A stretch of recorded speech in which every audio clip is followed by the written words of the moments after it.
Chapter 692. Zheng Yuanshou, Wang Renyu, and the others only had one thought at this time, which was to stop Pai Lupi from snatching the profits from them. Even if Pai Lupi was the emperor of the Tang dynasty, so what? The 5 surnames and 7 hopes were not to be trifled with.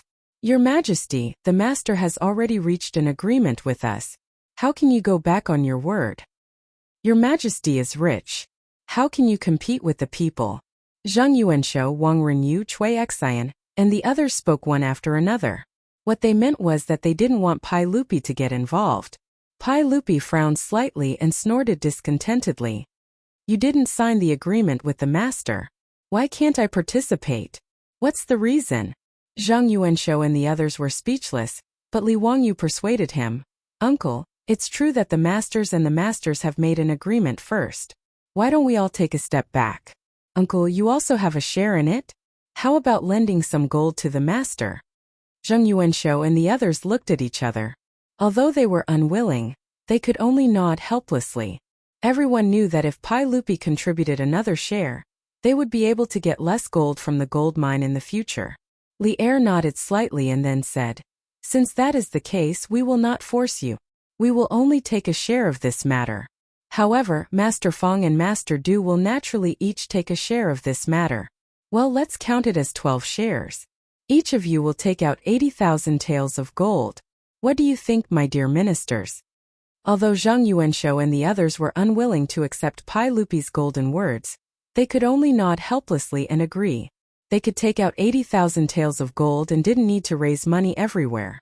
However, the profit of the gold mine in the future would be much less, which made Zheng Yuanshou and the others feel the most uncomfortable. However, it was useless to say more since it had come to this. Zheng Yuanshou and the others were afraid of causing more trouble. If the officials and nobles knew about it later, they would really be caught unprepared. Therefore, in the great Buddha's hall of Xinghua Temple, Pai Lupi and the others wrote down the document of lending the gold with the county magistrate of Duke County as the witness.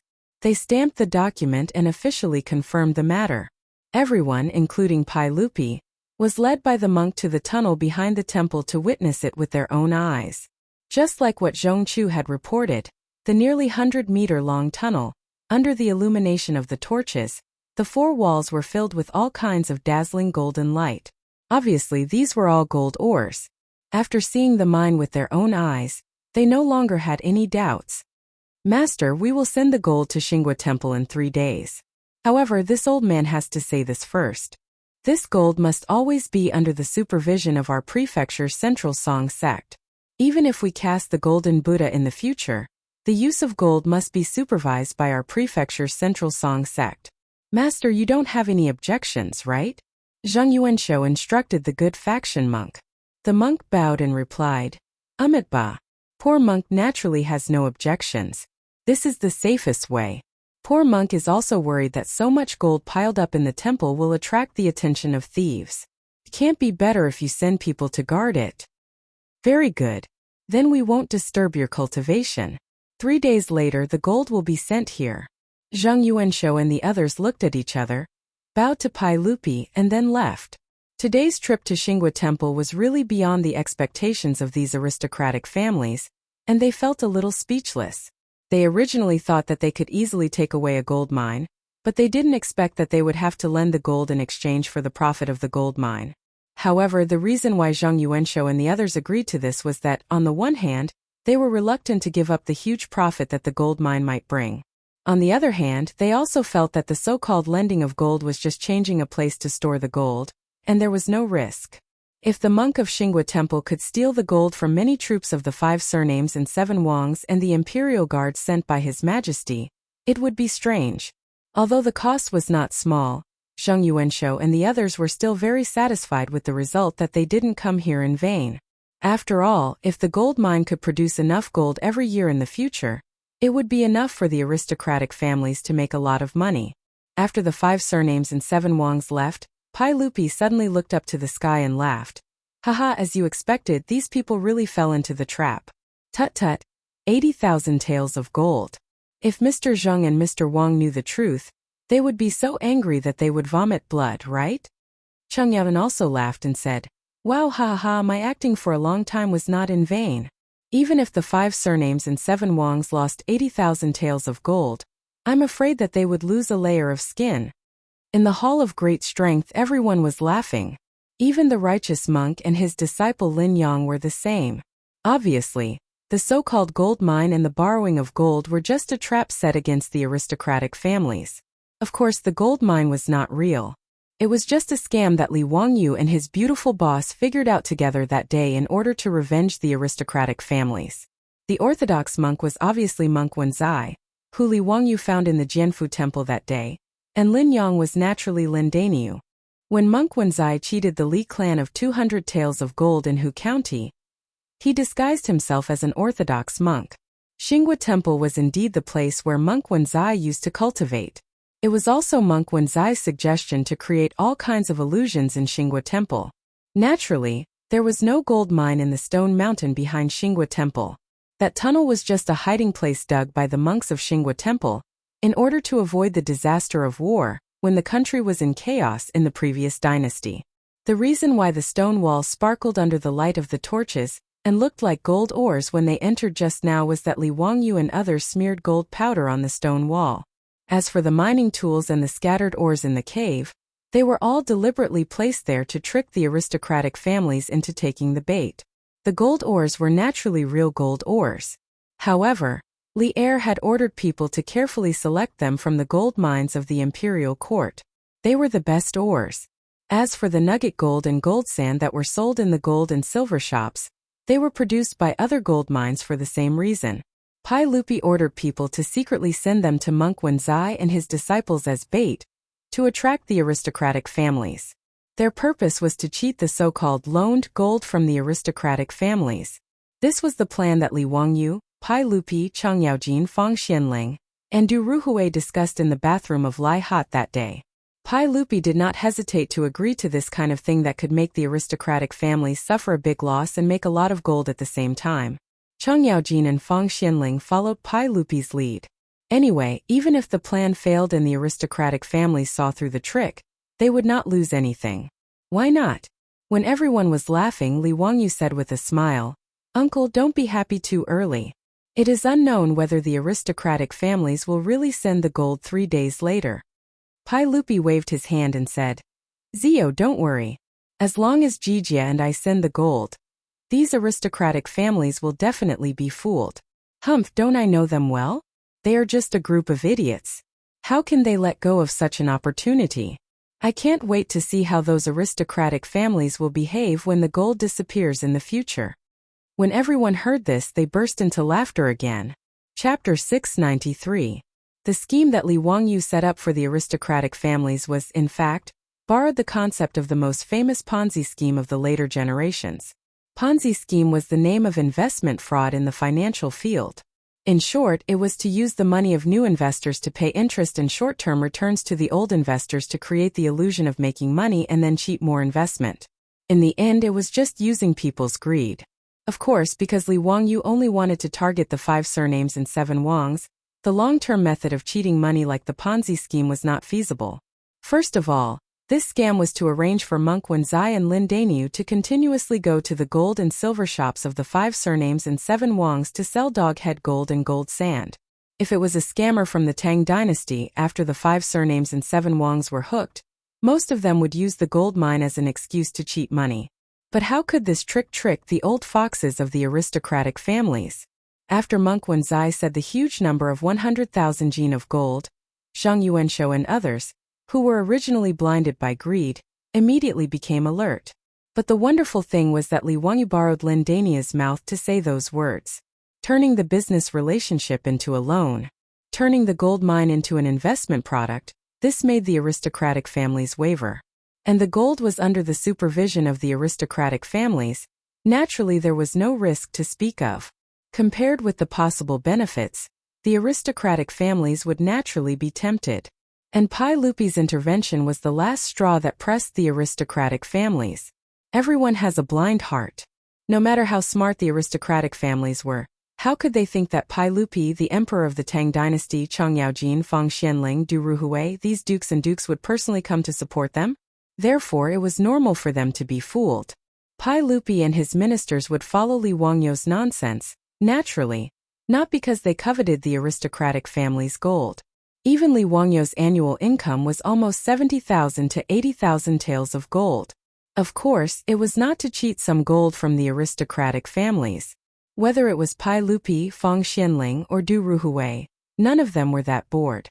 The gold was just an addition to the plan of Li Wangyou and Pai Lupi. 3 days later, just as Pai Lupi had expected, when the carriages of Shunfeng Carriage Company began to transport the gold from Taiji Palace, Marquis Lu's mansion, Marquis Zheng's mansion, and Marquis Lai's mansion, the doors of these aristocratic families also opened and began to transport the gold to Xinghua Temple. In the Tang dynasty, 1 tael was equivalent to 37 grams in modern times. 80,000 taels of gold weighed almost 3 tons. Today's four-wheeled carriages could easily carry a ton each. Therefore, the transportation of 3 tons of gold was only a matter of 3 carriages, which was not very eye-catching. However, regardless of whether it was Pai Lupi transporting the gold from the palace or the noble families of the 5 surnames and 7 watches, they all sent out large numbers of palace guards to be responsible for escorting the gold. With the consent of Pai Lupi, Chang'an also released a large number of imperial guards of the Jinwu Guards to escort the carriages to Duke County. The gold from Li Wangyou's mansion was transported from Hu County, and it was also escorted by Niu Yong and Niu Wu, who led a large group of troops. With the protection of such a powerful force, the gold was naturally sent to the Xinghua Temple without any trouble along the way. Monk Wenzai had already been waiting in front of a side hall beside the Grand Hall. Seeing the carriages escorting the gold arrive, Wenzai hurriedly bowed to Pai Lupi and the officials who came with the gold carriages. Amiba.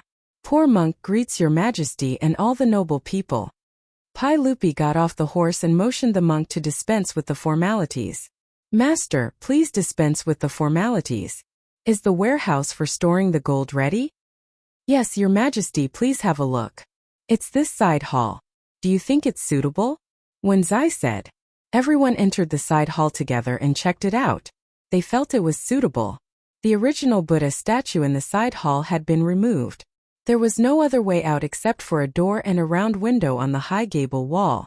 The round window was more than 3 meters high from the ground and less than 1 foot in diameter. Normal adults couldn't get through it. Li Wangyou suddenly said, Uncle, this place is suitable. It's easy to guard the gold stored here. I suggest that after the gold is stored in this side hall, the door of the side hall should be completely closed.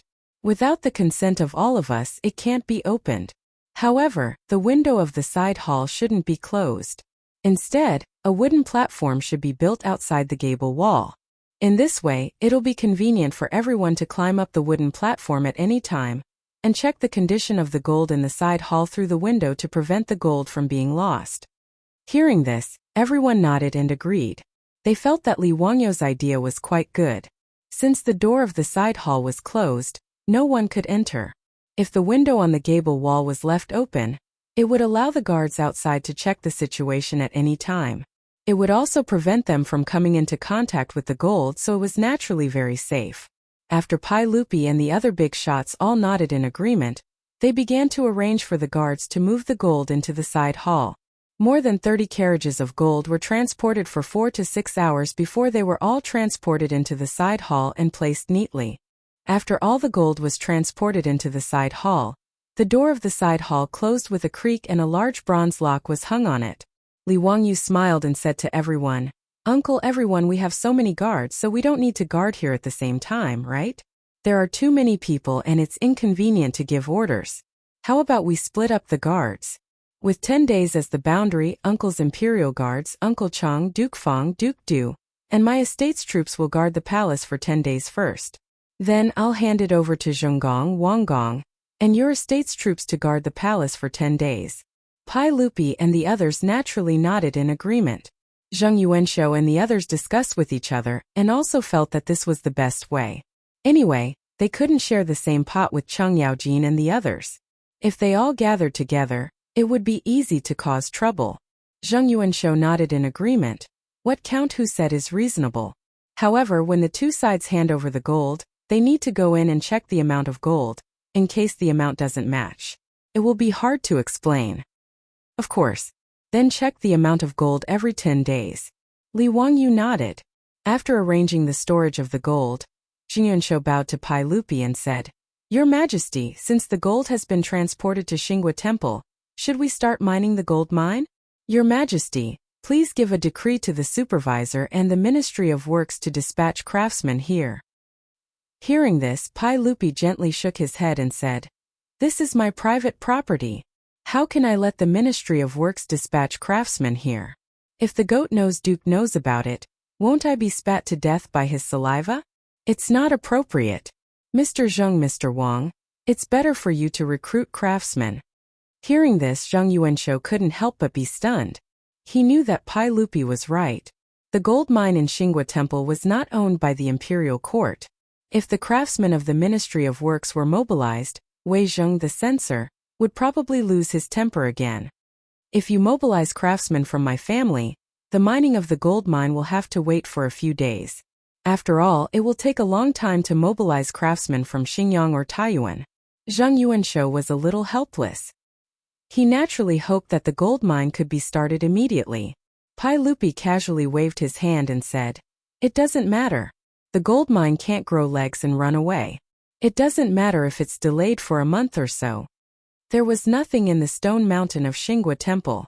Once the gold mine was officially mined, everything would be exposed. If they wanted to continue this scam, they naturally had to find an excuse to delay time. This was also the plan of Li Wangyu and Pai Lupi. Seeing this, the big shots of the 5 surnames and 7 looks had no choice but to nod in agreement. Chapter 694. 10 days passed in a hurry. According to the previous agreement, today was the day when Li Wangyu handed over the gold to the 5 families and 7 families. After the city gate of Chang'an opened, Zhang Yuanshou led the troops of each mansion, together with Li Wangyu, Chang Yaojin and others, and rode to Xingwa Temple. In order to protect the gold, each mansion of the 5 families and 7 families sent 20 troops. There were millions of taels of gold in Xingwa Temple, so Zhang Yuanshou had to pay attention to it. They checked the seal on the door of the side hall. After confirming that there was no mistake, they took off the seal and opened the door. In the side hall, millions of taels of gold were naturally intact. After the stewards of the aristocratic families carefully checked the amount of gold, the door of the side hall was closed again. The troops of each family who had been guarding here also withdrew from Xingwa Temple and handed over the task of guarding the gold to the aristocratic families. Li Wangyu and the others waited for Zhang Yuanshou and the others to sign the agreement before they left with the troops. Zhang Yuanshou, Wang Renyu, Cui Xian, and other masters of aristocratic families led the troops to carefully inspect the temple. After confirming that there was no problem, they repeatedly urged everyone to work hard. When they were about to leave, they heard various knocking sounds coming from the great Buddha's hall. They reached out to monk Wenzai and asked him the reason. Master, why is it so noisy in the great Buddha's hall? Monk Wenzai said with a smile, Amitba. They are dismantling the original Buddha statue. At the same time, poor monk has recruited craftsmen from Chang'an city and is ready to start casting the Buddha statue in the hall. Hearing monk Wenzai's explanation, Zhang Yuanshou and others did not think too much. It was not easy to cast such a large pure gold Buddha statue in the Tang dynasty. The usual method was to cast it with the lost wax method. That was to first mold the inner layer of the clay sculpture, wrap the clay sculpture with beeswax, carve it into a casting model, and fill the clay core with other refractory materials to form the outer layer. After that, it was heated and baked with fire. The wax film melted and the whole casting model became an empty shell, and then melted gold or bronze could be poured into it. In the history of Huaxia, the largest bronze Buddha statue was the 1,000-hand guanyin made in the Song dynasty. The 21-meter-tall Buddha statue took 3,000 craftsmen from the military and took 4 years to complete. The Buddha statue that Xingwa Temple planned to cast was not so tall, so it naturally did not require so many craftsmen and so much time. However, he still needed to recruit craftsmen to work in the palace. It would take at least a few months to complete the construction. In this way, the clanking sounds of construction were normal. Of course, these were only the thoughts of Zhang Yuanshou and the others. Since the so-called gold mine was a scam, monk Wenzai naturally wouldn't be so free as to really recruit craftsmen to forge some golden Buddha statues. This was just for the sake of Li Wangyou's plan to deceive others. Zheng Yuanshou and the others entered the Hall of Great Strength and looked around. Sure enough, many craftsmen were busy here. The original clay Buddha statue was being dismantled, and there was still a lot of yellow mud piled up in the hall. It seemed that they were preparing to use it to rebuild the clay Buddha statue. After looking around, they took their leave and returned to Chang'an City. Every day, the troops of each mansion would return to their mansions to report the situation in Xinghua Temple in detail. Of course, there was nothing wrong with the side hall where the gold was stored. 140 troops from aristocratic families surrounded the side hall. Every half an hour, some troops would climb up the wooden platform and check the condition of the gold in the side hall through the windows on the gable wall. The only problem was that the troops felt that the craftsmen in the Mahavira Hall were too noisy while they were working. Zheng Yuanshou and the others naturally didn't bother to pay attention to such a trivial matter. They just told them to keep an eye on the side hall and ignore other things. After another 10 days, it was time for the aristocratic families to change their guard with Chang Yaojin and the others. Outside the Mingda Gate, Li Wangyou and Chang Yaojin had already been waiting here with a large group of troops. When they saw Zheng Yuanshou and Wang Renyu, they greeted each other politely. Even though they could be considered enemies, they still had to do this to save face. Li Wangyou despised them in his heart. Now that he was hypocritical, he didn't want to continue talking nonsense with Zheng Yuanshou and the others, so he just drove his horse forward. They were silent all the way. When they arrived at Xiaohou village outside Duca County, Niu Wu suddenly pulled the rein and looked in the direction of Xinghua Temple in astonishment. Lang Jun, look, is Xinghua Temple on fire? Not only Li Wangyou heard Niu Wu's loud voice, but also Cheng Yaojin, Zheng Yuanshou, Wang Renyu, Cui Xian and the others. They all looked up in the direction of Xinghua Temple, only to see that the temple not far away was emitting thick smoke at this moment. Zheng Yuanshou, Wang Renyu, and the others were a little flustered. Their hearts skipped a beat, and they knew it was not good. Oh no, Xinghua Temple is on fire. Hurry, hurry. Let's go and see what happened. Li Wangyou looked anxious and rushed out of Xinghua Temple. Only then did the people behind him come to their senses. They hurriedly urged their horses to rush to the temple. They rushed to the temple in a panic, only to see that the troops of the Zheng family, the Wang family, the Lu family, the Li family, and the Cui family were in a mess at this moment. Some were busy looking for buckets to get water to put out the fire, some were running around looking for tools to put out the fire, and some were shouting to call for help. The fire was in the Great Buddha's hall, and the side hall where the gold was stored. Li Wangyou and Chang Yaojin were also shocked, and hurriedly asked the troops of the mansion to help put out the fire. However, the main hall in the temple was all made of wood, and there was no water bag to put out the fire. The troops only carried water from the well with buckets, so how could they put out the fire that was getting bigger and bigger? Zheng Yuanshou's legs suddenly became weak. If it were not for the support of the servant beside him, he would have sat on the ground. Gold! My gold! Hurry, hurry, put out the fire, put out the fire! Chang Yaojin also jumped up and scolded the troops of the Wu family and Qi Wang mansion angrily. Damn you! You are trash!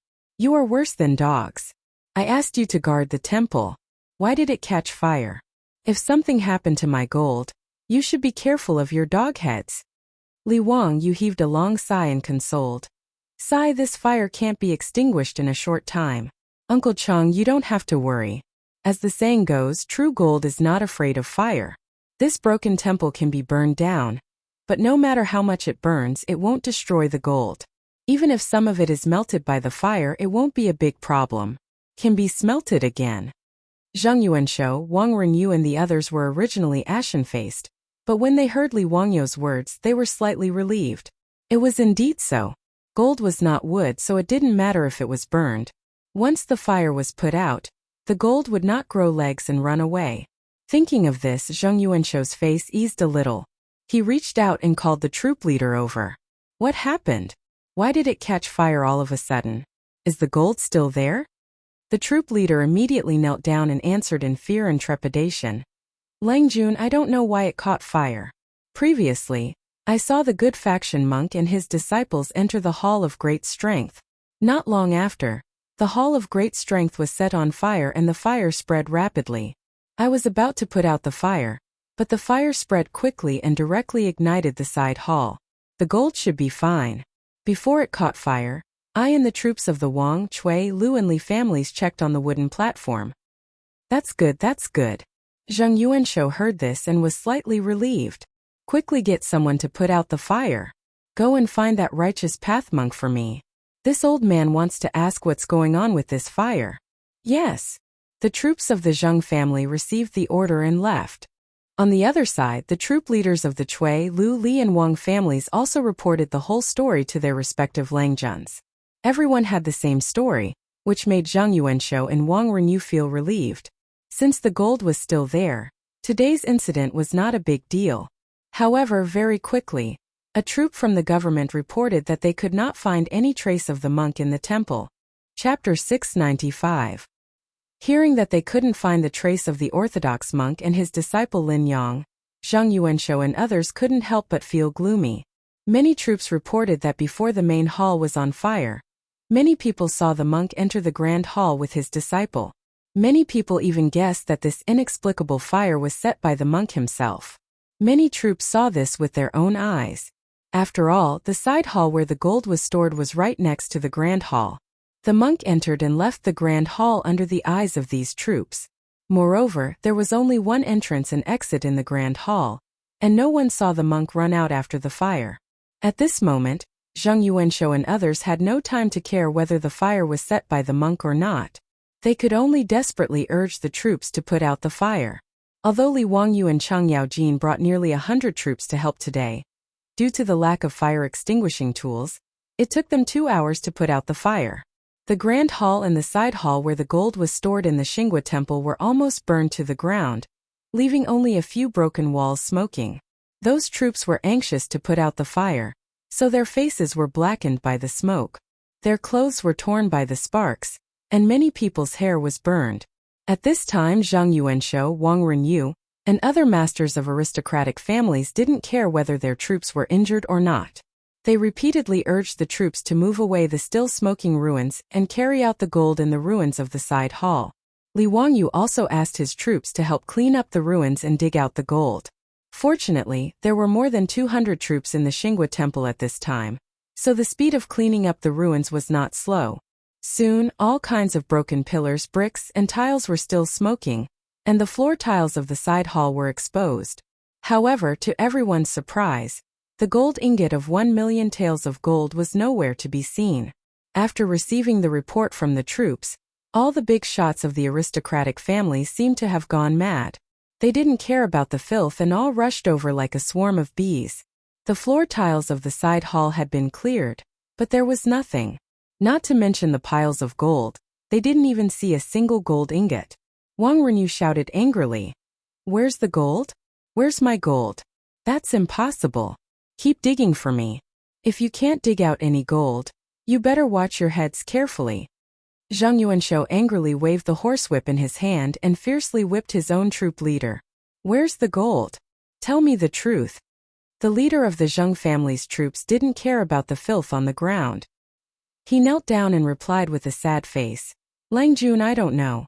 Before I went into the water, I looked through the window and saw that the gold was all in the side hall. If you don't believe me, you can summon the subordinates of the Wang, Li, Cui, and Lu families for questioning. Even if I ate a bear's heart and leopard's gall, I wouldn't dare to do anything. I'm really wronged." Cui Xian, Wang Renyu, and the others all had extremely gloomy expressions. They summoned their own troops for questioning, and sure enough, their answers were the same. Cheng Yaojin was furious. He pointed at Zheng Yuanshou and the others and scolded, "Zheng Yuanshou, how dare you? Don't spout such nonsense. If the gold was still there, would it have been burned by the fire? How dare you do such a thing? I'd like to see how you dare to lose the sage's gold. How can you explain it to me?" Zheng Yuanshou realized that the gold that had disappeared was not only from their aristocratic families, but also 400,000 taels of gold from Pai Lupi, Chang Yaojin, Fang Xianling, Du Ruhui, and Li Wangyu. Now the gold had disappeared under the protection of the troops of aristocratic families. Thinking of the terrible consequences, Zheng Yuanshou couldn't help blacking out and fainting directly. Zheng Yuanshou's fainting naturally caused a commotion. The servants of the Zheng family hurried to rescue him. At this moment, Wang Renyu, Cui Xian, and the others all became red-eyed and breathed heavily. They had no time to check on Zheng Yuanshou's condition and roared at their own troops. Continue to move. Remove all the bricks and wood in this side hall. Even if you have to dig 3 feet underground, you must find the gold for me. Send people to search around Xingua Temple. I don't believe that the gold can run away by itself. Facing their Lang Jun, who was furious, the troops didn't dare to say anything. They immediately began to clean up and move the ruins of the burned side hall. Zheng Yuanshou was finally woken up by his own troops, and his face was full of defeat. At this time there was a dense sound of horse hooves outside Xingua Temple. It was Pai Lupi who had received the news, leading Feng Xianling, Du Ruhui, and a large number of imperial guards to come here. Pai Lupi strode into the temple and asked angrily, "Gentlemen, what's going on? Why would there be a fire in the temple for no reason? Is the gold safe?" Zheng Yuanshou and others looked at each other, but didn't know how to answer. Li Wangyu said with a wry smile, "Uncle, the side hall where the gold was stored was all burned down. After the fire was put out, the troops were cleaning up the fire, but now there is no trace of the gold." Pai Lupi seemed to be stunned and then said angrily, "How is this possible? The gold is not wood. How can it be burned away? Keep digging. I'd like to see who is playing tricks in it." Zheng Yuanshou and others naturally didn't dare to say anything, and could only continue to urge their troops to clean up the fire. 2 hours later, the small ruins of the side hall were finally cleaned up, revealing the original cyan floor tiles in the side hall. Although the floor tiles were also burned black by the fire, there was no trace of gold on them. Chang Yaojin said angrily, "Bastard, don't tell me that all this gold will be burned and flow down to the ground? Dig down. I don't believe that the gold can have legs." Pai Lupi's face became more and more livid. Hundreds of troops and imperial guards found tools and began to dig 3 feet into the ground according to Pai Lupi's order. But it was still a futile effort. Of course, it was impossible for so much gold to be burned and flow to the ground. The floor of the side hall was dug a few feet deep, but there was still no trace of gold. Pai Lupi glared at Zheng Yuanshou and others and said with a cold tone, "Everyone, give me an explanation. Where did the gold go? I'll die 10,000 deaths." Zheng Yuanshou, Wang Renyu, and others looked at each other and didn't explain. They directly knelt on the ground and kowtowed to Pai Lupi. "Don't talk about dying 10,000 deaths. I'll ask you, where did the gold go? I really don't know. I've asked the officials in the residence, and they all said that before the fire, they confirmed that the gold was in the side hall." Zheng Yuanshou couldn't continue. Even he didn't believe his own words. Unless they really saw a ghost, how could the gold disappear because of a fire? That was 1,000,000 taels of gold, more than 30 tons of gold. How could it mysteriously disappear without a trace? Zheng Yuanshou, Wang Renyu, and others didn't know how to explain, but they saw another troop come to inform them. After the fire in the Hall of Great Strength was extinguished, they went in to investigate and found 2 charred corpses. They should be the Righteous Path monk and his disciple. Chapter 696. Pai Lupi looked livid and issued several orders in succession. Ask people to surround the Xingua Temple, and don't let anyone go. Then go to the Ministry of Justice immediately and ask Li Daozong, the Minister of the Ministry of Justice, to send all the experienced criminal cases to me. Today we must find out where the gold is. Immediately, the palace guards took the order and rushed to Chang'an City. Today's matter was really too big. There was actually someone who was so audacious as to take away 1,000,000 taels of gold, including the saint's gold. It was really a shocking case that could scare people to death. At this moment, the more than 100 troops of different families were all removed their weapons by the palace guards brought by Pai Lupi. They were escorted to an empty place in the Xingua Temple and knelt down, waiting for their punishment. As for Zheng Yuanshou, Wang Renyu, Cui Xian and the other masters of the 7 aristocratic families, they were also confused and uneasy. At this moment they were also confused and didn't know what had happened. They didn't believe that the troops of the 7 families were all attracted by the gold, so they colluded to hide the gold and then set fire to try to destroy the evidence. There was so much gold, and there were troops from the 7 families standing guard here. There were dozens of fully armed troops guarding the side hall 24 hours a day. How did the gold disappear? Back then they had used more than 30 carriages to transport it over. Then how did the missing gold get out of the Xingua Temple? Moreover, Du Chu of their mansion said with certainty that before the fire, the gold was still in the side hall. What was going on? Zhang Yuanshou and the other masters couldn't figure out the reason. Knowing that such a shocking case happened in the Xinghua Temple in Duke County, Li Daozong, the minister of the Ministry of Justice, was also shocked.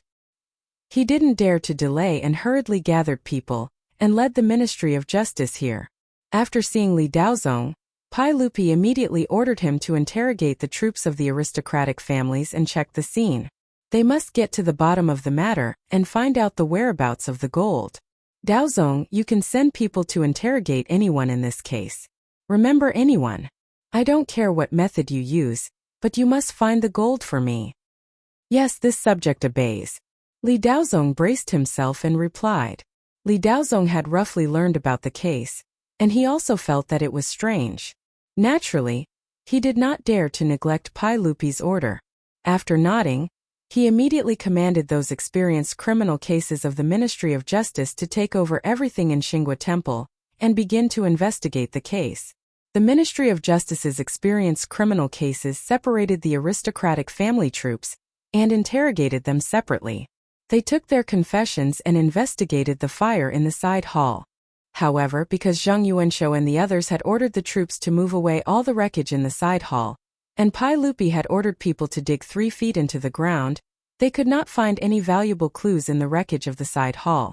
As for the 2 charred corpses in the Hall of Great Strength, the coroner of the Ministry of Justice made a discovery after careful examination. Reporting to Your Majesty, after the coroner examined the 2 corpses, he found that they were not burned to death, but were killed by a sword. That is to say, they were killed and then burned by fire. Li Daozong came to report. Pai Lupi frowned and said, "This is strange." The troops of the Zhang family and the Wang family said that they saw the Orthodox master and his disciples enter the Hall of Great Strength before the fire started. Since the person had already been killed, then who set the fire? Who killed the great master? I don't know. I think someone must be lying. Li Daozong did not believe what those troops said. He had repeatedly confirmed that when the aristocratic families came to take over Xinghua Temple 10 days ago, the gold was indeed in the side hall. Moreover, Zhang Yuanshou, Wang Ringyu, and the others also saw it with their own eyes. The steward of the aristocratic families also entered the side hall to check the amount of gold. In the next 10 days, in addition to the troops of the aristocratic families, there were only the Orthodox master and his disciples in Xinghua Temple, as well as the craftsmen who were recruited by the Orthodox monks to cast the gold Buddha statues in the temple. Those craftsmen only came to work in the temple during the day. Moreover, they worked in the Hall of Great Strength and were supervised and searched by the troops of the aristocratic families. It was absolutely impossible for them to touch the gold. These craftsmen were also questioned by the Ministry of Justice and confirmed that it was impossible for them to steal the gold under the eyes of more than 100 troops of the aristocratic families.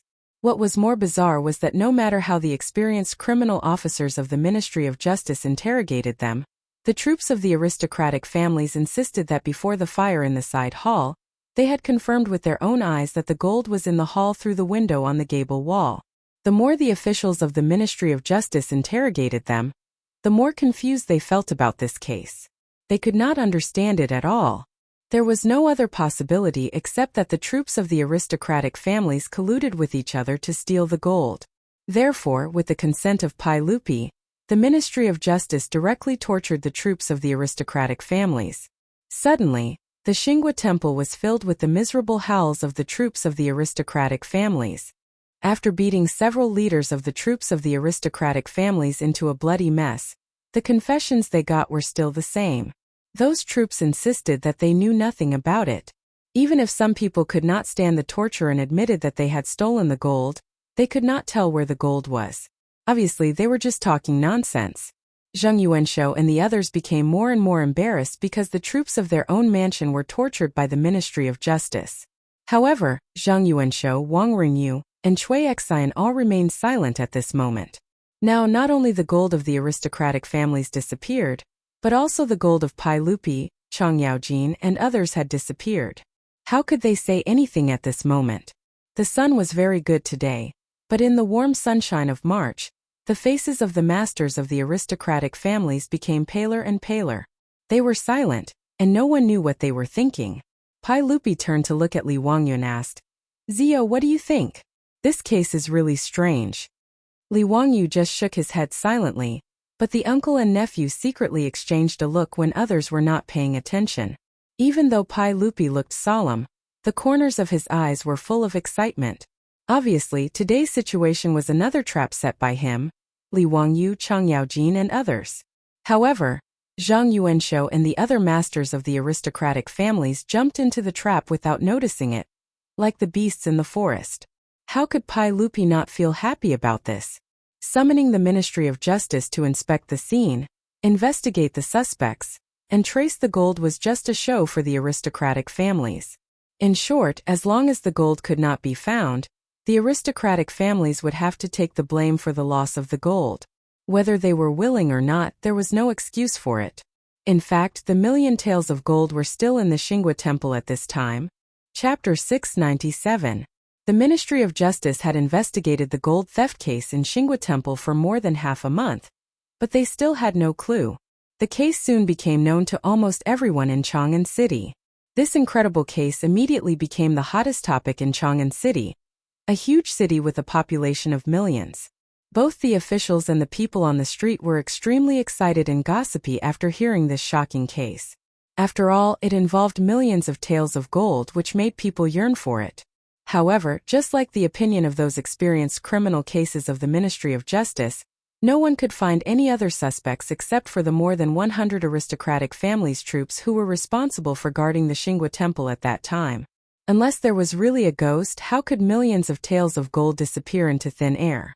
And the monk and his disciple, who were killed by swords and knives after entering the great Buddha's hall, were their bodies burned? Did they become ghosts and set the fire? Under the guidance of various evidence, even Zhang Yuanshou, Wang Renyu, and others believed that the gold was really hidden by the 7 aristocratic family troops who colluded with each other. Even all kinds of rumors in the street directly pointed to the aristocratic families, like the 5 surnames and 7 watches. Without the instructions of the masters of aristocratic families, how could so many aristocratic family troops dare to do such a horrible thing? But no matter how the Ministry of Justice tortured them, and even beat several aristocratic family troops to death, they did not get any useful confessions. The 140 aristocratic family troops who were arrested and sent to the prison of the Ministry of Justice either talked nonsense or insisted that they did not know anything. Li Daozong, the minister of the Ministry of Justice, was at his wits' end. If these troops were the ones who had hidden the gold, how was it possible that no one had revealed the truth after half a month of torture? And it was obvious that many tortured troops had broken down mentally and confessed all the ugly things they had done, but they could not tell the whereabouts of the gold. Fortunately, Pai Lupi did not limit the time for the Ministry of Justice to solve the case, which made Li Daozong secretly relieved. Now he really had no confidence to solve this case. Even many times, Li Daozong was guessing whether there was really a powerful person who transported the gold away with the supreme magic. However, something that shocked all of the officials happened during the court session. An imperial censor stepped out and impeached the 7 aristocratic family heads, but the accusation was very unreasonable. He accused the 7 aristocratic family heads of being greedy. He did not mention how much he had embezzled or where he had embezzled from. On the other hand, Zhang Yuanshou, Wang Renyu, and the other heads of aristocratic families did not make a single sound to defend themselves. It could be said that they had tacitly agreed to the censor's accusation. All the civil and military officials in Taiji Palace immediately understood that there was no such thing as greed. After all, everyone knew the extent of the aristocratic family's wealth. Even if they wanted to be greedy, it wouldn't be up to the 7 aristocratic families' patriarchs to personally stretch out their hands. Obviously, there was only one reason why Zhang Yuanshou and others were impeached. That was the gold theft that happened in Xinghua Temple half a month ago. 1 million taels of gold had disappeared without a trace, and there were still 400,000 taels of gold, including the saint's gold. Since they couldn't find the real culprit in such a big case, someone had to take the blame. The gold was stolen under the watch of the 5 aristocratic families and 7 aristocratic families. Whether Zhang Yuanshou and others were willing to take the blame or not, they could only take it silently. They naturally knew this in their hearts. Pai Lupi stood up from the throne and looked around at the officials in the hall. Finally, he looked at Wei Zheng, the imperial censor, and said, "What do you think of this matter, Mr. Wei?" Wei Zheng stepped out and said, "Although Mr. Zheng, Mr. Wang, and other officials are noble, the law of the Tang Empire cannot be abolished. Since they are involved in corruption, they should naturally be handed over to the imperial censor for a strict investigation, and the law of the country shall be enforced." Hearing this, Pai Lupi sighed deeply and said, "Alas, you have worked hard for the court for many years. How can I be so heartless? Don't look into this matter further. Mr. Zheng, Mr. Wang, Mr. Cui, Mr. Liu, and Mr. Li, you may resign. Although you are the trusted officials of the Tang dynasty and I am very reluctant to let you go, it is inconvenient for me to show favoritism in the face of the law of the Tang Empire. Therefore, I ask you all to resign to show the friendship between us as monarch and subject." Pai Lupi's words fell into the ears of Zheng Yuanshou and the others. It was as if they had been struck by lightning. The sage actually asked them to resign? The faces of the 7 clan heads instantly lost their color and became as pale as paper.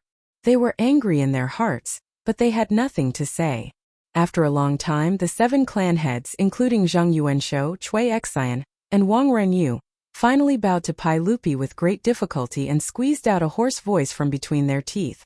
"This official thanks your majesty for your grace. This official is too old and begs for bones." Of course, the clan heads could afford to pay for the 400,000 taels of gold that they lost. Although they also suffered heavy losses, it was not a big problem for them to gather another 400,000 taels of gold. But now, Pai Lupi did not mention the gold at all and instructed the imperial censor to impeach them for corruption. Obviously, he meant to use 400,000 taels of gold to buy the 7 of them to resign. Even if Wang Renyu, Zheng Yuanshou, and the others were unwilling, what could they do? Even if the 5 families and 7 hopes were the clan heads, whose poems and books had been passed down for thousands of years, and had unparalleled influence in the scholarly circles, what could they do? Even if Zheng Yuanshou and the others had faintly realized that they had been cheated, and the culprit behind the scenes might be a sage above the imperial level, what could they do? As long as the clan heads could not find the missing gold, they could not wash away the suspicion on them. Was it wrong to use 400,000 taels of gold to buy the 7 of them to resign? In the Taiji Palace, all the civil and military officials, including more than 100 officials from the clan heads, could not say a word at this moment. All of this was naturally planned by Li Wangyu and Su Chongqing. They wanted to take this opportunity to sweep Zheng Yuanshou, Wang Renyu, Cui Xian, and the other clan heads of the clan heads out of the imperial court. In fact, the case of the mysterious disappearance of gold in Xinghua Temple was worthless. It was just a simple camouflage. During the 10 days when Li Wangyu and the others guarded the gold, they had already dug out an underground secret chamber under the Grand Buddha's hall, and there was a passage connected to the side hall not far away. The soil that Zheng Yuanshou and the others saw in the Grand Buddha's hall that day was not the soil used to mold clay figurines, but the soil dug out from the ground. Those so-called craftsmen were not real craftsmen, but the trusted subordinates of Pai Lupi transferred from the 100 Cavalry Department to disguise themselves. After Xinghua Temple was handed over to the troops of the clan heads to guard, the men of the 100 Cavalry Department disguised themselves as craftsmen and went to the Grand Buddha's hall to work every day during the day.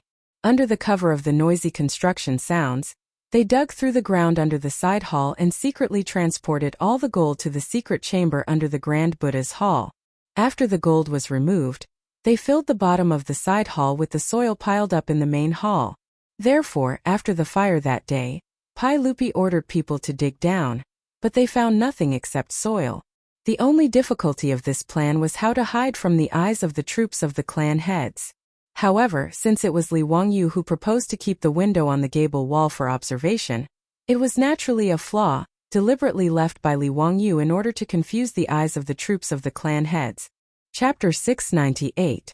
In the future, Li Wangyu liked to watch all kinds of high IQ crime movies, and the Mission Impossible series was his favorite movie. He remembered that in Mission Impossible 4, there was such a plot. After Tom and his assistant sneaked into the Kremlin, they used a 3D projection screen to create a full image, thereby creating an empty corridor to cover their actions behind the screen. Li Wangyu had thought of this, so he deliberately proposed to keep the circular ventilation window on the mountain wall, so that the guards outside the side hall could observe the gold situation in the side hall at any time. Pai Lupi, Chang Yaojin, Fang Xianling, and Du Ruhui were all puzzled by Li Wangyu's idea. In their minds, if those aristocratic families could observe the gold situation through the window at any time, how could the cavalry department secretly transport the gold away without being discovered? However, Li Wangyu merely smiled and did not reply. He merely said that he would take care of this matter. While everyone was still in doubt, Li Wangyu secretly took a picture of the scene at the window with his mobile phone. Then he returned to Dingzhou village and used the 3D imaging mode to draw on the black curtain with gold powder. He drew a curtain that was enough to deceive the eyes. After all, there was no glass in the Tang dynasty, so when the door was closed, the side hall was naturally dark. Even during the day, through the window on the gable wall, only the faint gold could be seen. When Li Wangyu taught the cavalry department how to use the curtain to block the view in front of the window, Pai Lupi and the other bosses were shocked by such a strange visual deception. Chang Yaojin opened his eyes wide and looked carefully for a long time, but he couldn't see any flaws. He couldn't help but laugh and scold. "Son of a bitch, you are really amazing. How did you come up with such a method? I have looked at this canvas for a long time, and I can't see that it is fake." Pai Lupi shook his head. As the saying goes, seeing is believing. I didn't expect that my eyes could deceive me. Fang Xianling and Du Ruhui were equally shocked. Who would have thought that the pile of gold in front of them was just a piece of canvas? But since Pai Lupi and the others couldn't see through it, the other troops naturally couldn't see through it either. After the men of the 100 Cavalry Department entered the side hall through the tunnel, they immediately used a wooden frame to place the curtain that Li Wangyu had drawn in front of the window on the mountain wall, blocking the view of the aristocratic family troops. Due to the narrow window and the darkness in the side chamber, the curtain Li Wangyu painted perfectly fooled everyone's eyes. Even though the gold stored in the side hall had been emptied, the aristocratic family troops guarding outside the main hall still believed that the gold was still in the side hall and did not suspect anything. The leaders of the troops from the aristocratic families could not figure out until they died. Before the fire, they had clearly seen with their own eyes how the gold that filled the side hall had disappeared without a trace after the fire. As for the two burnt corpses in the Great Strength Hall, of course, they were not Monk Wenzai and Lin Daniu, but the two corpses that the 100 Cavalry Department had found. On that day, Monk Wenzai and Lin Daniu, in front of the aristocratic family troops, entered the Great Strength Hall and poured the prepared kerosene on the two corpses. Then they lit the match and started the fire. As for the two of them, they naturally hid in the secret room under the Great Strength Hall where the gold was stored. In the era where there was no DNA testing, no one would suspect that the righteous monk and his disciple Lin Yang were still alive. The Great Strength Hall and the side hall had already been arranged by the 100 Cavalry Department to ignite the fire. As the fire started, it naturally ignited the side hall. The fire burned all the traces in the side hall, as well as the curtain that was placed by the window, leaving no trace of evidence. 1,000,000 taels of gold mysteriously disappeared in front of everyone's eyes. As the saying goes, it's dark under the lamp. Even if Zhang Yuanshou, Wang Renyu, and the other masters of aristocratic families racked their brains, they could not imagine that the gold had already been moved to the Great Strength Hall that was also burned in front of them. What was more, they could not imagine that the monk and his disciple, who were already dead in their eyes, were still alive now. The gold hidden under the Great Strength Hall of the Xinghua Temple was naturally secretly taken out by the 100 Cavalry Department and sent back to the Taiji Palace and the other mansions. This time, Li Wangyu and his companions had cheated the aristocratic families quite miserably without risking anything. The 600,000 taels of gold from the aristocratic families made Pai Lupi and Li Wangyu a windfall. Each family got more than 100,000 taels of gold. Although Li Wangyu was not short of money now, how could he not accept the gold that was given to him for free? As for the so-called gold mine in the Xinghua Temple, it had not yet been discovered to be fake, because several major temples in Chang'an City were now arguing with the 5 surnames, 7 Wangs and Li Wangyu. Monk Wenzai's claim that he had sent letters to the major temples in Chang'an City to inform them of the gold mine was naturally false. It was just an excuse to fool Zhang Yuanshou and his companions. However, after the fire in the Xinghua Temple, the letters signed by the Orthodox were sent to the major temples in Chang'an City and to the abbots. They learned that the Xinghua Temple had a gold mine, And now the temple was burned down and the original Orthodox abbot had died. How could the abbots of these major temples sit still? They all rushed to the Xinghua temple and asked to take over the property of the Xinghua temple. Wang Ringyu and his companions were naturally unwilling. In the eyes of the aristocratic families, even if the gold was lost, as long as the gold mine was in their hands, they could still make up for the loss in the future. Therefore, they held the document signed with the Orthodox monks and refused to give up the gold mine. However, the abbots of the major temples insisted that since the gold loaned to the Orthodox was lost under the watch of the aristocratic families, the document should not be valid anymore. Unless the aristocratic families took out another 1,000,000 taels of gold, the gold mine should be handed over to the major temples in Chang'an city according to the letter written by the Orthodox monks. Since the two sides argued, Pai Lupi naturally did not say anything and pretended not to know anything. Therefore, the case went from Chang'an city to the censorate, which gave Wei Zheng a headache. On one side there were the 5 surnames 7 Wangs, Lu Guogong, Zhang Guogong, Lai Guogong, and even the sage behind them. On the other side, there were several major temples with countless believers. Both sides had their own opinions, but they were all reasonable. Wei Zheng wanted Pai Lupi to make a holy judgment, but Pai Lupi kicked the ball back to him. The reason was very reasonable. This matter involved himself. As the emperor of the Tang dynasty, he naturally could not become a topic of ridicule. Therefore, the case was put on hold again. No one cared about the Xinghua temple for the time being, and the gold mine could not be mined. Several years later, the 5 surnames and 7 Wangs finally reached an agreement with the major temples in Chang'an city. They would mine the gold mine together and share the profits equally. Finally, the Xinghua temple gold mine, which had been put on hold for a long time, could be started. Naturally, there was nothing in the Bulsh *T gold mine except stones. It was not until then that Zhang Yuanshou, Wang Renyu, and others who had retired long ago realized that they had been cheated by the monks. Zhang Yuanshou was so angry that he spat blood on the spot and fell seriously ill. But these were the stories for later. At this time in the Taiji Palace, Pai Lupi was in a good mood. He forced all the heads of the 5 surnames and 7 Wangs to retire. Although there were still hundreds of officials from aristocratic families in the imperial court, Pai Lupi even felt lighter without the 7 heads as their backbone and their constraints in the imperial court.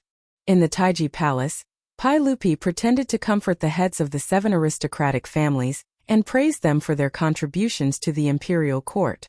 At this time, Li Wangyu was seeing them off outside Chang'an city. Chapter 699. At a pavilion 10 miles north of Chang'an. As the saying went, there was a pavilion 10 miles away and a pavilion 5 miles away. The pavilion was a place for travelers to rest, and also a place for the Tangs to bid farewell to their friends and relatives. Today, Li Wangyu was here to bid farewell to the Chotzi merchant Bai Mohu, the monk Wenzai who was preparing to go west to catch up with Master Xuanzang, and his disciple Lin Daniu. Bai Macho's injuries from being tortured by the gangsters that day had already recovered. His throat that had been burnt by the medicine, after Sun Simiao's treatment, although he could now speak, he could only speak in a low and hoarse voice. Li Wangyu bowed to Bai Mohu and said, "Lao Bai, you were almost imprisoned because of me and suffered such a serious injury. It's all my fault. Please accept my bow as an apology." Bai Mohu quickly bowed back and replied with a hoarse voice, "Please don't say that again, I don't deserve it. How can I blame you? It's all because of those bad guys. On the contrary, I should thank you for your help. Otherwise, I wouldn't be able to see the light of day again." Li Wangyu smiled and said, "Let's stop bowing here and there. Lao Bai, when you return to Chang'an next spring, I'll invite you to drink again." Bai Mohu smiled and pointed at the wine sacks hanging on the hunchback. "Count Hu, the wine you gave me is enough to make me drunk." On his return journey, he did not bring any goods except for the sorghum wine on the backs of more than 100 camels. Li Wangyu gave him thousands of pounds of Shaozi wine. Bai Mohu would be able to earn a lot when he returned to Chotzi this time. It was comparable to his business income from several trips to Chang'an. "Haha, it's nothing." Li Wangyu laughed. After the two chatted for a while, Li Wangyu looked at the monk Wenzai and said, "Master, this journey to the west to seek scriptures will be difficult. Please be careful." Monk Wenzai and his disciple Lin Daniu were going west to India. Li Wangyu wanted to persuade them to give up, but he could not say it. He didn't have a good impression of Buddhism. The temples of the Tang dynasty didn't produce anything and only relied on worshippers. The monks did not pay taxes, nor did they submit to the corvée. Instead, they owned countless temple properties and drove a large number of good people to work for the temple. They even set up a fragrant kitchen with a high interest rate. Buddhist temples were as beautiful as palaces and extremely luxurious. From Li Wangyou's point of view, it was no wonder that Emperor Wuzong of Tang would order the annihilation of Buddhism 100 years later. These monks were too greedy and naturally had a way to die. Therefore, Li Wangyou felt that there was no point in going to India to obtain the scriptures. Even if Xuanzang spent 14 years to retrieve the scriptures from India, what could he change? Moreover, since he had not seen this monk's name in the history books, it was obvious that his journey to the west this time did not bode well. Even though Li Wangyou had obtained the document for him to exit, it didn't have much use. Following by Macho's caravan, they could only reach Chotzi, and there was still a long journey of tens of thousands of miles. Although Li Wangyou did not like Buddhism, he admired monk Wenzai quite a bit. This monk who knew how to cheat was definitely an extraordinary person. This time, monk Wenzai was able to pull down the 7 family heads of the 5 surnames and 7 hopes. Li Wangyou's suggestion to give him a large amount of gold and let him cultivate in the Tang dynasty was rejected by monk Wenzai. Following Xuanzang's footsteps to the west was Wenzai's unwavering belief. Regarding this, Li Wangyou could not persuade him. He could only wish this monk a safe journey in his heart. Amiba, thank you County Count Hu. Monk Wenzai smiled and returned the greeting. Li Wangyou gestured to Niu Wu beside him and gave him a package. Master, here is 100 taels of gold for your travel expenses. Please do not refuse. Monk Wenzai still shook his head and refused with a smile. To be able to travel with Benefactor Bai's caravan to Chotzi has already saved poor monk a lot of energy. Also, the document sent by County Count Hu made poor monk very grateful. How could he dare to ask for more? County Count Hu, please take back the gold. This poor monk has a bowl of food and a ladle of wine. Li Wangyou persuaded again and again, but this stubborn monk still refused to accept the gold. He could only give up. In that case, please take care. I look forward to meeting you again in Chang'an. Monk Wenzai said. Amiba. County Count Hu, please take care. Poor monk is leaving. Everyone stepped onto the hunchback lying on the ground. Bai Mohu whistled and the camel stood up. It slowly moved along the official road to the west. In the sound of the camel bell, Bai Mohu waved goodbye to Li Wangyou. Looking at the figures of the people slowly disappearing, a melancholy feeling came to his heart without any reason. Li Wangyou suddenly thought of a song and opened his mouth to sing loudly. Outside the pavilion by the ancient road, the fragrant grass reaches the sky. This was Li Shutong's farewell. It was sad and feminine. All banquets must come to an end. After parting here, no one knew when they would meet again. Although the tune of Li Wangyou's farewell was very strange in the ears of the Tangs, the meaning of farewell and yearning in the song was obvious. The horizon of the sky, the corner of the earth, half of my friends are gone. In the song, Monk Wenzai turned around slightly. On the hunchback, he bowed to Li Wangyou with one hand. After the farewell was sung, the camel team gradually disappeared on the official road. Li Wangyou sighed deeply and calmed down. He called Niu Wu and the team behind him to return to Chang'an. Monk Wenzai's insistence on going west made Li Wangyou sigh with emotion. Limited time and endless dust. Let fate take its course. When they passed by the East Market, Li Wangyou remembered that Kong Yingda's restaurant was not far from here. He happened to want to drink, so he led Niu Wu and the others directly to the Kong family's restaurant. After getting off the horse in front of the restaurant, the doctor recognized Li Wangyou at a glance. He hurried to greet him and led him to the VIP room on the 3rd floor to take a seat. Li Wangyou asked the doctor to prepare food and wine for him. In the VIP room, except for Niu Wu who stayed to accompany him, Li Wangyou sent the rest of the team to drink and eat by themselves. He did not need to care about him. He planned to get drunk today. He did not know where his melancholy came from. Speaking of which, whether it was Bai Mohu or Monk Wenzai, he did not have a deep relationship with them. But looking at the camel team leaving today, he thought that Monk Wenzai and Lin Daniu might not return. He felt uncomfortable and only wanted to drink. The doctor of the restaurant quickly delivered food and wine. Li Wangyu also summoned a female singer to play the zither and sing for them to liven things up. He and Niu Wu sat facing each other by the window. They listened to the singer's soft and gentle melody and drank to their heart's content. After a few cups of wine, the alcohol kicked in and made him forget about the sadness brought about by the farewell at the pavilion. Thinking about how he and his beautiful superior not only swindled a huge amount of gold from the hands of the 5 families and 7 nobles, but also vented the anger in his heart. He cleaned up the heads of the 7 aristocratic families and chased them out of the imperial court. Li Wangyu felt very proud and carefree. Thinking of this, he could not help but look towards the northwest and toast to Monk Wenzai. At this moment, he heard the doctor of the restaurant invite a guest to sit in the VIP room next door. Soon the voices of the few people talking could be heard. The VIP room of the restaurant was only separated by a screen.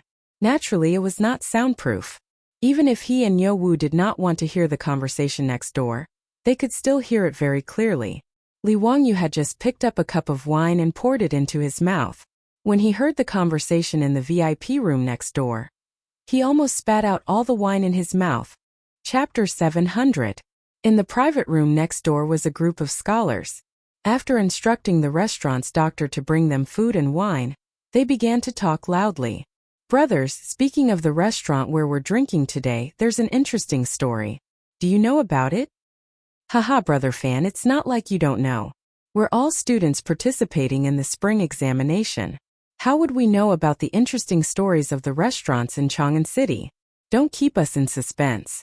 Tell us, what's so interesting about this restaurant? The owner of this restaurant is an interesting person. During the Lantern Festival, he didn't receive any guests. Instead, he hung countless riddles in front of the restaurant. Anyone who guessed the riddles correctly could enter and drink for free. Oh, there's such a good thing? Then the owner of this restaurant is indeed interesting. Brother Fan, you're from Chang'an. Did you enter this restaurant to drink for free during the Lantern Festival? The voice in the private room next door paused for a moment. Then, the Confucian scholar's voice was heard. Brother Chang'an, if you don't mention this, we'll still be good friends. When Li Wangyu heard this, he almost spat out the wine in his mouth. Could it be that the man next door also transmigrated from the future? Why did these words sound so familiar? Why do you say this, Brother Fan? We've all seen Brother Fan's essays and poems. If nothing unexpected happens, you'll definitely pass the spring examination. Could it be that with Brother Fan's great talent, you can't guess the riddles? Someone asked, puzzled. The man sighed and helplessly replied, if it were just ordinary riddles, of course I could. But when I wandered into this restaurant, the owner of the restaurant removed the riddles and replaced them with 10 questions, which he posted in front of the door. These 10 questions, let alone me, no one in Chang'an City could answer during the Lantern Festival. Naturally, I couldn't drink this free wine. His words immediately aroused everyone's curiosity. What kind of questions could baffle all the Confucian scholars of Chang'an City?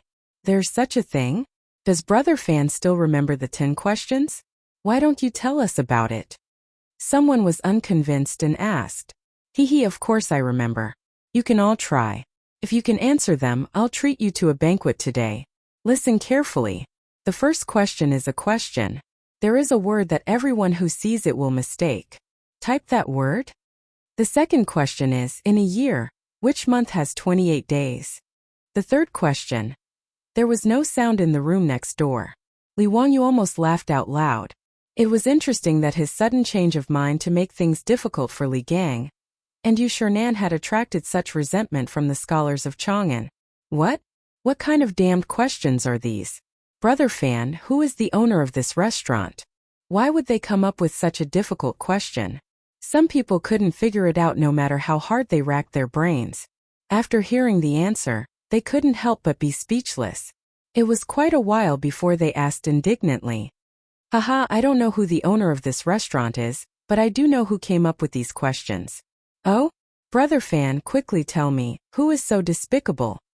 When the owner of the restaurant set the questions that day, he had already written that these difficult riddles were all written by the county earl who founded the country. Haha, brothers, what do you think? Do you have any ideas? What? County earl? Li Zio? No wonder it was written by the little immortal poet. That makes sense. Haha, how can I compare to the little immortal poet's great talent? Li Wangyu was stunned by this person's words. Little immortal poet? Is he talking about me? Since when did I have the title of little immortal poet?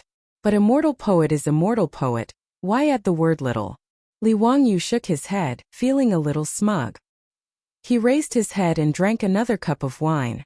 Haha, I can copy the title of little immortal poet just by copying poems, but I wonder how the immortal poet Li Taibai will live in the future? This guy's skin is getting thicker and thicker. Not only is he not ashamed, but he is also somewhat proud. A voice came from the room next door. Brothers, you may not know, but in Chang'an, no one calls Li Zio little immortal poet. Behind his back they all call him Bays County Earl. Haha. Li Wangyu heard this and could not help but raise his eyebrows. He pricked up his ears and wanted to hear why he was called Bays County Earl.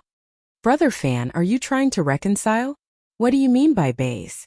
Haha, Bays is an ancient mythical beast. It knows astronomy, geography, and trifles. After being tortured by his 10 questions, the students in Chang'an were both impressed and annoyed. They wanted to scold him, but they did not know how to do so. They did not know whether to laugh or cry, so they simply called him Bays County Earl. Haha, so it is. It is very vivid. Interesting, interesting. Interesting, your sister. You are the mythical beast. You are not a human. Li Wangyu ridiculed in his heart, but he shook his head helplessly. It seems that the brain teasers really made these scholars of the Tang dynasty uncomfortable.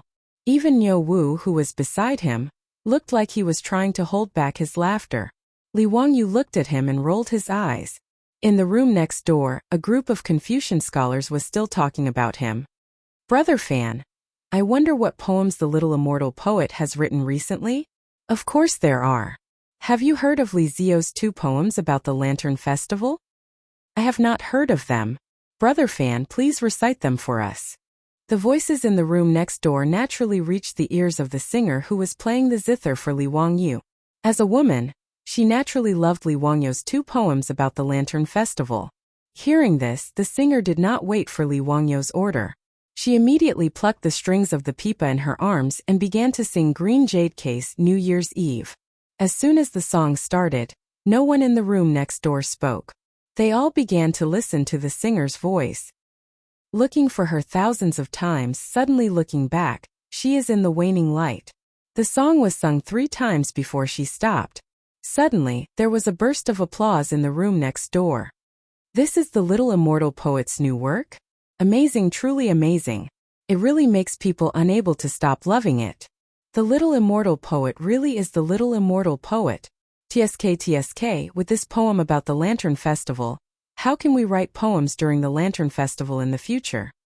That is indeed the case. Since the Bays County Count wrote this poem about the Lantern Festival, from now on, who would dare to write a poem about the Lantern Festival? Wouldn't that be like displaying one's slight skill in front of an expert? Immediately, someone gently knocked on the partition screen and said, "Sorry to disturb you. Could you please ask the singer to sing the other poem as well?" The singer raised her eyes to look at Li Wangyu. Seeing him nod, she plucked the strings again and began to sing Chang'an New Year's Eve. Last year on the Lantern Festival, the lights of the flower market were bright as day. The moon was high above the willow branches, and people made an appointment at dusk.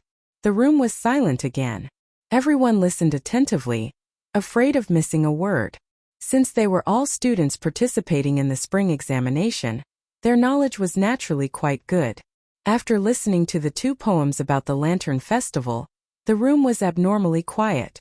It was so quiet that one could hear a pin drop. After a long time, Li Wangyu heard a sigh coming from the other room. The Lantern Festival's poetry will be finished from now on. The sentence "the moon was high above the willow branches, and people made an appointment at dusk" made people's hearts yearn. The little immortal poet really lives up to her name. In the field of poetry, Li Zio should be called teacher. Since ancient times, the word teacher was extraordinary. It meant that the one who reached the top was the teacher. The scholar was the elder, so he was called teacher. Li Wangyu was 17 years old. For these scholars to be willing to call him teacher, one could see his current position in their hearts. Chapter 701. When Niu Wu heard the words from the room next door, He could not help but wink at Li Wangyu. Li Wangyu pretended to be calm, putting on a straight face and coughing lightly.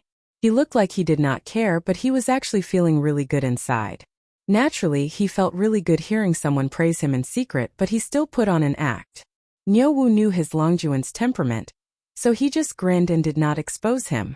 On the other hand, the songstress looked at the master and servant pair weirdly. The Confucians next door were praising County Earl Hu, so what was the meaning of their expressions? Another voice came from the room next door. I heard that the imperial court is preparing to attack the Turks again? Do you know about this? When Li Wangyu heard this, he frowned. He did know about this matter. In the 8th month of the 3rd year of Chang'an, Pai Lupi ordered Minister of War Li Jing as the general manager and Zhang Gongjin as the deputy general manager to attack the Turks. It was also in this battle that Pai Lupi finally took revenge for the humiliation of being forced by Jelly Khan to sign the Wei River Alliance, destroying the Turks in one fell swoop. However, Li Wangyu did not know about this matter from Pai Lupi, Chang Yaojin or Li Jing. He only knew about it from history books. How did these Confucians know about such a secret of the imperial court?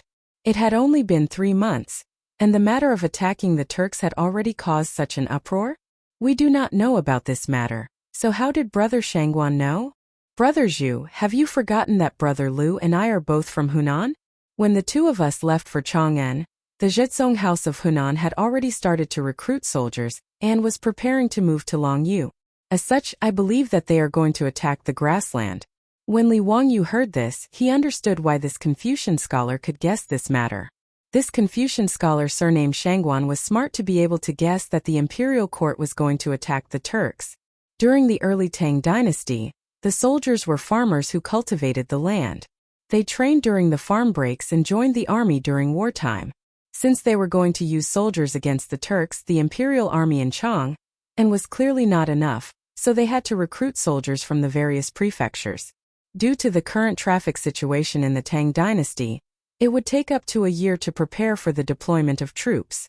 Therefore, it was normal for Hebei province to begin recruiting troops after receiving the order. Naturally, such a large-scale conscription of prefectural soldiers could not be hidden from the world. In ancient times, it was a joke to try to keep it a secret before a large-scale war. Li Wangyu knew that he had thought wrongly before, so he was too lazy to pay attention to it and continued to drink his wine with Niu Wu. The few Confucian scholars next door were discussing the matter of the imperial court dispatching troops to the grasslands, and the topic of conversation eventually came back to Li Wangyu. Speaking of the imperial court sending troops to the grasslands, I think of the poem Leaving the Fortress by the little immortal poet. Speaking of which, it is quite strange. As far as I know, the little immortal poet is only 17 years old this year. He has never been to the border and has no experience in the army. How could he write such a vigorous poem? Could it be that there are people in this world who are born with knowledge? Brother Lu, you're getting carried away. What kind of person is the little immortal poem? How can he be mentioned in the same breath as others? He is the imperial tutor. Brother Lu, throughout history, has there been anyone like the little immortal poet, who is only 16 years old and can be the imperial tutor of the crown prince? Haha, Brother Shangguan is right. It's my fault. With the little immortal poet's poem Leaving the Fortress, it is like 2 poems of the Spring Lantern Festival. How can the later generations write it? It is difficult to surpass such a classic work. That's true. The little immortal poet is not giving the later generations a chance to write poems. Haha, come, everyone, let's drink to the little immortal poet's Leaving the Fortress and to this masterpiece of a frontier poem. Frontier poems were the favorite subject of the Tang dynasty poets. Before the Tang dynasty, there were no more than 200 frontier poems collected. In the Tang dynasty, there were more than 2,000 frontier poems collected in the complete Tang dynasty poems alone. It could be seen that the Tang dynasty people loved frontier poems. Of course, the poem that Li Wangyu had plagiarized from Wang Chongling's Leaving the Fortress was indeed a representative work of frontier fortress poetry. It could be said to be one of the 7 masterpieces of the Tang dynasty. It was normal for the Confucian scholars to give it such a high evaluation. There was a burst of noisy drinking in the room next door. When Li Wangyu heard it, he couldn't help but laugh. At this time Li Wangyu was already drunk. His brain was dizzy from the stimulation of alcohol. When he heard those Confucian scholars say that there were no classics in frontier poems, he couldn't help but want to show off. He didn't care whether he would scare others or not. He picked up his chopsticks, knocked on the bowl and plate, and loudly recited. The yellow river far away among the white clouds, a lonely city of 10,000 mountains. When these two lines of the poem came out, the room next door, which was noisy just now, suddenly became quiet again. These two lines described the magnificent scenery of the frontier fortress in the northwest. From the rolling waves of the Yellow River to the lonely city on the frontier, it created a sense of desolation and loneliness. The several Confucian scholars looked at each other, the hands holding the wine cups stiffening. A lonely city connected the frontier fortress with the sorrow of separation. This poem was very wonderful. They couldn't help but all perk up their ears, ready to listen to the next line. Why should the Chang flute blame the willows? The spring breeze does not cross the jade gate. The nostalgia of the frontier soldiers seemed to spread out. The magnificence and desolation of the frontier fortress, the sorrow and heroism of the soldiers who couldn't return home.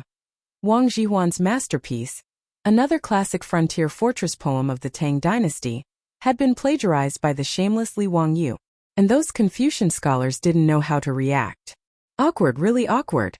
This was simply a slap in the face. Just a moment ago, everyone was praising the little immortal poet's frontier poem, saying that it was the masterpiece of the world.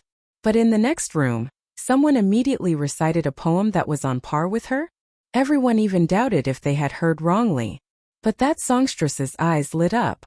Without hesitation, she immediately plucked the strings of her zither again, opening her mouth to sing the poem Li Wangyu recited, Leaving the Frontier. After the songstress finished singing, Li Wangyu still hadn't had his fill. He recited another poem, Grape Wine in a Luminous Cup. The lute immediately urges me to drink. Lying drunk on the battlefield, don't laugh. Since ancient times, how many people have returned from a campaign? The clouds of the Qinghai Mountains, the lonely city looks at the Jade Gate. The yellow sand wears the golden armor after 100 battles. Lu Lan won't return until it's broken. Today, he was sending off monk Wenzai, so he was originally feeling melancholy. Now that he had drunk a few cups of wine, under the stimulation of alcohol, he didn't care and recited several wonderful frontier poems. Li Wangyu felt good. The songstress was stunned. All the Confucian scholars were stunned. Separated by a screen, everyone could only hear the sound, but not see the person. At this moment, besides shock, there were only 10,000 alpacas galloping through their hearts. Damn it, when did frontier poems become a specialty in this field? And they were sold wholesale?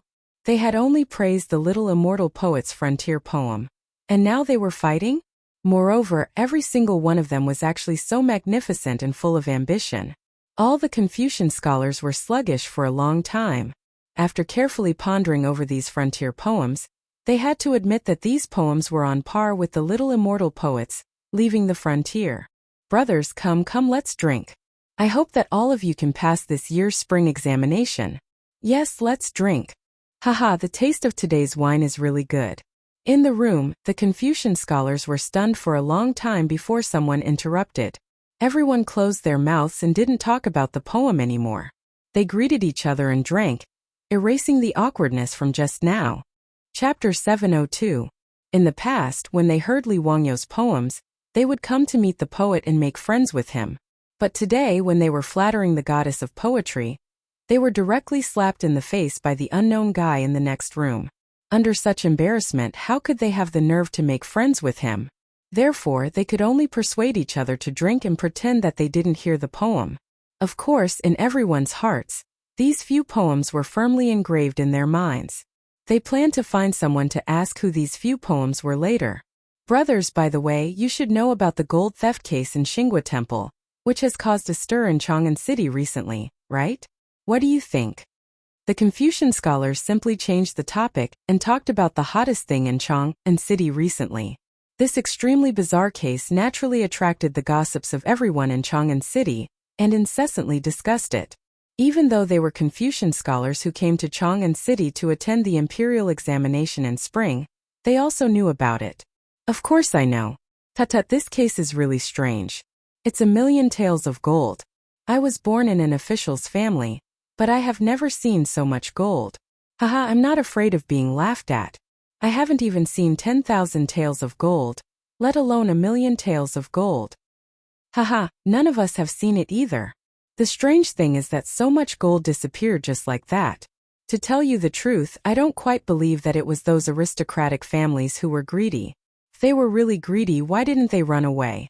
Why did they stay in Xinghua Temple? Brother Chang'an, you're right, but it's also strange. I heard from the people in the Ministry of Justice that those troops were very sure that before the side hall where the gold was stored caught fire, they saw with their own eyes that the gold was in the side hall. If so, I'm afraid that only immortals could transport the gold away. Haha, Brother Lu, don't joke. Do immortals need to steal gold? Immortals can turn stone into gold by themselves, right? Haha, you're right. I was wrong. However, in this gold theft case in Xinghua Temple, not only the gold of the 5 families and 7 kings was lost, but also the gold of the sage, Duke Lu, Duke Zheng, and Duke Lai were also lost. Even the goddess of poetry lost 80,000 taels of gold. It's really a heavy loss. Tisk tsk. Speaking of which, I admire the little immortal poet the most. You are indeed worthy of being the Bays County Earl. It was said that when the little immortal poet was chased out of the clan by the Li clan of Hu County, she led an old servant and started from scratch. In less than a year, she had earned notice family business and was also conferred a title by the saint. She was really amazing. Although I lost 80,000 taels of gold this time, in my opinion it is nothing.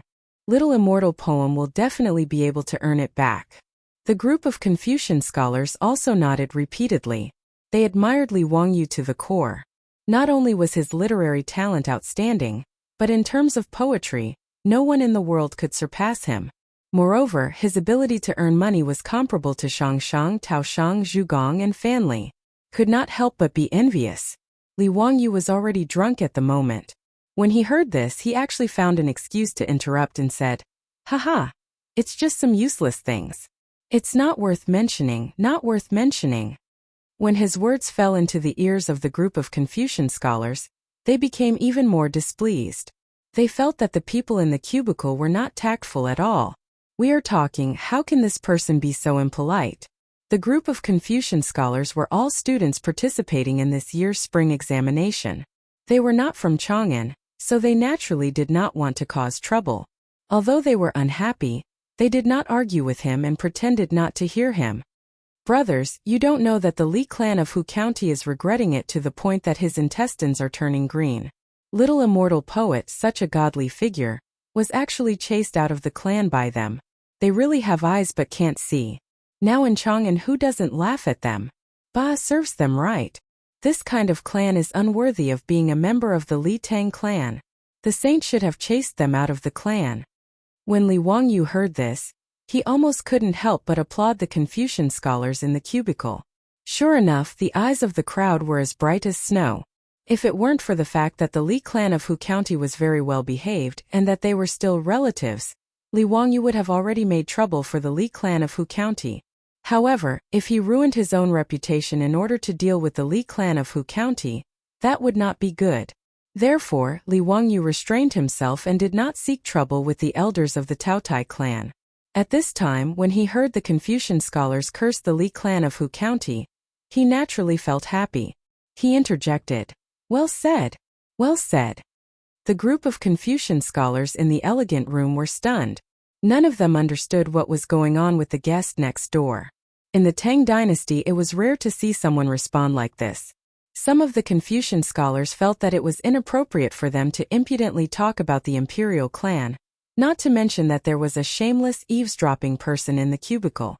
Therefore, they did not respond and directly changed the topic to this year's spring examination.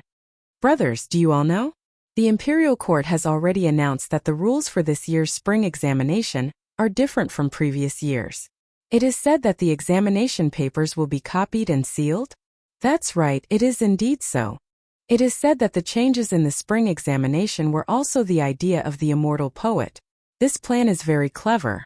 In this way, why do we need to care about the examinees who have submitted their papers? Speaking of this, I feel very carefree in my heart and should drink a toast. With this sealing of the papers, We don't need to worry about cheating in the spring examination. We brothers have studied hard for many years and can also display our talents. Haha, we should drink a cup to victory. Speaking of which, the person I admire the most right now is none other than the immortal poet. Not to mention his poems and essays, just the immortal poet's engraving printing technique is a blessing for us scholars. Brother Chang'an is right. What I admire even more is the water wheel and four-wheeled carriage that the immortal poet created. This is something that will benefit the country and the people for thousands of years. If I can learn from the immortal poet and benefit the people, then my years of study will not be in vain. If I can become the immortal poet's disciple, I would rather not take this year's spring examination. Brother Lu's words are exactly what I want to say. After the scholar surnamed Lu and Chang'an said these words, the crowd of Confucian scholars burst into laughter. Haha, Brother Lu and Brother Chang'an don't joke like this. Why don't you see who the immortal poet's disciples are? Not to mention the Crown Prince and His Highness King Yu, even Junior Supervisor Yen and Imperial Censor Ma. One is a 4th-rank Imperial Censor and the other is a 6th-rank Imperial Censor.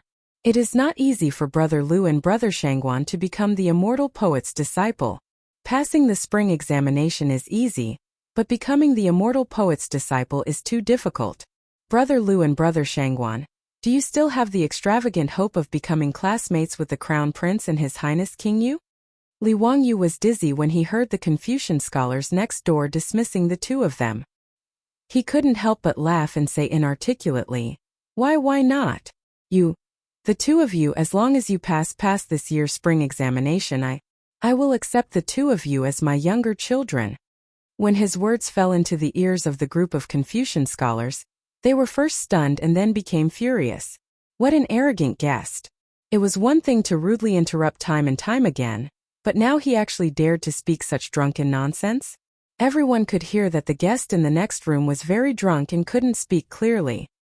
He actually came to take advantage of them, and said that he wanted to accept Chang'an and Lu as his disciples. Who did he think he was? Did he really think that just because he drank a few cups of wine, he was a character like the immortal poet? At this time the Confucian scholars couldn't care less. In a moment of anger they directly pushed open the partition screen in the room, wanting to see what kind of crazy person was so rude. When Niu Wu saw the Confucian scholars angrily push open the partition, he quickly stood up and prepared to stop them. Just as he was making a ruckus, he heard a burst of noise from the back of the room. Wahahaha! I told you that I didn't see wrong. Isn't the person sitting downstairs the middle of that brat Zio's residence? That bastard Zio must be drinking and making merry here. Let's find him and settle the score. Hearing these words, Li Wangyu, who was still dizzy a moment ago, suddenly quivered. Chapter 703. To be able to make such a sound that could make Li Wangyu tremble in fear.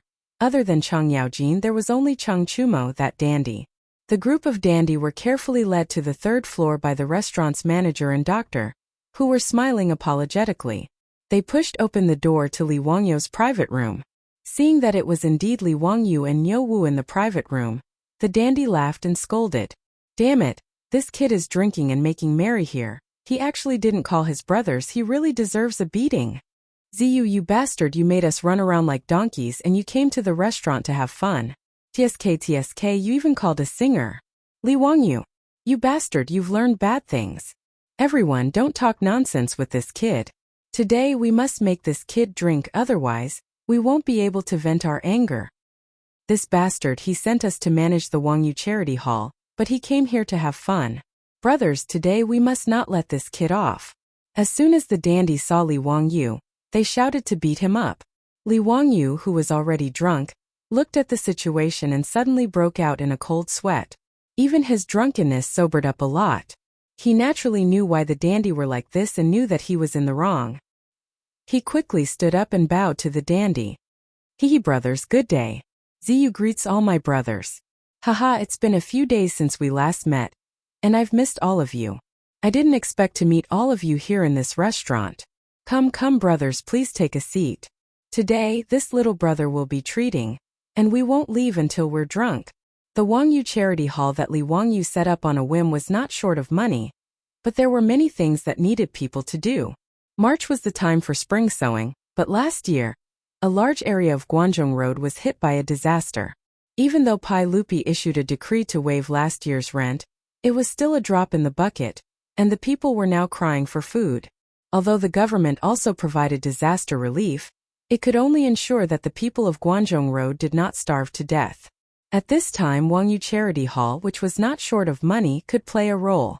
With the support of Empress Zhongsun and a group of top playboys in Chang'an, the Wangyu Charity Hall did not encounter any resistance in the Guangzhou circuit. But even if he had the money, it wasn't easy to run a charity hall. Whether it was counting the number of farmers affected by the disaster or distributing food, it was a very complicated matter. The debauches didn't understand this either. Although they had their own stewards to help them, they were still very busy. He sent someone to ask Li Wangyu for help, but at that time, Li Wangyu was busy digging a hole for the 5 surnames and 7 factions. How could he care about these things? He repeatedly said that he was not free and refused. Moreover, with his temperament, he didn't have the patience to do these things. He had always been the one who only cared about setting fires and not cleaning up. Li Wangyu did not expect that he would be caught red-handed by these foppish playboys when he came to this restaurant to relax after seeing Monk Wenzai off outside Chang'an City, and wanted to have a drink on the way back. Chang Chumo ignored Li Wangyu and went forward to grab him by the collar and scolded jokingly.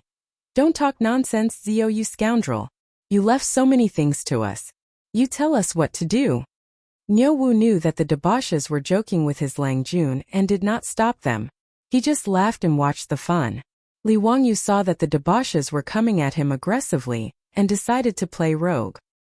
He spread his hands and said, "Brothers, this little brother's 50 kilograms is here.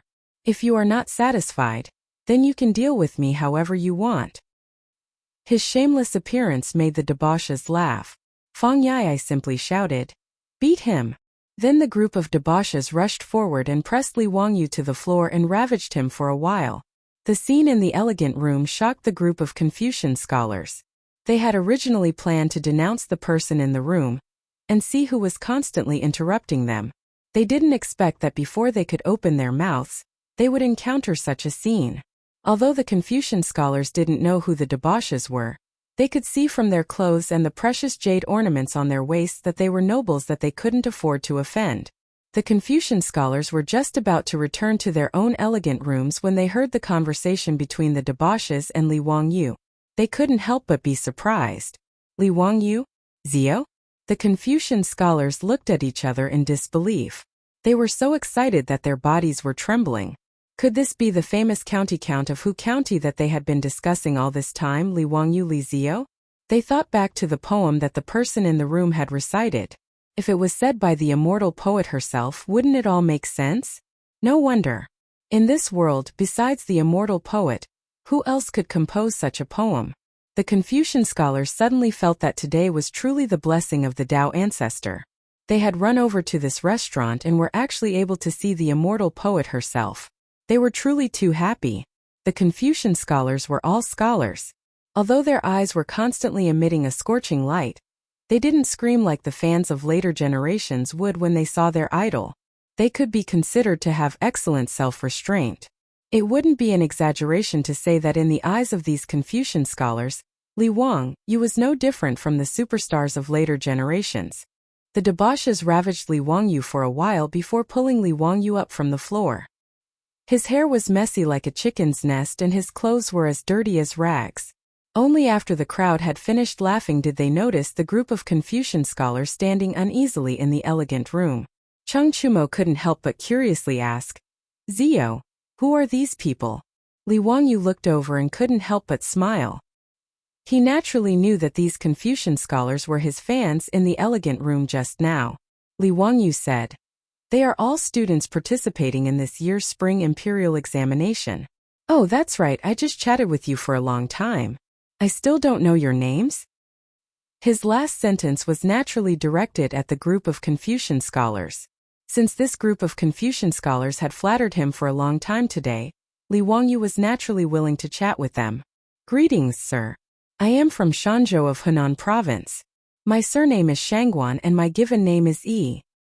"Greetings, sir. I am from Bianzhou of Henan Province. My surname is Liu and my given name is Rungai." "Greetings, sir. The group of Confucian scholars immediately respectfully bowed to Li Wangyu, and then reported their names one by one. The others didn't matter, but two of them made Li Wangyu feel slightly surprised. Chang'an Yi? Lu Rengui? Li Wangyu felt that it was really interesting. He came to the Kong family restaurant to drink today, and he could also meet two famous people in the history of the early Tang dynasty, the future prime minister of the Tang dynasty. Chang'an Yi himself was needless to say, but the key point was that he also had a granddaughter, the talented woman Chang'an Wan. Lu Rengui was a famous prime minister in the early Tang dynasty.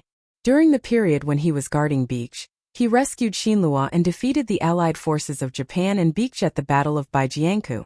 Li Wangyu remembered that Chang'an Yi had become a monk in his early years, and later became an official as a jinshi. Was he the jinshi who participated in the spring imperial examination in the third year of Chang'an? After hearing the introduction of the Confucian scholars, Chang Chumo and the others just nodded slightly, then turned their heads and ordered the manager of the restaurant to remove the previous wine and dishes and prepare a table of dishes. This group of foppish rich people didn't have the patience to know any Confucian scholars, and they had no interest in these candidates who were preparing to participate in the spring imperial examination. Li Wangyu didn't say anything. After all, he had been in the Tang dynasty for a long time. Speaking of his current status, he was much higher than Chang'an Yi and Lu Rengui. Chang Yaojin, Fang Xianling, Du Ruhui, and other famous people in the Tang dynasty. He didn't have the excitement of meeting Ma Zhou for the first time when he first came to the Tang dynasty. Therefore, when Li Wangyu heard the names of Chang'an Yi and Lu Rengui, he was just a little surprised, and didn't have any other thoughts. However, Chang'an Yi and Lu Rengui knelt down in front of Li Wangyu. Chapter 704. Chang'an Yi and Lu Rengui's actions scared the wastrels. They couldn't figure out what the two were doing. The group of Confucian scholars immediately understood the two's actions, and couldn't help but reveal looks of envy. Li Wangyu was also somewhat baffled by the two's actions. Brother Chang'an, Brother Lu, what is the meaning of this? He had drunk so much that he had forgotten what he had said before. Now that he had made a fuss with the wastrels, he had sobered up a lot.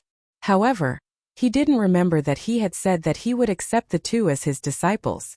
Teacher said earlier that if the two of us were lucky enough to pass this year's spring imperial examination, teacher would accept us as his disciples. I don't know if teacher's words still count? Li Wangyu was stunned. Did he say that? How come he didn't have any impression of it? He looked at Niu Wu and asked if this was true. Niu Wu was also speechless. He could only nod silently, indicating that this was indeed what Li Wangyu had said earlier. After receiving Niu Wu's confirmation, Li Wangyu was also dumbfounded. He had really agreed to accept Chang'an Yi and Lu Rengui as his disciples? Li Wangyu had a headache. He subconsciously wanted to find an excuse to refuse. However, when he saw Lu Rengui and Chang'an Yi kneeling on the ground and their eyes filled with anticipation, he couldn't bring himself to refuse. Forget it. In any case, one sheep was already herded, and a flock of sheep was also released. 2 more disciples was no big deal. Thinking about Li Changqian, Li Tai, Ma Zhou, Yan Libin, Chang'an Yi, and Lu Rengui were all his disciples, it seemed quite interesting. Looking at Pai Lupi's meaning, that brat Li Ji should also acknowledge him as his teacher in the future. After this mess, the historians in the future would have a headache when they researched the history of Zhengguan Yan. Thinking of this, Li Wangyu nodded slightly at Chang'an Yi and Lu Rengui on the ground. Since I said this before, I won't go back on my words.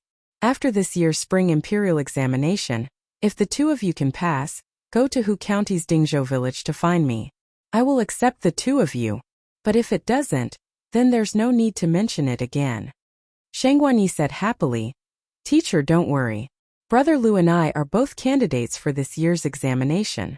I will definitely not embarrass you. I will definitely pass this year. That's right. Don't worry, teacher. If I can't become a grand scholar, how can I have the face to acknowledge you as my master?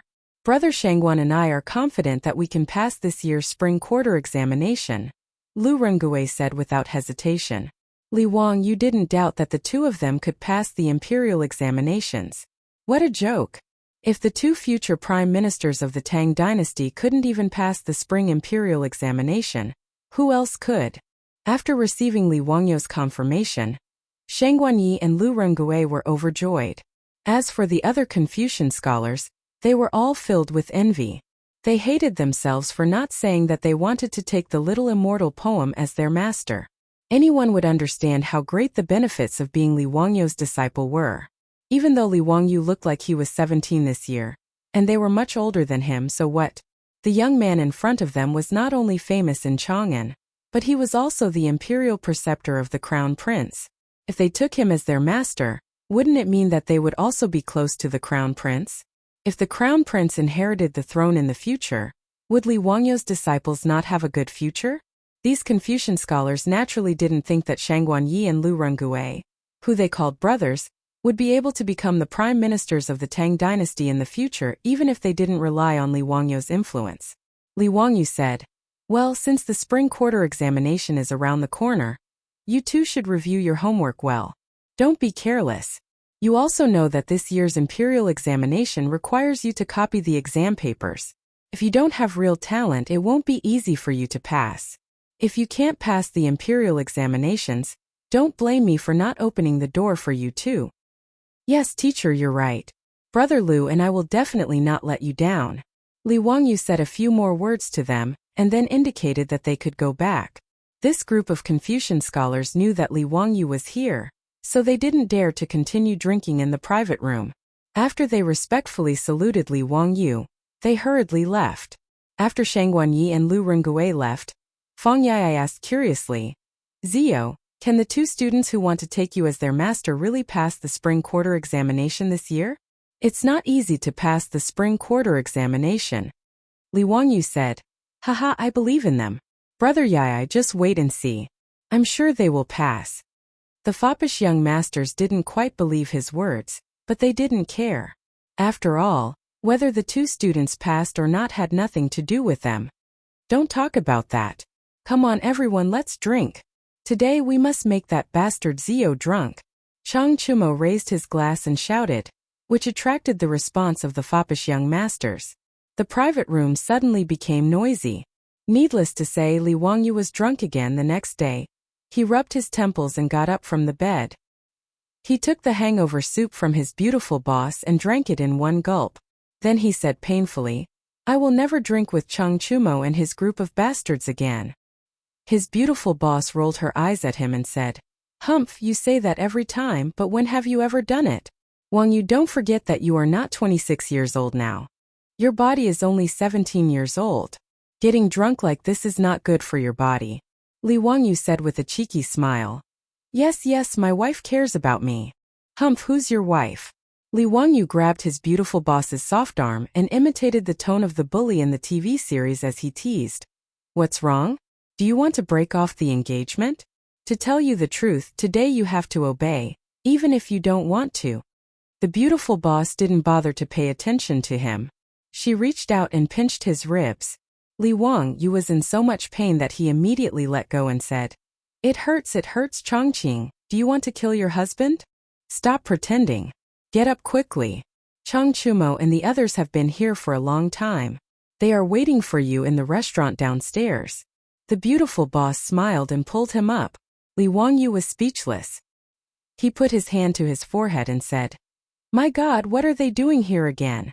Are they going to ask me to drink again? Chongqing, go and tell them that I am sick."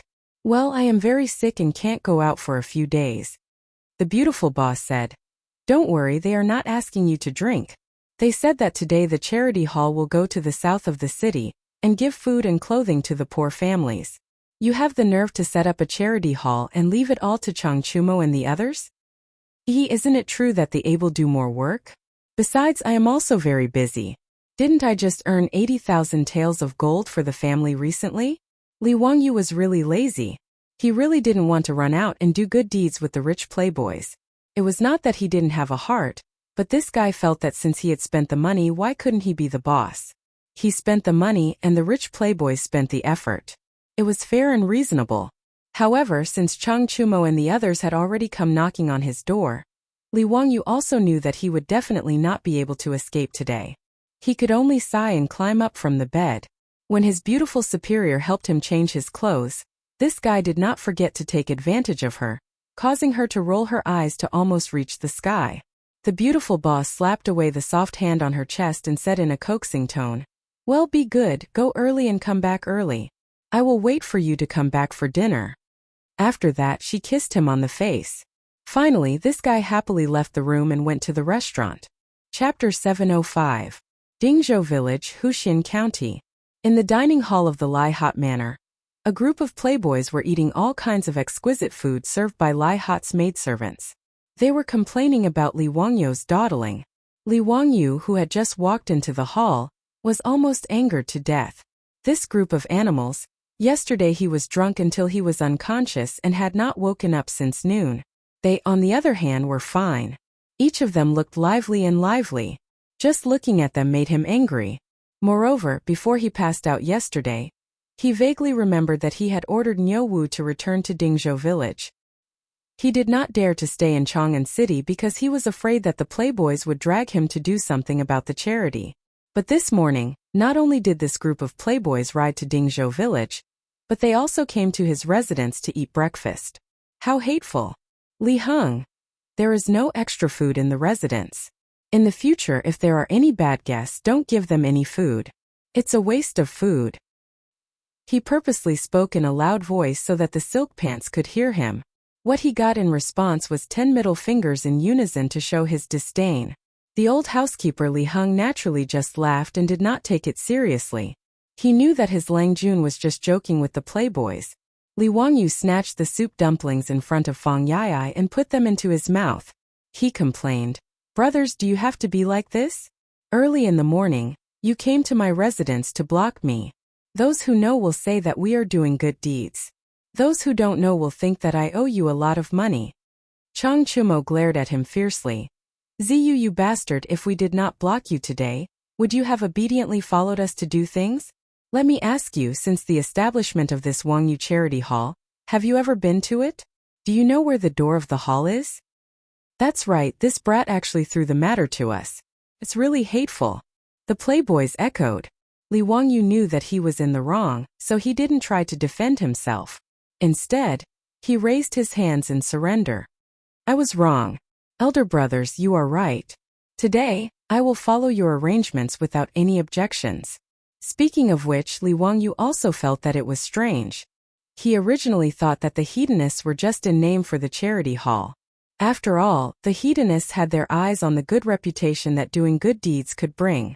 In Chang'an, it was easy to talk about caring for the young, supporting the old, helping the poor, and alleviating the sick. However, this group of silk pants actually seemed to be addicted to it. Not only did they do it themselves, but they also enjoyed it. This attitude made Li Wangyu very confused. Were these still the same foppish young masters who had nothing better to do, and would either go to Peace Square or the Hu People's taverns to drink and have fun? Could it be that, like him, her soul had been replaced by someone else? Li Wangyu was a little confused. Could it be that doing good deeds could also be addictive? Okay, let's hurry up and finish eating. Today we are going to Peace Square and Yongyang Square to give cold clothes and food to the widows, and the disabled. Don't waste any more time. Chang Chumo clapped his hands and called out. Peace Square and Yongyang Square were west of the Dazhao Baseball Stadium, in the southwest corner of Chang'an City. In the huge Chang'an City, high officials and nobles had always lived in the north of the city. The west of the city was mostly inhabited by merchants and rich merchants. Most of the Hu people also lived there. There were also many merchants in the east of the city, plus the ordinary officials of the imperial court and the more affluent people. In Chang'an City, the further south it was, the poorer it was. Many of the squares in the south of the city were more like villages outside the city. Not only were the walls of the square only made of yellow mud, but there were also large areas of farmland within the walls. The houses of the people were mostly made of yellow mud and thatch, just like Dingzhou Village. They were dilapidated and could be called the slums of Chang'an City. Peace Square and Yongyang Square were located in the most remote southwest corner. They were also surrounded by the walls of Weiguo City, so they were the most barren places in the south of the city. Li Wangyu demolished Dun Square and Zhaoxing Square to build the baseball stadium. They were originally in the same situation, but they were relatively more convenient for transportation, so they were chosen by Li Wangyu. The people who took the money and sold the land to Li Wangyu were quite happy. The people of Dun Square and Zhaoxing Square could definitely be considered the first group of people in Huaxia who got rich by demolishing. It was a bit of an exaggeration to say that they got rich, but Li Wangyu did not mistreat the people of these two squares. The money he gave them was enough for them to find other squares to settle down and buy property, and they still had some money left over. After knowing the plans of the playboys today, Li Wangyu nodded and focused on eating breakfast. However, he heard Chai Lingwu say, "Zio, today we came to Dingzhou village to look for you. Not just to get you to do something. We want you to go to Xianwei Square and find a few of old Immortal Sun's disciples and grand-disciples to come with us to Peace Square and Yongyang Square to treat the sick people. The charity hall will pay for the medicine." Li Wangyu looked up in shock. No wonder this group of playboys came to Dingzhou village so early in the morning. It turned out that they had other motives. However, Li Wangyu absolutely agreed with the playboy's idea. He raised his eyes to look at the group of silk pants and pondered in his heart. They even thought of treating a patient. It seemed that these silk pants weren't just trying to make a name for themselves, but were actually doing good deeds. This really made him look at these silk pants in a new light. "Okay, no problem. Leave this to me." Li Wangyu patted his chest and promised. He was naturally not boasting. With his relationship with Sun Simiao, it was not a big deal to borrow his disciples and grand-disciples to treat illnesses. That day, Li Wangyu made a bet with Zhang Baozong. After Mr. Baozong lost, he really went to Xianwei Square and kowtowed to Sun Simiao to become his disciple. In fact, Zhang Baozong was originally unwilling to do this. However, when he came into contact with the microscope in Xianwei Square and the magical surgery and penicillin, he became willing. Not only did he not hesitate to call Sun Simiao master, but he also took the initiative to send his disciples and grand-disciples to Xianwei Square. The Xianwei Square, which was originally not small, actually became a little crowded after dozens of the best doctors of the Tang dynasty gathered there. Li Wangyu also felt that it was a waste for Sun Simiao and the others to gather in Xianwei Square. After all, the medical conditions in the Tang dynasty were really not good. Even in the capital of Chang'an, when most people fell sick, they just relied on those unreliable medical workers. After the fops mentioned this, Li Wangyu thought about whether he should invest in building a hospital in Chang'an City. Huaxia was actually the first country in the world to set up hospitals. As early as the Western Han Dynasty, Emperor Wu of Han Dynasty Lu Che set up medical centers everywhere. People with diseases and epidemics give up empty houses to buy medicine, equipped with doctors and medicine, and treated the people for free. However, hospitals similar to modern hospitals in the future, which recruited and treated patients according to their categories, only appeared in the Southern Song Dynasty. Li Wangyu felt that since the charity hall was going to treat the poor, this kind of free medical treatment was just a temporary act. It was better to take out gold to open a hospital. After all, with Sun Simiao, the great god, there was no need to worry about not having enough good doctors. As for money, it was even less of a problem. Not to mention that Wangyu's charity hall earned more than 200,000 strings of cash every year by collecting feces in Chang'an City. Even with his current wealth, it was not difficult to use it to maintain a few free hospitals. The more Li Wangyu thought about this matter, the more feasible it was, so he simply told the fops his idea and wanted to hear their opinions. Chapter 706. After listening to Li Wangyu's explanation about the hospital, Cheng Chumo and the others naturally applauded and cheered. However, Fang Yai glanced at Li Wangyu vigilantly and asked, "Zio, what kind of hospital is this? Don't tell me you intend to be a hands-off shopkeeper and leave it to us to manage? No way, you don't even need to think about it." Fang Yai's words reminded the group of silk pants that this was indeed the case. Li Wangyu, this bastard, all of his ideas were good. It was just that this fellow was lazy to the bone and belonged to the type of person who only cared about killing and not burying. This was the case with the charity hall. Although the playboys also enjoyed it, when they thought about how they were running around outside every day while this guy was eating, drinking, and having fun in the manor, they couldn't help but feel angry. Li Wangyu couldn't help but have a few black lines appear on his face. Damn, how did this group of playboys see through my thoughts? When did these bastards become so smart? He quickly coughed dryly and said, "Ahem, brother Yai, what are you thinking? How could this little brother think that way? You all misunderstood this little brother. this hospital, and we naturally can't manage it. After all, we don't know medicine. This little brother is going to let old immortal son manage the hospital. Our Wangyu Charity Hall will only be responsible for providing money and food. What do you all think? That's fine. The charity hall can take out 1,000 copper coins every month. He was now responsible for the account books of the Wangyu Charity Hall, so she naturally knew. Li Wangyu said, if the hospital's expenses are not enough in the future, this little brother will pay for it out of his own pocket. This is nothing. Since all the brothers have no objections, I will go to Xianwei now and find old immortal son to settle this matter. Chang Chumo impatiently waved at him, motioning him to go quickly. He then turned to the old housekeeper Li Heng and asked, Housekeeper Li, may I ask if there are any cows that have just fallen to their deaths recently? If there are beef, cut a few catties for us. Li Wangyu was getting up and walking out. When he heard Chang Chumo's words, he almost staggered and fell to the ground. F***ck, this bastard who doesn't want firth. Who would cut a few kilograms of beef for breakfast? What was even worse was that he actually asked Li Heng if there were any cows that fell to their death recently. Obviously, this was the aftereffect of the stewed beef with potatoes that he had treated Pai Lupi, Fang Xianling, Chang Yaojian, and Du Ruhui to. Li Wangyu pretended not to hear Chang Chumo's words. He comforted himself while muttering, don't be angry, don't be angry. If you get sick from anger, no one will take your place. Then he went out to look for Sun Simiao. Li Wangyu, Sun Simiao, and Zhang Baozong greeted each other before taking their seats in a private room. Old immortal's son, Mr. Treasure. I'm here today because I have a request. After seeing Sun Simiao, Li Wangyu came straight to the point and said, I see that in Chang'an City, when ordinary people fall ill, they lack doctors and medicines. It's very pitiful. So I want to do something for them. Sun Simiao and Zhang Baozong looked at each other. They did not quite understand what Li Wangyu meant. Zio, I know this too. I often go to the mountains to collect herbs and treat the people for free. But it's just a drop in the bucket. Immeasurable deity, I can't do anything about it.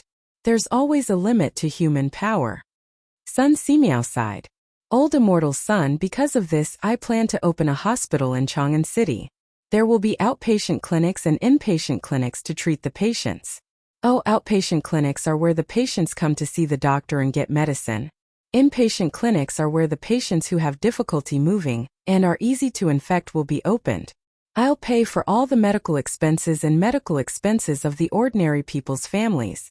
Although I don't charge any money, I'll treat the patients and the medicine will be good. What do you think, old immortal son and Mr. Treasure? Oh, free consultation fees and medicine? Zio, you'll pay for it? That's not a small sum. Zio, are you really willing? Sun Simiao and Zhang Baozong did not expect Li Wangyu to be so generous. They could not help but be surprised. This was not something that could be done with a few thousand strings of cash or even tens of thousands of strings of cash. They estimated that the hospital would have to spend hundreds of thousands of strings of cash, or even more every year. Li Wangyu smiled and said, I won't hide it from you, old immortal son and Mr. Treasure. Do you know about the Wangyu Charity Hall in Chang'an City? I'll donate all the earnings from the toilets in Chang'an City. It's a charity hall led by Empress Zhangsun. Now the charity hall earns up to 200,000 strings of cash every year. It won't be a problem to use part of it to set up this hospital. Sun Simiao and Zhang Baozong were impressed by Li Wangyu's generosity. They looked at each other and nodded in approval. Zhang Baozong stroked his beard and said, County Count who is indeed extraordinary. I've wronged you. Since County Count who is willing to set up this hospital, I don't have any other abilities, but my medical skills are not bad. If you need my help, County Count who only has to ask. Sun Simiao said, Zio, if you're really willing to pay for the medicine for the people of Chang'an City, I'm naturally willing to help. However, I haven't been in the secular world for a long time, and am unable to manage a hospital. Why don't I let Baozong manage it? If you have any difficult or complicated illnesses, you can come find me. Li Wangyu hurriedly looked at Zhang Baozong and said, If Mr. Treasure doesn't mind, why don't you take the position of director of the hospital? Zhang Baozong smiled and said, If County Count who trusts me, I'll cooperate. Li Wangyu said, With Mr. Treasure taking charge, there naturally won't be any problems. However, the scale of the hospital I plan to set up is not small. When the time comes, I'll have to ask Old Immortal's son and Mr. Treasure to send some of your disciples to the hospital. Of course, no problem. Sun Simiao and Zhang Baozong both nodded in agreement. After the three of them discussed the details of setting up the hospital, Li Wangyu proposed that Sun Simiao send a few of his disciples with good medical skills to help out with the charity's preparations to go to Chang'an City's Ping'an City and Yongyang City's Fangyi City. Of course, Sun Simiao would not refuse. He immediately had the little Taoist boy in the temple call for a few disciples and had them follow Li Wangyu to Chang'an City. Li Wangyu led Sun Simiao's disciples and grand-disciples to meet up with the foppish young masters. Then they rode towards Chang'an City. Since Cheng Chumo and the foppish young masters wanted to do good deeds, Chang'an City naturally had to cooperate. When they arrived at Yongyang City's Fangyi City, the bailiffs of Chang'an City who came to maintain order were already waiting there. The Li Zheng of Yongyang City was also waiting there respectfully. What made Li Wangyu speechless was that Cui Zhua, the county magistrate of Chang'an City, was also waiting at the entrance of Yongyang City's Fangyi City. Li Wangyu did not know that in this period of time, Wangyu's charity hall had become famous in Chang'an City. Empress Zhang's son personally took the lead. Duke Zheng, Duke Lai, Duke Lu, and the other young masters of the Duke's Manors were personally in charge. Chang'an City and Wanyan City naturally had to cooperate fully with Wangyu's charity hall. Cui Zhua and Lu Dehang were not fools. As the two county magistrates of Chang'an City, how could they let go of this opportunity to improve their reputation and flatter Chang'an City's Fangyi City? Knowing that a group of young masters were coming to Yongyang City and Ping'an City to give food and clothing, Cui Zhua did not even care about his official duties. He personally came to Yongyang City to wait. He was prepared to accompany the playboys to help the poor. Today, the clothes and food used to help the people of the two cities would naturally be delivered by the charity hall's steward. These things did not need the playboys to personally take care of. When Cui Zhua saw that Li Wangyu had also come today, he quickly went forward to greet him. Greetings to the county magistrate. Today, the county magistrate has actually come to Yongyang City to help the poor. I am very impressed.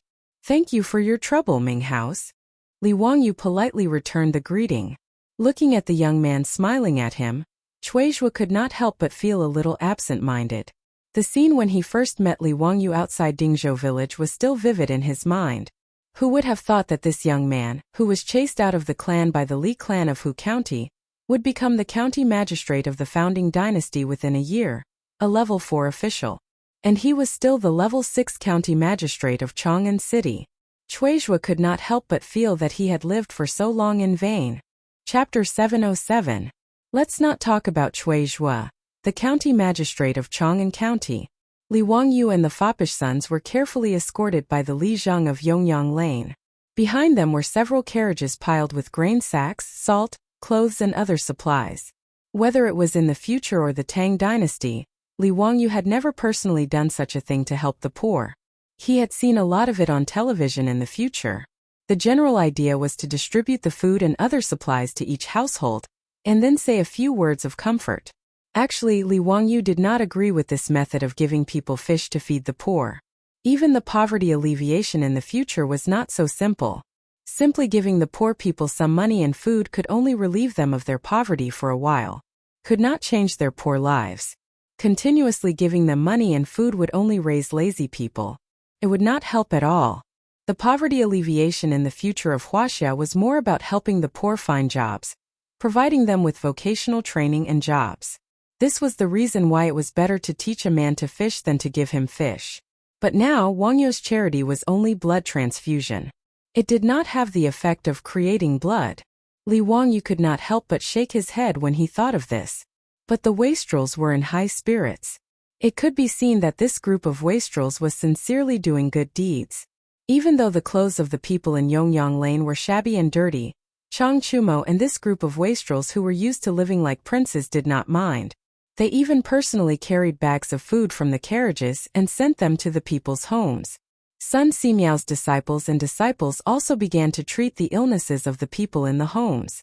Yongyang Lane was very lively at this time. The streets and alleys of the lane were filled with children running around. There were also voices of people bowing and thanking the wastrels. There were even some who were so excited that they directly knelt down in front of the wastrels and knocked their heads against the stone slabs. This scene fell into Li Wangyo's eyes, but he was silent. Fang Yai had just personally delivered the food to the two families and was sweating profusely. However, it could be seen that he was in an extremely good mood at the moment. Not only was Fang Yai like this, but Chang Chuemo and the others were also like this. Amidst the constant thanks and gratefulness of the common people in the square, the debauches were all flushed with excitement, their spirits high. Li Wangyu now understood why the silk pants were so concerned about doing good deeds. This group of playboys used to run amok in Chang'an City. Although they were not as bastards as Wang Ziqiao and Zhang Kongbua, they often caused trouble and fought. They were full of playboys. The commoners feared them, but they did not have any respect for them. Since this group of playboys began to run the Wangyu Charity Hall and learned how to be kind to the young, the elderly, the poor, and the sick in Chang'an City, they naturally won the heartfelt respect and gratitude of the people. To put it bluntly, it was a sense of satisfaction that they had never felt before. Li Wangyu naturally knew that Chang Chuemo and the others were not saints. Their ability to do good deeds was also for the sake of reputation, and they had a strong utilitarian heart. But just like what he said to Pai Lupi in Dingzhou village, Zilu receives cows. Doing good deeds with a utilitarian heart was not a problem, and should even be encouraged. He just felt that the way the silk pants did good deeds was not appropriate. Fang Yai strode back to the carriage, picked up the water bag and gulped down a few mouthfuls of water.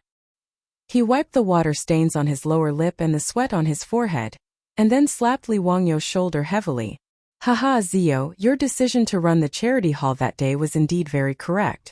Doing good deeds and helping the poor really makes one feel happy. The silk pants at this time also leaned against the carriage and took water to drink. It was obvious that everyone had put in a lot of effort. Chang Chuemo pointed at Li Wangyu and scolded with a smile. That rascal Zio really knows how to be lazy. We are all sweating, but this rascal is actually hiding on the side to watch the fun. That's true, this rascal really is very tired.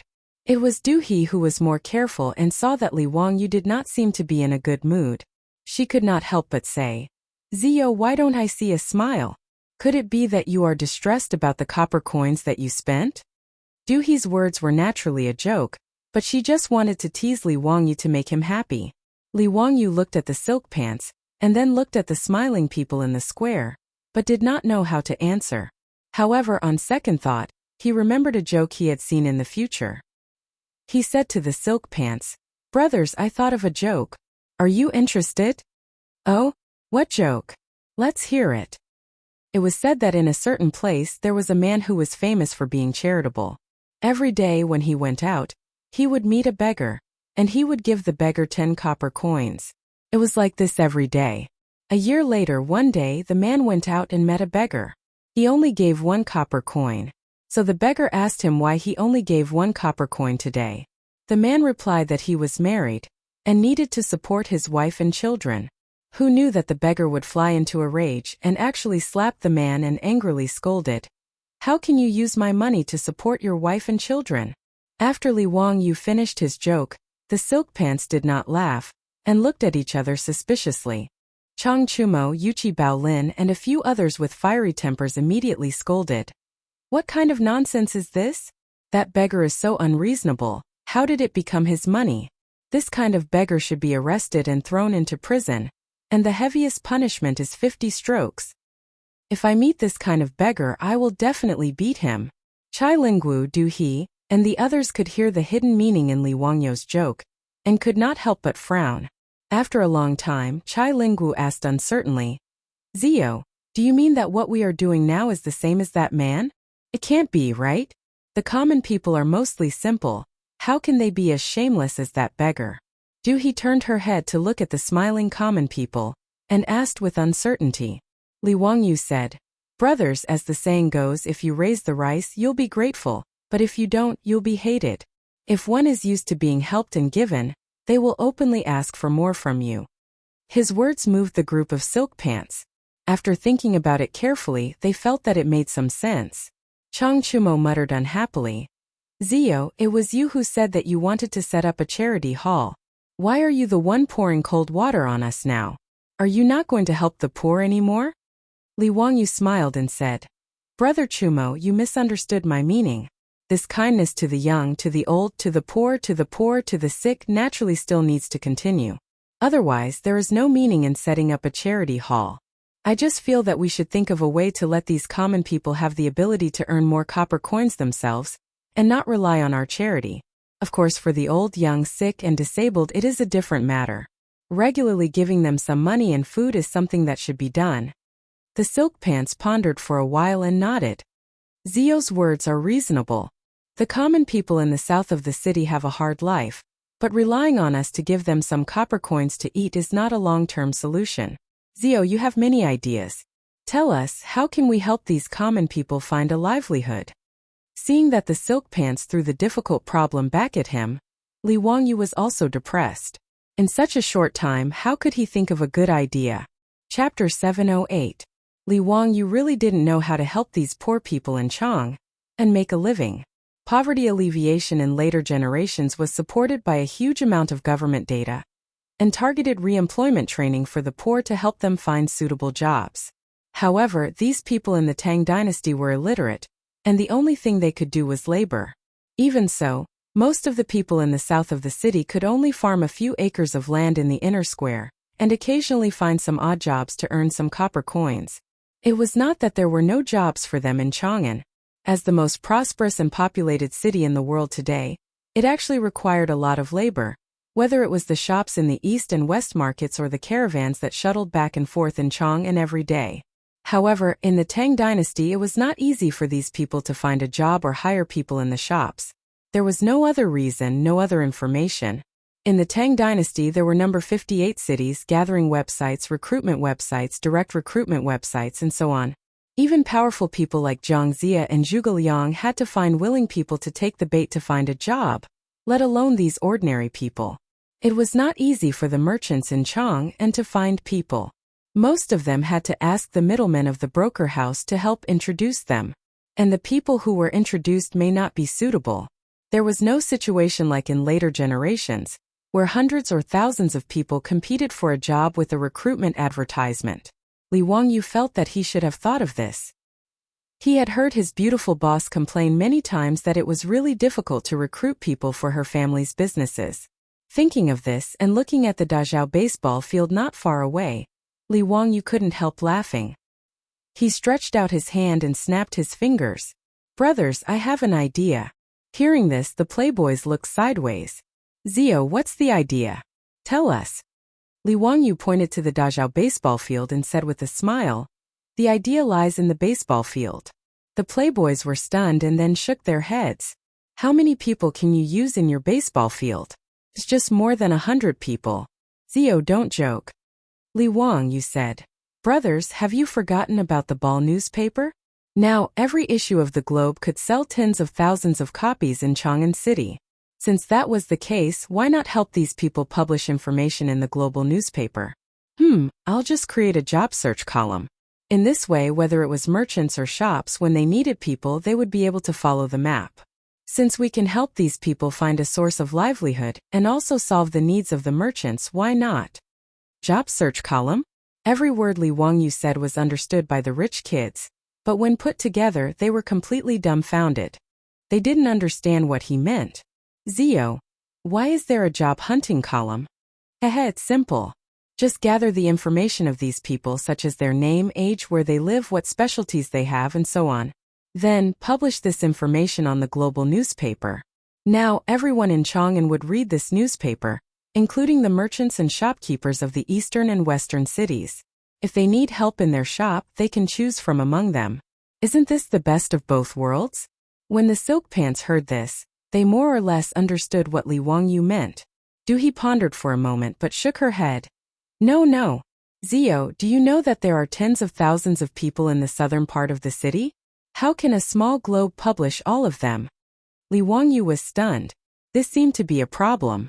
However, looking at the smiling Chang and County Magistrate Cui Zhua, Li Wangyu smiled again.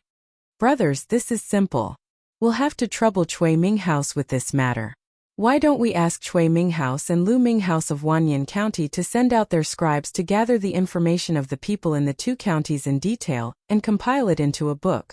We'll publish the information on the globe and let the merchants who need help go to Chang'an and Wanyan counties to inquire. Then, we'll let the county magistrate bring the people that the merchants have taken a fancy to the county magistrate. Both sides can meet face to face. Isn't that enough? Li Wangyo's idea came out of his mouth. The fancy pants nodded in agreement with his words, but Chui's expression did not look so good. If the county magistrate did as Li Wangyu said, wouldn't it become a middleman? What kind of scandal would that be? Moreover, how many people would the county magistrate need to do such a thing? If Chui nodded and agreed, wouldn't he be scolded to death by the scribes and bailiffs in the county magistrate? However, Li Wangyu, the county magistrate who founded the country, said these words, and a group of nobles stared at him. Although Chui was unwilling, he couldn't say a word for a long time. Li Wangyu saw Chui's constipated expression and immediately understood what he was struggling with.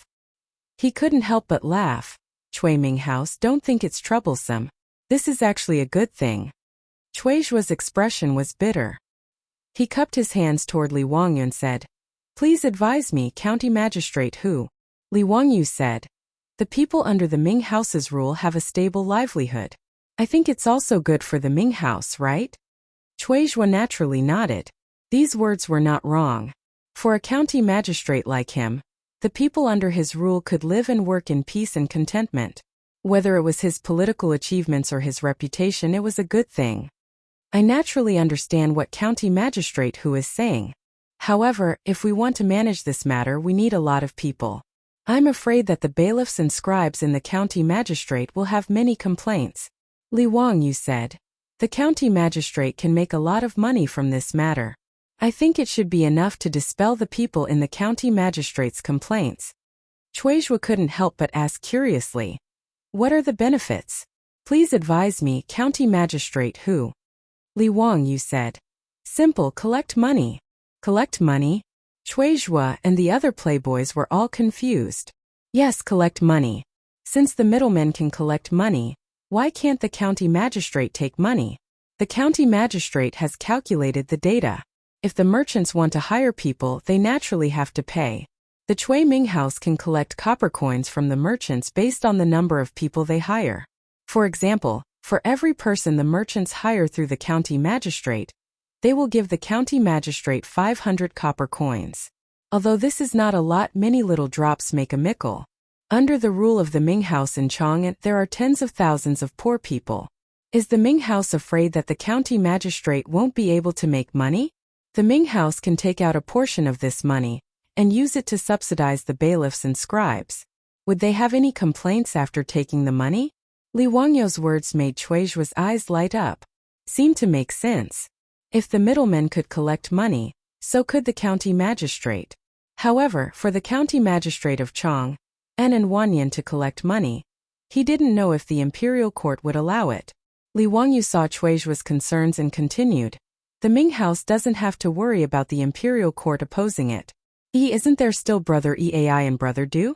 I think Prime Minister Fong and Prime Minister Du will give us some face." Haha. Chui immediately looked at the playboys inquisitively. He wanted to see their opinions. Fong Eai Du he, and the others looked at each other and nodded with a smile. It seemed that the officials in their manners wouldn't object to something that was beneficial to the people. Seeing that the playboys also supported his actions, Chui became interested. Since county magistrate Hu and the other princes say so, then I will give it a try. Chapter 709. 10 days later, a new issue of the newspaper was released. Nowadays, reading the newspaper had become a trend in Chang'an. Whether it was the ordinary people, the shopkeepers in the two markets, or the officials and nobles in the imperial court, they were used to buying a copy of the newspaper and reading it carefully after it was published. It was not that everyone liked to watch the batting game or buy lottery tickets, but because everyone read the newspaper. If they didn't read it, they wouldn't even have a topic to chat with others. Therefore, whether they liked it or not, they would read the newspaper carefully. However, today's newspaper was a little different from the past. People were surprised to find that there was a content that had nothing to do with the batting game at the bottom of the newspaper. The newspaper stated that the Wangyu Charity Hall, which had recently become famous in Chang'an, was now cooperating with the two counties of Chang'an and Wanyan to help the poor. The two counties had registered the people in Chang'an and who had difficulty making a living, and there were tens of thousands of people who were willing to go out to work. Any shopkeeper in Chang'an and who needed to recruit workers could go to the two counties of Chang'an and Wanyan to recruit workers. This piece of news that had never been heard before immediately made the two markets, Pingkong Square and Chongren Square, lively. Many shopkeepers gathered together to discuss this matter. Shopkeeper Zhang, have you read today's newspaper? It's interesting. The two counties of Wanyan and Chang'an are also doing business as brokers? Haha, I was just about to talk about this with shopkeeper He. This is new. Not to mention the Tang dynasty, even in the previous dynasty, there was no such thing as a broker. Tut-tut, it also said that the government doesn't do it for free. Every time they recruit someone through the government, they have to pay the government 500 coins. Chang'an and Wanyan counties are so poor that they are crazy. Shopkeeper He, you're wrong. I think it's a good thing. Oh? What do you mean? Shopkeeper Zhang, please enlighten me. Shopkeeper He, you were also recruiting workers a few days ago, right? Yes, that's right. Shopkeeper He, are you satisfied with the workers introduced by the broker? It's just a so-so. After all, it was recommended by the broker house. We can only make a final decision after half a year of trial work. The trial period was the probation period. The merchants of the Tang dynasty were even more black-hearted. The probation period was as long as half a year, during which they were only given basic food, lodging, and a few copper coins. If he was an apprentice, it would be even worse. He would have to be an apprentice for at least a year. During that time, he would not be able to earn a single copper coin. She could tell that shopkeeper He was not very satisfied with the servant introduced by the broker house. This was also very normal. His shop needed workers, so he went to the broker house, and through various connections, he found someone to bring over for the shopkeeper to take a look. Regardless of whether it was good or not, he could only give it a try first. As for whether this person was suitable or not, and whether he could satisfy the shopkeeper, that was up to fate. Shopkeeper He, look at what's written in the newspaper. There are tens of thousands of people in Wanyan and Chang'an counties. When we need to recruit people, won't we be able to choose at will? Wasn't that a good thing? In this old man's opinion, although I've never heard of the county yamen doing this, it's more reliable than finding a broker. Even if we were to pay the broker house, it would be more than 500 copper coins. Moreover, this was done by the Wangyu Charity Hall behind the scenes. What's wrong with that? The broker house in Chang'an City was similar to the headhunting company, or employment agency in the modern world. Naturally, they would charge a fee for introducing workers to these shops. Most of the workers in Chang'an City were paid about 1 copper coin a month, and the broker house would charge a month's salary as a reward. In comparison, the fees in Chang'an and Wanyan counties were half of the price of the broker house. Shopkeeper Lu's words make sense. No, I have to go to the Chang'an County Yamen to take a look. If I can really find suitable workers, that would be a good thing. Shopkeeper He thought that it was very reasonable, so he said this and hurried to the County Yamen. At this time in the Chang'an County Yamen, the three groups of Yamen runners and the scribes of the Yamen were chatting together. Leader Zhao, do you think that the Ming House has nothing better to do when they asked us to register the information of those people? For this matter, my legs are about to break from running. It's really the case that once the higher-ups ask, the subordinates run until their legs break. Who says they aren't? The Ming House can really think of something like this. What's wrong with the Yamen? Do they want to do business like the broker house? Everyone be quiet. If the Ming House hears you, you'll have to bear the consequences. A scribe was afraid of trouble and quickly stopped them. Leader Zhao glared at them and said, "What? My legs are about to break from running. Can't I say a few words?" Do you know who gave the Ming House this idea? Who? If I find out, I'll beat him up. What kind of idea is that? Leader Zhao glared at them. That was the idea of County Count Hu, Duke Lu, Duke Lai, and Duke Sheng. Haha, Leader Zhao, go beat them up. A scribe who knew what was going on made fun of him and said. After he said this, Leader Zhao, who was shouting at the top of his lungs, as well as the Yamen runners and scribes who were complaining, immediately shut their mouths. They even looked around with a guilty conscience. After making sure that no one was paying attention to them, Leader Zhao lowered his voice and said, "Even if it's County Count Hu, he can't make fun of us like this." Someone laughed out loud. "I say, Leader Zhao, aren't you always very bold? How come you're even calling him County Count Hu? County Count Hu hasn't been born yet and has just turned 17. Haha, don't those scholars say that those who are more accomplished are more important? Aren't I just respecting County Count Hu?" Although Leader Zhao was an unreasonable person, he still knew who he could provoke and who he couldn't. The Ming House said that there are benefits to helping those merchants recruit people. They'll charge us 500 copper coins per person. The Ming House said that they'll reward us with half of the money. Leader Zhao wasn't happy and glared. "Nonsense. Even if it's 250 copper coins, how much can you get? Don't forget that our Chang'an County has 3 groups of yamen runners and scribes. There are over 100 people. Do you think that you'll get 2 or 3 copper coins per person? But we've registered tens of thousands of people in the past few days. If we introduce all of them, we'll get a lot of money." A scribe argued. 10,000 people. If each person received 500 copper coins from the merchants, that would be 5,000 strings of copper coins. If half of the money was given to the yamen runners and scribes, each person would get around 20 strings of copper coins. This wasn't a small amount.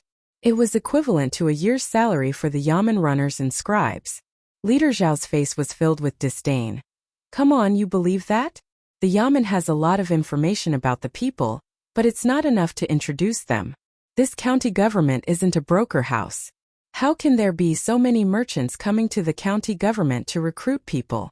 If you don't believe me, let's make a bet. If 10 merchants come to the county government to recruit people within a month, I'll lose and bark like a dog. How about that?" "Okay, it's a deal." While the crowd was chatting, the yamen runner who was on duty outside the yamen rushed into the county yamen. "Quick, quick, someone's here." Leader Zhao slapped him on the head. "What nonsense are you talking about? More people are here. What's going on?" "People. There are a lot of people outside the yamen. There are hundreds of people. They're all merchants from Chang. They want to recruit people." The yamen runner was out of breath and quickly answered. Leader Zhao's face changed when he heard this. He quickly led the yamen runners and scribes outside. Outside the county government of Chang'an County, there were hundreds of merchants wearing all kinds of silk and satin gathered. Leader Zhao was stunned and asked, "Why have you come to the county government?" "Thank you. We're here to recruit people. Where can we do it?" "Yes, I want to recruit 3 workers in my shop. Where can I recruit them?"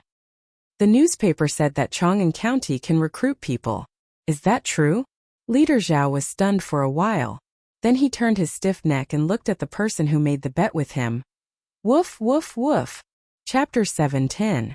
Shopkeeper Run of the Ranji Saddle Shop in Shi City had also been worrying about the recruitment of shop assistants and apprentices. Ever since he won the lottery, the business of the saddle shop was getting better and better. However, he was lacking in manpower. Shopkeeper Ren had already asked the broker to help him find suitable workers. However, he was not satisfied with the few people sent by the broker. After all, he wanted to find skilled workers. How could he find them in such a short time? Shopkeeper Ren naturally saw the news in the Cho newspaper. After seeing the news, Shopkeeper Ren was overjoyed. He immediately left the shop and rushed to the Chang'an County Yamen. However, when Shopkeeper Ren arrived at the Chang'an County Yamen, he was shocked to find that the yamen, which was usually quiet, was as busy as a market. Noda's yamen was filled with merchants who came to recruit workers. Some merchants who were familiar with each other greeted each other loudly and asked how many people they were going to recruit today. It was very lively. Fortunately, this was the Chang'an County Yamen, and there was no shortage of yamen runners to maintain order. Under the urging of the yamen runners, the merchants lined up and went to the yamen runners to register what kind of people they needed and how many people they needed. Shopkeeper Ren saw the situation and did not bother to greet his acquaintances. He quickly went to line up. Cui Zhua, the Chang'an County magistrate, did not expect that the Cho newspaper would attract so many merchants. He was also shocked when he received the report from the yamen runners. He ordered people to summon all the scribes in the county yamen to greet the merchants, register them, and inquire about them. He also sent yamen runners to ride horses to each lane to inform the commoners who met the needs of the merchants to come to the county yamen to work according to the information given by the scribes. The yamen runners of Chang'an county were like the delivery men in the future. They were constantly going back and forth between the yamen and each square. However, no one complained now. Even a fool could see that Chang'an county was going to make a lot of money. The yamen runners would also get a share of the rewards. After dealing with the matters in the yamen, Chuizhua hurriedly sent someone to deliver a letter to the rich playboys. Chuizhua was clear about this matter. Although he and Lu Deheng were the two county magistrates who did the hard work, the Wangyu Charity Hall deserved the credit. However, the benefits that he and Lu Deheng received were real. Not to mention the merits of governing. Even if the people had a stable livelihood, it would be of great benefit to him as the county magistrate of Chang'an County. Chuizhua looked at the bustling scene in the county government office and admired Li Wangyu to the extreme. Chuizhua couldn't help but sigh with emotion when a random idea had such an effect. The same thing happened in the county office of Wanyan County, the scene of the two counties in Chang'an, and that had lasted for 10,000 years had even spread throughout the city. The Tangs had never seen any job fairs, much less hundreds of merchants running to the county yamen to recruit workers. As a result, countless people who were bored and wanted to watch the fun also rushed to Chang'an and Wanyan counties to join in the fun. The Changshu Square and Xianyang Square, where Chang'an and Wanyan counties were located, were crowded. It was even livelier than during the Lantern Festival. Today's job fairs in the two counties were obviously successful. Many merchants, including shopkeeper Ran, had found suitable workers. In just one day, more than 1,000 people in Chang'an and in Wanyan counties had found jobs. In the eyes of the Tangs, this was simply a legend. For this reason, even the big shots like Fang Xianling and Du Ruhui solemnly submitted a memorial to Pai Lupi the next day in the Chang'an imperial court to commend the two county magistrates, Chuizhua and Lu Deheng. Wangyu Charity Hall also became famous in the hearts of the people because of this. In addition to the merchants who were stomping their feet and cursing in the streets, nearly 1 million people in Chang'an almost praised Li Wangyu and the rich playboys to the skies. In this regard, the rich playboys naturally became more excited and more diligent in managing the affairs of the charity hall. Li Wangyu didn't feel very happy. Since the day he and the rich playboys went to Yongyang and Heping Square to help the poor, he had been thinking about something and frowning every day. Seeing him like this, the beautiful boss couldn't help but be curious. "Wangyu, why have you been so worried recently? What are you thinking about?" Li Wangyu sighed deeply and pulled the beautiful boss to sit beside him. "Chongqing, recently I've been thinking about why God sent us back to the Tang dynasty." The beautiful boss seemed to understand his meaning, but she didn't say anything. She just quietly looked at the little man in front of her and waited for him to continue. "In fact, when I first came to the Tang dynasty, I'm not afraid of being laughed at by you. My idea was very simple. I just wanted to be a small landlord. My family had good land, thousands of beautiful concubines." When he said this, he felt a pain in his waist. Li Wangyu knew that he had said something wrong and hurriedly begged for mercy. "Hurts, it hurts. I was wrong. I was just thinking about it." "Humph, pig-trotter, don't even think about it," the beautiful boss said angrily. Li Wangyu quickly grabbed her soft hand and gently stroked it. He continued to say, Yes, I don't want to. Listen to me and don't interrupt me. I originally just wanted to live a leisurely life in the Tang dynasty. I didn't have to worry about food and clothing. I really didn't have any ideals or ambitions. You see, I can't be like those pig-trotters in time travel novels and usurp the throne. Haha, I can't deal with that old man Li Shimin. He laughed self-deprecatingly. "Chongqing, you also know that I'm not an engineering student. I'm just a bad student. I don't even know how to make steel, let alone make a steam engine in the Tang dynasty. So, I can't start an industrial revolution, right? The Tang dynasty is so powerful. You and I both know the following history. The rule of Zhengguan, the prosperous Tang dynasty. As for the Anlushan rebellion, there's still more than 100 years. I guess no matter how hard I work, I won't be able to live until then. It has nothing to do with us." Li Wangyu stood up and paced back and forth with a slightly irritated mood. "Chongqing, you see, we have money and a house now, but I'm confused and don't know what to do next. Do I really have to live like this in the Tang dynasty for the rest of my life? It's ironic. In my previous life, I envied those rich second generations the most. I thought that they didn't have to do anything every day, and were happy to indulge in wine and women. But now that my soul has traveled to the Tang dynasty and I've become a rich first generation, I don't seem to be so happy. Originally, I wanted to do something for the Tang dynasty, so I spent money to do good deeds, thinking that at least I could change the fate of some people. But this time, after going to help the poor with Chang'an and the others, I felt that even if I gave the people some money and food and helped them find a job, it didn't seem to change anything. So I feel more and more irritated. The beautiful boss naturally understood Li Wangyu's thoughts. To put it simply, he couldn't find a goal in life. She didn't know how to enlighten Li Wangyu. After all, even she was still confused. The two looked at each other speechlessly. Su Chongqing suddenly burst out laughing. Hey pigtrotter, don't you think we're a bit pretentious? Li Wangyu was stunned, and then he also laughed. It seemed that they were really a bit pretentious. Su Chongqing covered his mouth and laughed for a long time, but suddenly his eyes lit up and he said to Li Wangyu, "It turns out that I have a friend who was heartbroken. She also felt that life was gloomy and there was no meaning in living." Li Wangyu couldn't help but interrupt. Hey, I didn't feel like I was dying, and I didn't feel that life was gloomy. I didn't fall out of love, Listen to me, don't interrupt me. Su Chongqing glared at him and continued. Later, she went to the Tibetan area to teach. Chapter 7:11. Later, she went to the Tibetan area to teach. The beautiful boss continued. A year later, when she appeared in front of me again, I almost couldn't recognize her. Although her appearance has darkened a lot, what's more important is her spirit. Wangyu, do you understand that feeling? It's like she's a completely different person, full of confidence and happiness. I asked her why she had such a big change. She said that when she was teaching, she felt the happiness and satisfaction of being respected, needed, and cared for. These were all things she had never experienced in her previous life, so she felt confident and happy.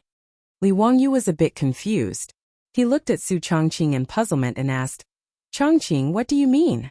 The beautiful boss poked his forehead with her slender finger and said, You're so stupid. I mean, since you can't think of anything to do for the time being, you might as well teach. Teach? Yes, since you want to do something for the Tang dynasty, you might as well teach and educate people. You can't change this era, but you might as well change a person's fate. Isn't that meaningful? Have you forgotten that sentence? Knowledge can change fate. Although you're a bad student in the Tang dynasty, well, you can barely be a teacher. Ma Zhou and Yin Liban were fooled by you, weren't they? The beautiful boss laughed. Li Wangyu said, Don't you know how to chat? What do you mean by fooling? They were the ones who begged me to be their teacher. By the way, do you mean that I should take in a few more disciples? The beautiful boss was speechless. She directly rolled her eyes and said, You're so stupid. Why take in disciples? What I mean is that you should run a school. Speaking of which, Dingzhou village doesn't even have a private school now. Aren't you embarrassed to watch those naughty kids run around the village all day long? In the future, at this age, they've already gone to school. Li Wangyu couldn't help but feel embarrassed after hearing the beautiful boss's words. He muttered, Chongqing, don't joke around. Me? Run a school? If my primary school's homeroom teacher heard this, he would probably laugh his head off. He didn't think that he could start a school. Wasn't this a joke? A flunky from a second-tier university came to the Tang dynasty to engage in education? The beautiful boss glared at him. Why not? Don't forget that Li Changqian and Li Tai are all learning from you, as well as Ma Zhou and Yin Liban. Since that's the case, what's wrong with being a teacher for those brats? Li Wangyu was speechless. He raised his head and stared at the ceiling for a long time before finally nodding. Alright, then let's give it a try. It's just misleading the students. Anyway, illiterate people were everywhere in the Tang dynasty. Since he dared to be the emperor's tutor, teaching a bunch of brats shouldn't be a big deal. Li Wangyu also agreed with the beautiful boss's words. Since knowledge could change one's fate, he might as well try and see if he could change the fate of some brats. Since we're going to open a school, why don't we just waive all the fees? I'll take care of the students' food, clothing, housing, and transportation. Let those naughty kids in the village go to school as well. It'll be a dormitory system, and they'll go home every 10 days. What do you think? Li Wangyu thought for a while and discussed with his beautiful boss. Of course. How many students are you going to recruit? Li Wangyu said. Let's recruit 100 people first. We'll see how it goes.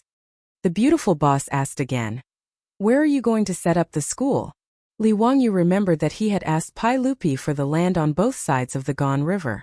He couldn't help but smile and said, let's set it up next to Dingzhou village. Some time ago, because of the potato incident, Li Shimin rewarded me with 10,000 mu of land. It's right next to the Gan River. I'll take out 100 mu of land to build the school first. If the school wants to expand in the future, there will be enough land.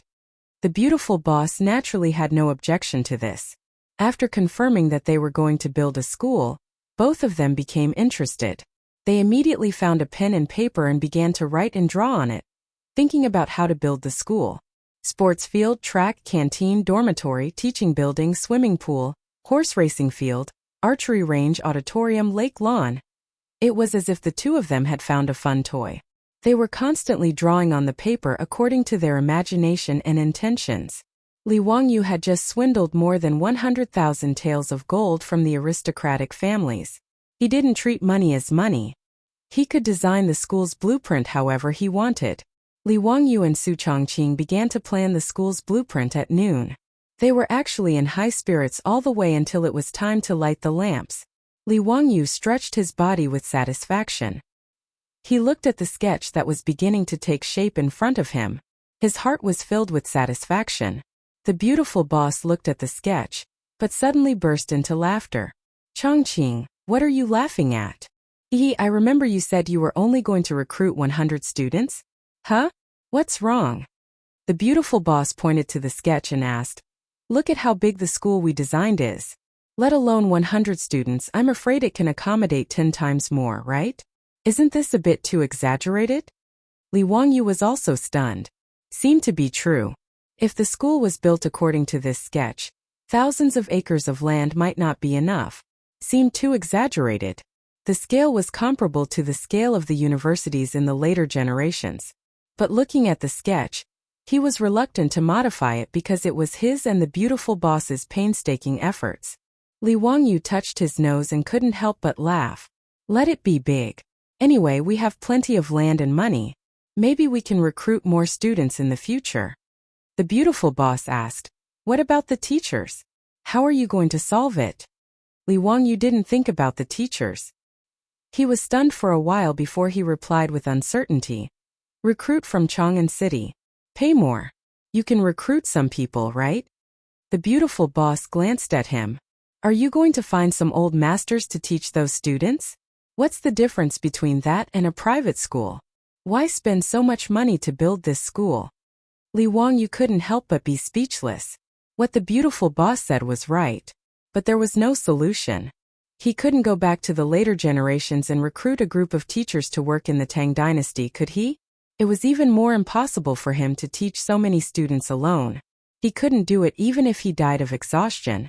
Li Wangyu couldn't think of a solution even if he scratched his head. He simply acted shamelessly and spread his hands. Changqing, what do you say? I'll listen to you. You're so stupid. You see, the spring imperial examination is just around the corner. There are so many scholars in Chang'an City. These people can't all pass the examination, right? Li Wangyu nodded. Of course. Although the Tang dynasty's imperial examination wasn't as crazy as the Ming and Qing dynasties, only 30 to 40% could pass the examination. You mean I should recruit those students who failed to pass the examination to be teachers? But aren't they the same? Do you expect these scholars to teach the students we imagined? The beautiful boss laughed.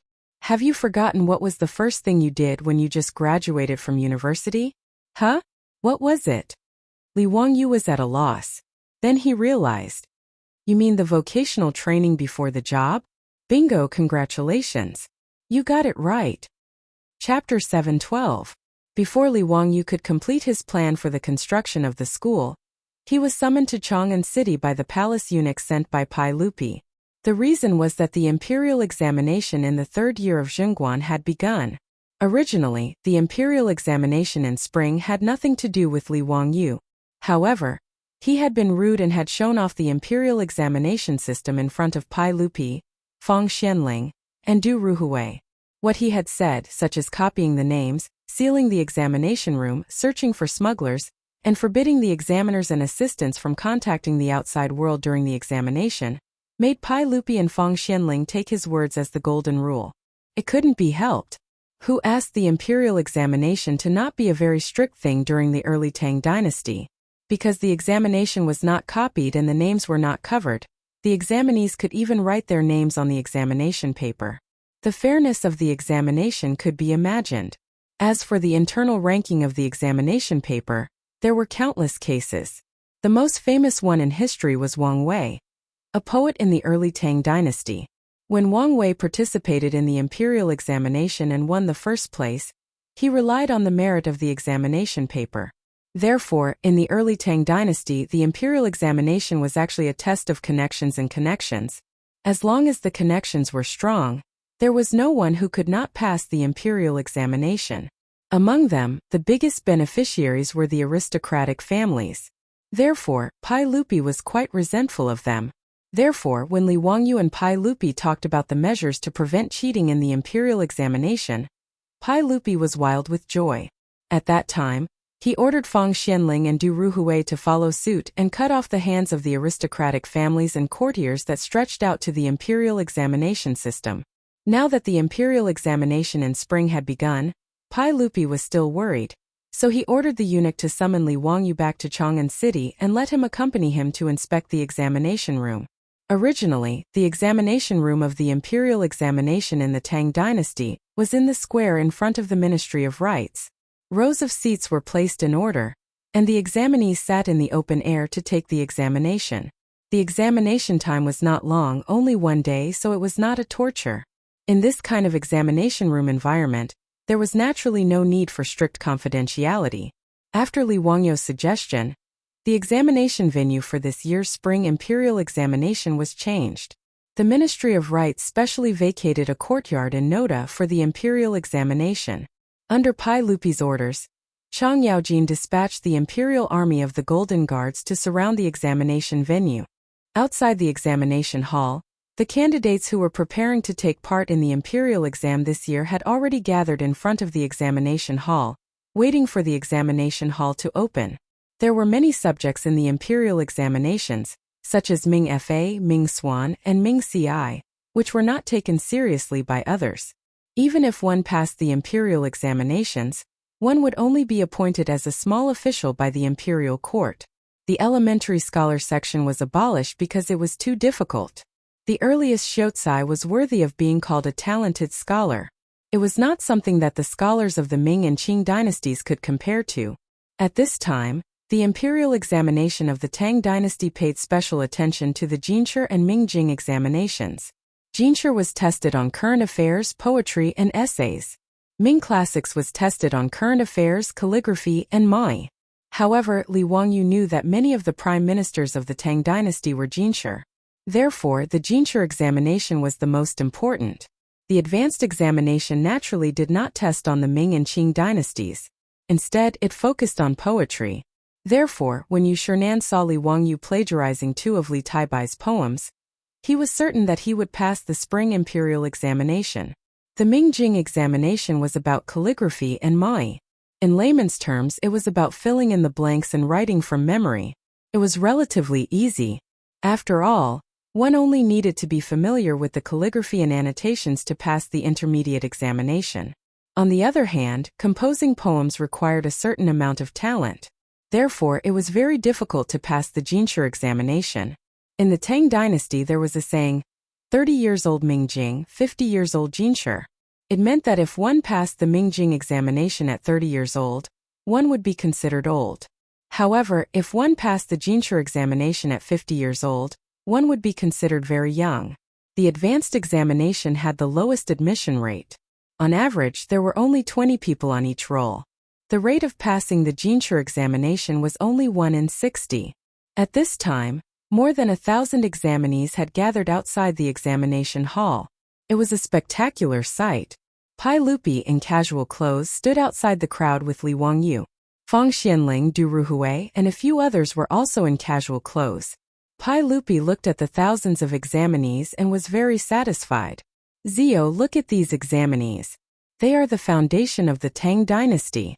I wonder how many of them will be able to pass the Jinshi examination and serve the imperial court.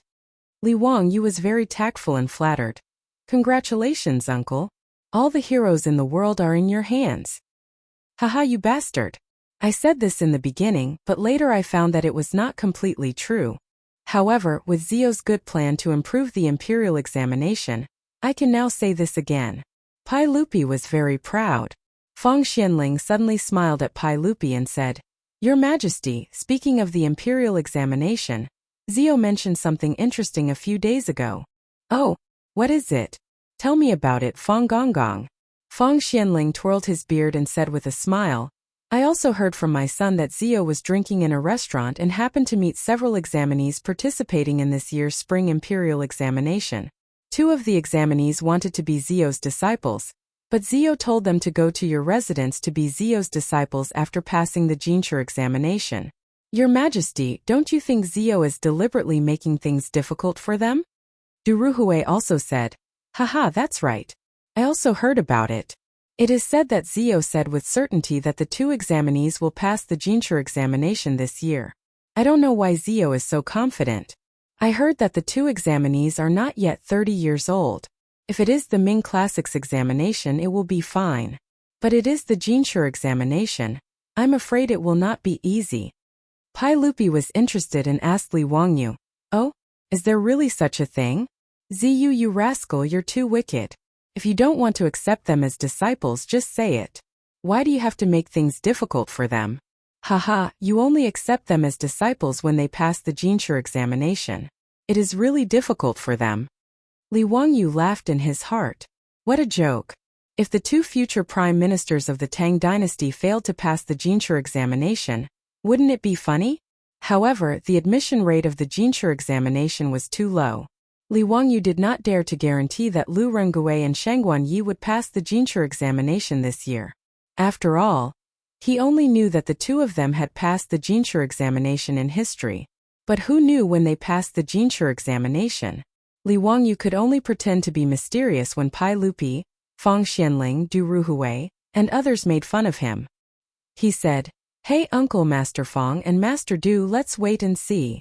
Pai Lupi said, I don't believe that, Zio. You can casually pick 2 examinees in a restaurant and pass the Jinshi examination. Tell me the names of the 2 people. I want to see the results when the list comes out this year. The 2 people are called Chang'an Yi and Lu Rengui. They are both examinees from Hunan province. Hey uncle, maybe the Jinshi examination this year will be one of them. Li Wangyu said. The Jinshi examination was the Zhuangyuan, but there was no such thing in the Tang dynasty. The term Zhuangyuan was later changed to Jinshi, because people thought that Jinshi was too indecent. Li Wangyu was just saying it casually. Anyway, Chang'an Yi and Lu Rengui must have real talent. As for whether they passed the Jinshi examination or not, it didn't matter. Anyway, bragging didn't pay any tax. However, Pai Lupi took his words seriously. Chapter 7:13. The drum outside the Ministry of Rites sounded 3 times, signaling the opening of the examination hall. The examinees waiting at the examination hall began to line up and prepare to enter. However, when they entered, some unpleasantness occurred. The reason was that the Imperial Army of the Golden Guards who were guarding the examination hall wanted to search the examinees' bodies to see if they had any notes. When this news spread, the entrance of the examination hall at the Ministry of Rites was instantly thrown into chaos. This year's spring examination was too different from previous years, causing the examinees to be caught off guard. In particular, the examinees were actually being searched by the Imperial Army. This made the examinees even more dissatisfied. This was something that had never happened before. This is a disgrace to the educated, truly a disgrace to the educated.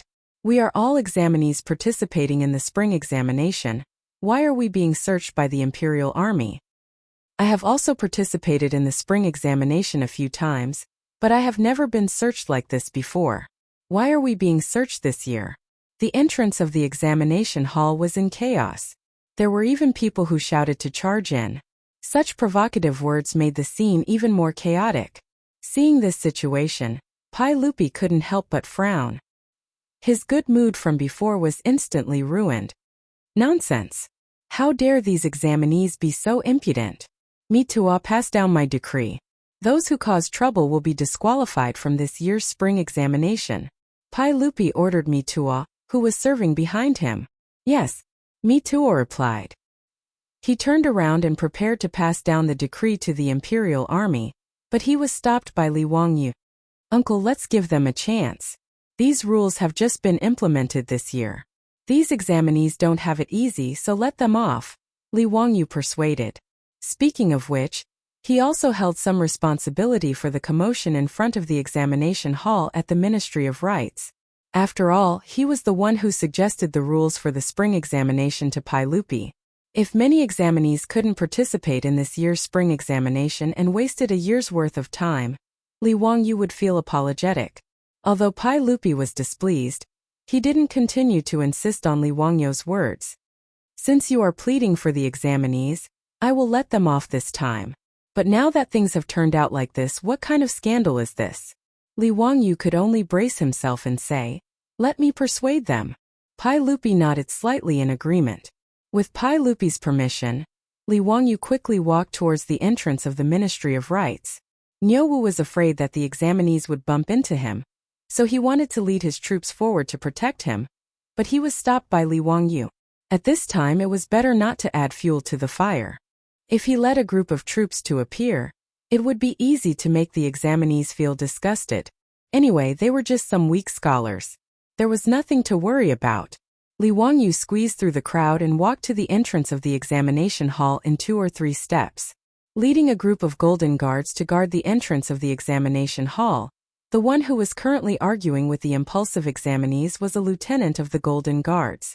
Li Wangyu stepped forward and was about to reveal his identity to the captain and show him his goldfish talisman when he saw the captain bow to him.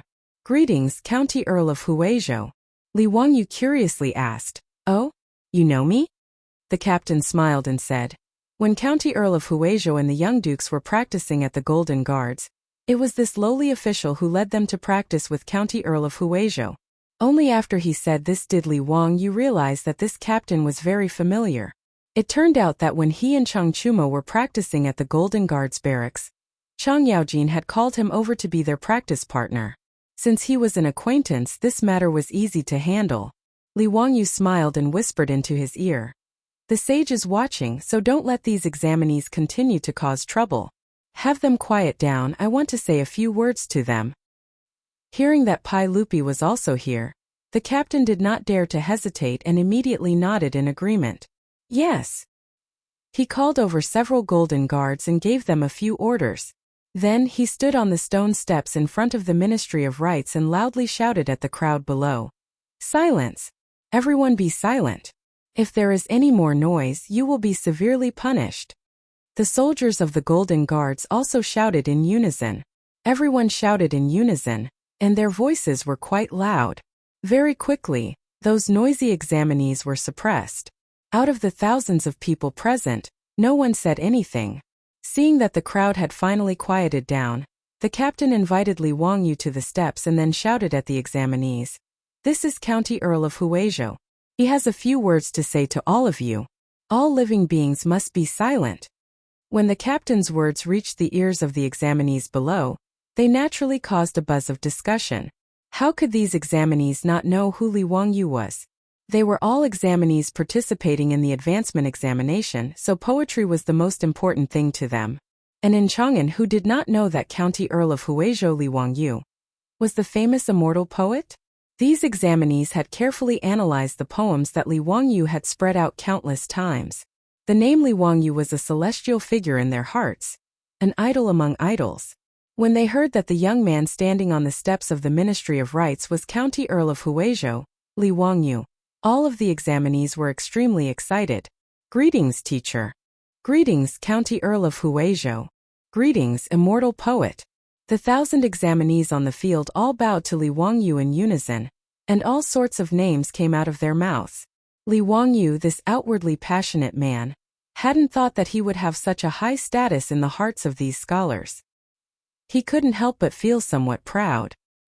He hurriedly returned the greetings, then stood up straight. Gathering his chi and his dantian, he loudly shouted, "Everyone, I know that many people are dissatisfied with the change in the rules of this year's spring examination. I won't hide it from everyone. In truth, these ideas were suggested by this one to the saint." Li Wangyu's words caused another round of discussion below. The lieutenant could only shout for silence once more before the examinees quieted down. "Everyone, the reason I asked the saint and the imperial court to ban this topic and change the spring examination was for everyone's sake. In the past spring examinations, names were not masked, scrolls were not copied, and bodies were not searched. If someone cheated, wouldn't all of your years of hard work have been wasted by these black sheep? The imperial court selects scholars, and naturally selects the best of the best. How can we tolerate those who cheat for personal gain? Everyone, are you willing to let these cheaters ruin all of your years of hard work?" The examinees who had caused a ruckus earlier all fell silent after hearing Li Wangyu's words.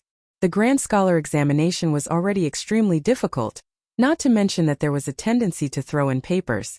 Of the 1,000 or so examinees present, how many of them truly had connections and backgrounds? The vast majority of the examinees naturally hoped for a fair chance to compete. They didn't want the spring examinations rankings to be decided before they even stepped into the examination grounds. "Teacher, we naturally don't want to. Teacher, we only want to rely on our years of hard work to become a grand scholar. We never thought of cheating." County count who we were wrong. Li Wangyu was quite satisfied with the examinees' reactions. He continued, "Today, whoever incited the examinees to cause a ruckus must be the cheaters. Everyone, open your eyes wide. Do not associate yourself with such people." After he finished speaking, the examinees who had been shouting insults all shut their mouths. Regardless of whether they had connections or not, how could they bring this matter to the table? As a result, the entrance of the Board of Rights examination hall became much more orderly. Chapter 7:14. Pai Lupi, Fang Xianling, Du Ruhui and the other officials nodded in satisfaction when they saw that Li Wangyu was able to subdue the thousands of troublemakers with just a few words. Fang Xianling smiled at Pai Lupi and said, "Your Majesty, although Zio is young, he is very methodical in his actions. He is so steady that he doesn't seem like a 17-year-old boy. In the future, this boy will definitely be the right-hand man of the Tang dynasty and your Majesty's right-hand man." Pai Lupi was naturally happy when he heard this, but he still pretended to be angry and said with a straight face, "This boy has always liked to cause trouble. He still needs to be taught more." Since ancient times, Huaxia was particular about the country and the world. Li Wangyu and Pai Lupi were uncle and nephew, so they were naturally close. Moreover, someone as excellent as Li Wangyu was, Pai Lupi, as the head of the Li Tang clan, was naturally proud that the Li clan could produce such a talent like Li Wangyu. Fang Xianling and Du Ruhui were both shrewd people. How could they not see the pride in Pai Lupi's heart? But they didn't point it out. They just smiled and didn't say anything.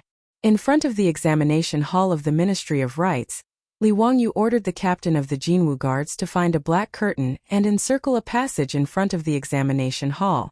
Everyone was confused and looked at Li Wangyu, wanting to know what he meant.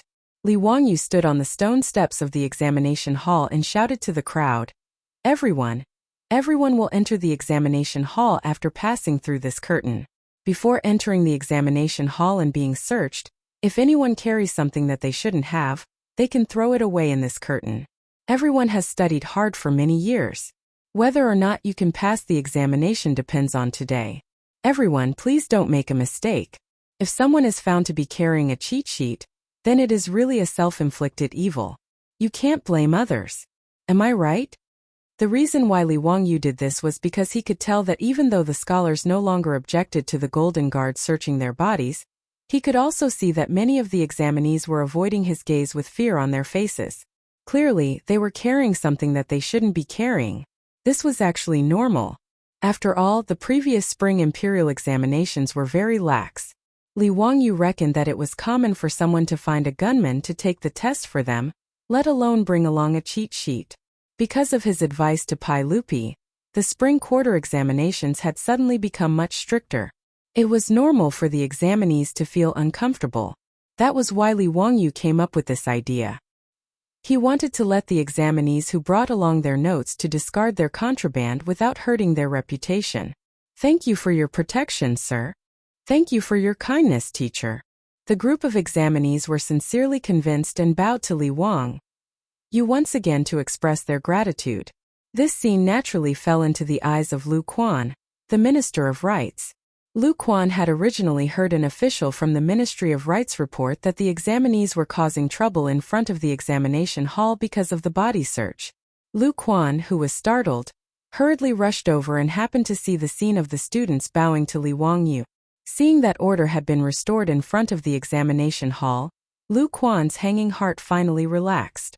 The official from the Ministry of Rights hurriedly explained to Lu Quan how Li Wangyu had handled the situation. Lu Quan repeatedly nodded his head in praise. As expected of County Count Hu, such an exquisite heart is truly hard to come by. I was worried that something big would happen in the spring quarter examinations today, but I didn't think that County Count Hu would be able to resolve this matter with just a few words. Okay, quickly arrange for the examinees to enter the examination hall. Don't delay the start of the examination, Lu Quan instructed the official from the Ministry of Rights.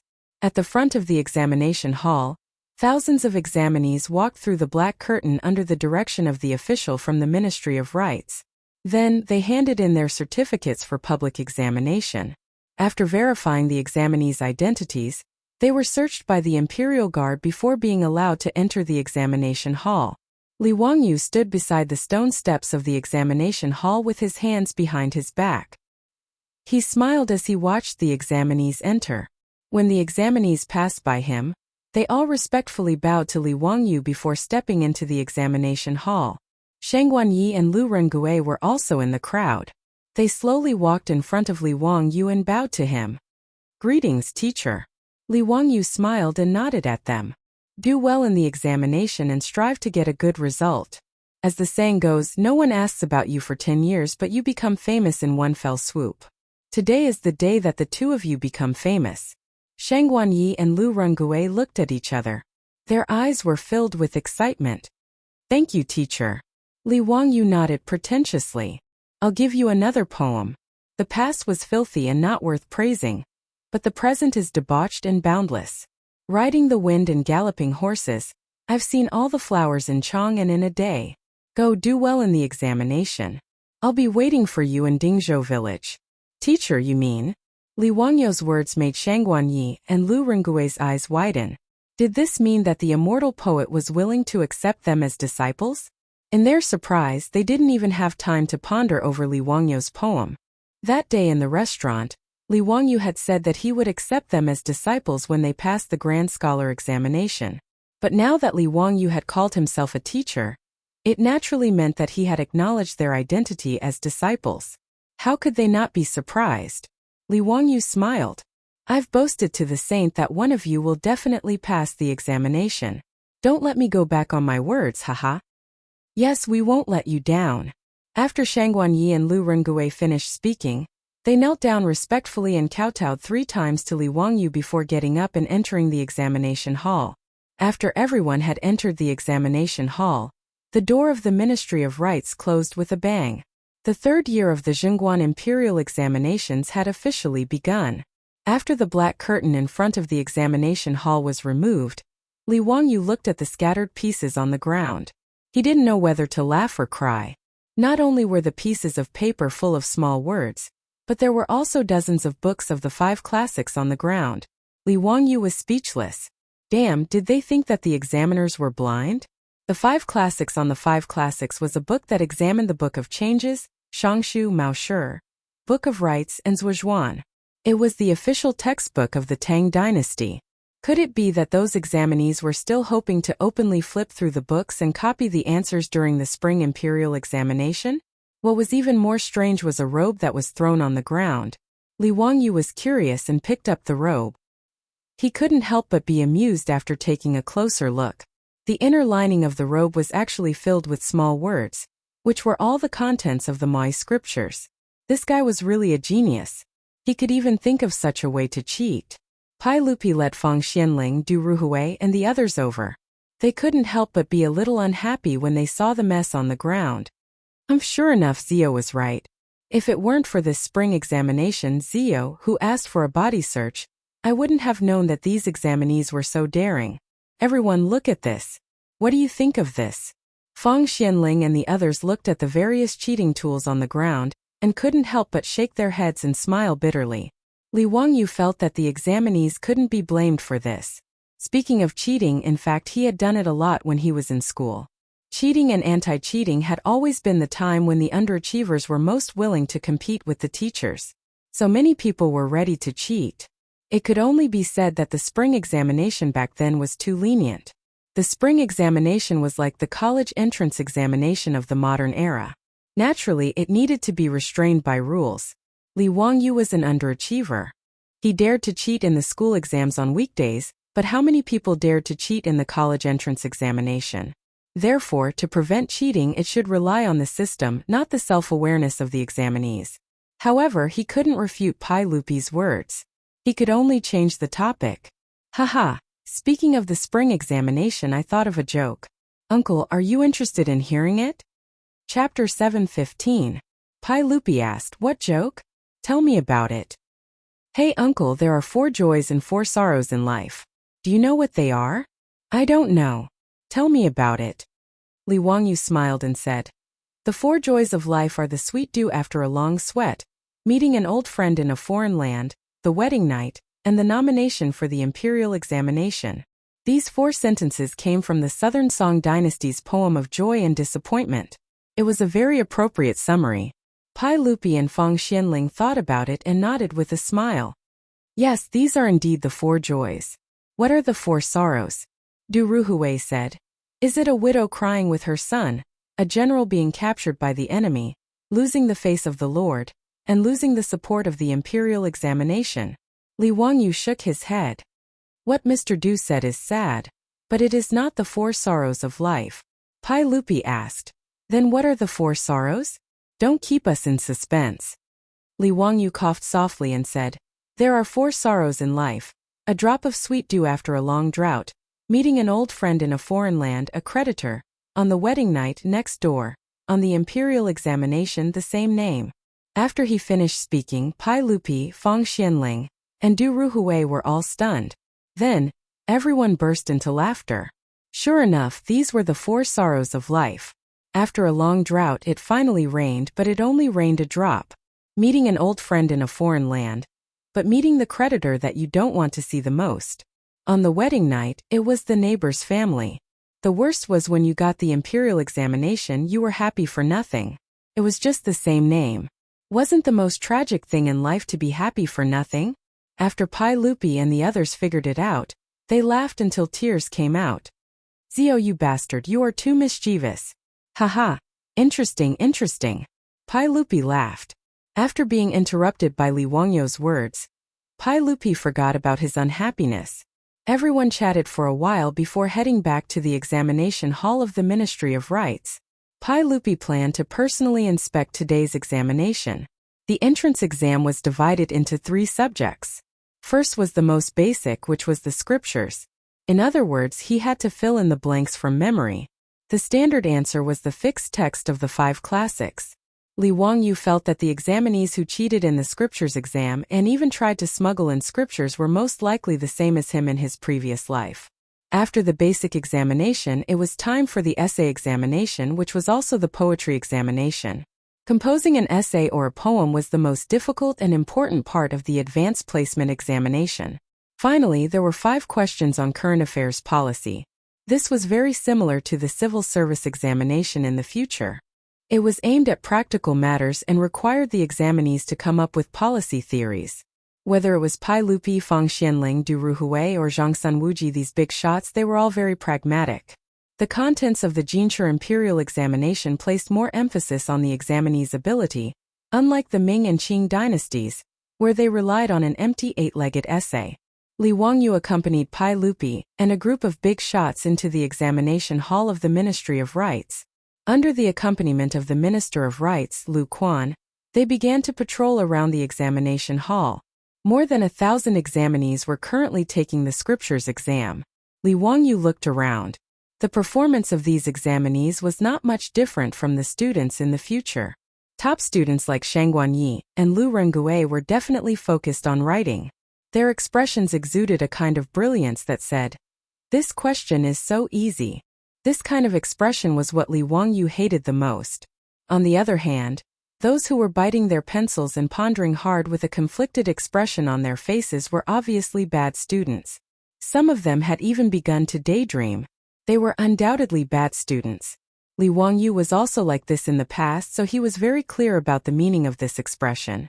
Thinking of the scene of being tortured by exams when he was in school, and then looking at the examinees of the Tang dynasty in front of him, Li Wangyu couldn't help but laugh out loud. Pai Lupi glanced at him. "Zio, why are you laughing?" Li Wangyu couldn't help but feel embarrassed. He could only vaguely answer, "Hee, nothing. It's just that some of the examinees seem to be a little interesting." "Oh, what's so interesting about them? Tell me about it." Pai Lupi still asked, making Li Wangyu speechless for a while. He couldn't say that looking at those examinees reminded him that he was also a bad student in the past, right? Li Wangyu could only point to those bad students and say, "Uncle, look at those examinees. They are gnashing their teeth. You know that they are thinking hard, but if you don't know, you will think that they have a grudge against this exam paper. I found it interesting, so I laughed." Pai Lupi looked in the direction of his finger.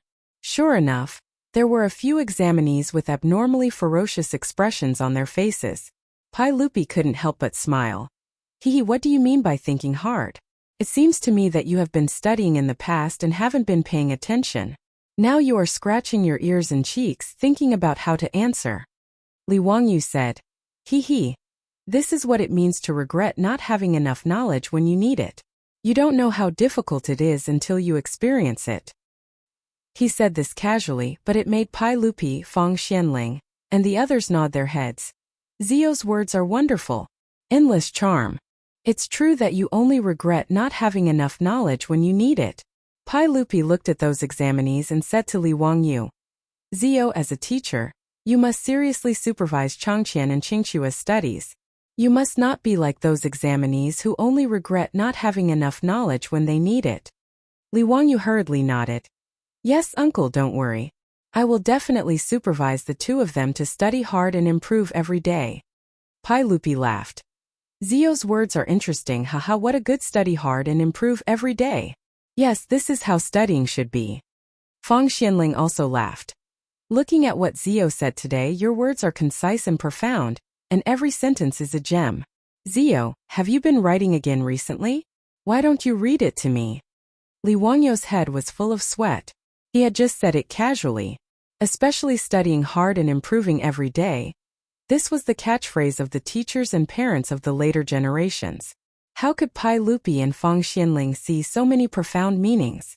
However, Li Wangyu remembered after Fang Xuanling's words that the two sentences he had just said seemed to have come from Han Yu's ancient and modern literature, encouraging study. In the later generations, the phrase studying hard and improving every day was famous in China because the chairman wrote the inscription for a primary school student. However, the original source was Han Yu's article in the Tang dynasty. When Li Wangyu was studying Han Yu's encouraging study, every time he read the phrase studying hard and improving every day, he always felt a sense of disharmony. It felt like the modern slogan had been transmigrated to the Tang dynasty. It seemed that after taking advantage of Han Yu's teachings of teachers, it was inevitable that he would steal the ancient and modern virtuous literature, encouraging learning as well. After Li Wangyu silently apologized to Han Yu in his heart, he calmly nodded at Fang Xianling and said, "Fang Gonggong, I recently wrote an article called Persuasion." Fang Yai clapped his hands and applauded. "Haha, as expected, I guessed correctly. I haven't heard Zio's article in a long time. Zio's Love Lotus, Epigraph of My Shack, Teachings of Teachers, and The Oil Cellar. I can't put them down and study them every day. It seems that I have another masterpiece to go with wine today." Du Ruhui and Lu Quan also looked expectant. "Yes, that's right. Zio, quickly read it. If it's the same as your previous articles, I'll invite you to a restaurant to drink." Chapter 7:16. Li Wangyu coughed pretentiously, once again apologizing to Han Yu in his heart. Only then did he open his mouth and recite, "A withered tree sprouts again in the spring, no one can be young twice. If the young don't work hard, the old will be sad. Study hard and make progress every day." There are 360 professions, and every profession has its own master. When it's time to learn, one will regret not having enough knowledge. There's a path to the mountain of books, and a boat to the sea of learning. The teacher leads the way, but one's own cultivation depends on oneself. Practice makes perfect and hard work makes perfect.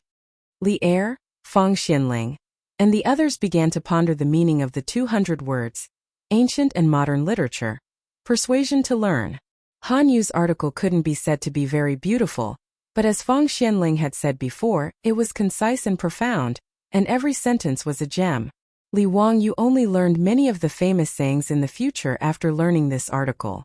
It turned out that they all came from this 200-word article. Something like, "If the young don't work hard, the old will be sad. The new generation excels the old. There's a path to the mountain of books, and a boat to the sea of learning." Almost every sentence was familiar to the later generations. An article that could be passed down for thousands of years was extraordinary. Pai Lupi couldn't help but nod and clap his hands in praise of this article. Fang Xianling and Du Ruhui immediately said, "Ziyu's article is really thought-provoking and every word is a gem. When it comes to persuasion, there's no other article that can compare. Your Majesty, I ask Your Majesty to issue an imperial edict to publish Ziyu's article to the world so that everyone can read and recite it." Lu Quan was even more excited. He bowed to Pai Lupi and said, "Your Majesty, I have a presumptuous request. Could Your Majesty please write down this article in your own handwriting? I want to ask the craftsman to carve it into a stone tablet and place it outside the examination hall of the Ministry of Rites, so that all students can remember this article in their hearts and remind themselves at all times." Pai Lupi naturally smiled and nodded in agreement. Lu Quan immediately motioned for an official from the Ministry of Rites to bring over a brush, ink, paper, and inkstone. He then asked Pai Lupi to paint. Li Wangyu did not feel the slightest bit ashamed of being praised by the crowd. After plagiarizing so many times, his face was already as thick as the wall of Chang'an city. Today, coincidentally, Li Wangyu took advantage of Pai Lupi's good mood and said, "Uncle, I'm planning to build a school next to Dingzhou village. I'm preparing to recruit students to teach and dispel doubts. I wonder if Uncle will allow this nephew to ask the craftsman from the Ministry of Works to help this nephew with the construction?" "Oh, Ziyu, why do you want to build this school? Imparting the Tao and dispelling doubts? But a private school? It's just a private school, and you have the nerve to ask the Ministry of Works for help?" Pai Lupi asked, puzzled. In his opinion, how big could a private school be? It was just a small courtyard. It was making a mountain out of a molehill to ask the Ministry of Works for this. Li Wangyu scratched his head and did not know how to explain the word school to Pai Lupi. In ancient times, educational institutions were called xiang, su, shui, shu, and so on. However, the word school only appeared in the Republic of China. In the late Qing dynasty, modern educational institutions were called schools. In the Republic of China, they were called schools. Pai Lupi and Fang Xianling naturally did not understand, but they could roughly guess the meaning of the two words school and study. Li Wangyu touched his nose and said with a smile, "Hey uncle, it's not a private school. The school I'm planning to build is actually an academy." In the history of Huaxia, the earliest academy was the Lijing Academy, founded by Pai Lupi's great-grandson, Li Longji of Tang Xuanzong. However, Pai Lupi and the others understood the word academy. Even if it's an academy, Zio, you don't need to ask the Ministry of Works to help you build it, right? Li Wangyu shook his head and said, "No, uncle. My academy covers a large area. Hey, to tell you the truth, in my plan, the academy covers an area of nearly 1,000 acres. There are dozens of buildings, lakes, pavilions, and so on. The amount of work required is huge. That's why I want to ask the officials and craftsmen of the Ministry of Works to help me build it. Uncle, don't worry. I'll pay for all the expenses myself." His words shocked Pai Lupi, Fang Xianling, Du Ruhui, and the others. An academy covering an area of more than 1,000 acres? Was this an international joke? the Imperial College, the Hongwon School, and the Chongwon School together covered an area of less than 100 acres. Li Wang, you actually wanted to build an academy covering an area of more than 1,000 acres. Pai Lupi thought he had misheard. He stared at Li Wangyu and asked, Zio, say it again. How big is the academy? 1,000 acres. After confirming that he didn't mishear, Pai Lupi couldn't help but take a deep breath. You scoundrel, what's wrong with you? Do you know how much gold it will cost to build such a big academy? Your Dingzhou village only has a few dozen children. Why do you need to build such a big academy? Fang Xianling also tried to persuade him. Zio, it's good that you're willing to build an academy, but you don't need to build it so big, right? Li Wangyu smiled indifferently and said, Hey Uncle Fang Gonggong, didn't I just make a fortune? No problem, this cost is nothing. In front of Lu Quan, Li Wangyu naturally couldn't say it out loud. However, Pai Lupi, Fang Xianling, and Du Ruhui naturally understood what he meant. They couldn't help but be speechless. This time, the 5 families and 7 kings lost their pants and each of them earned more than 100,000 taels of gold.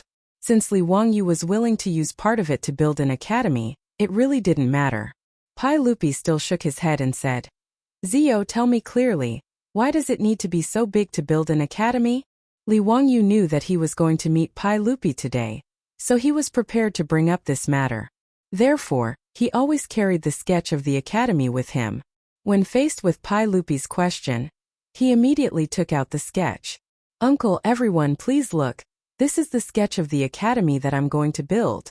Li Wangyu pointed at the sketch and introduced it to Pai Lupi and the others. The academy that I'm going to build is unprecedented. It includes all kinds of libraries, classrooms, dormitories, cafeterias, sports fields, horse racing fields, kuju courts, and baseball fields. Hey, so it's going to take up a lot of space. Pai Lupi and the others carefully looked at the sketch of the academy and shook their heads. Li Wangyu's generosity was unheard of. Fang Xianling asked curiously, Zio, how many students do you plan to enroll?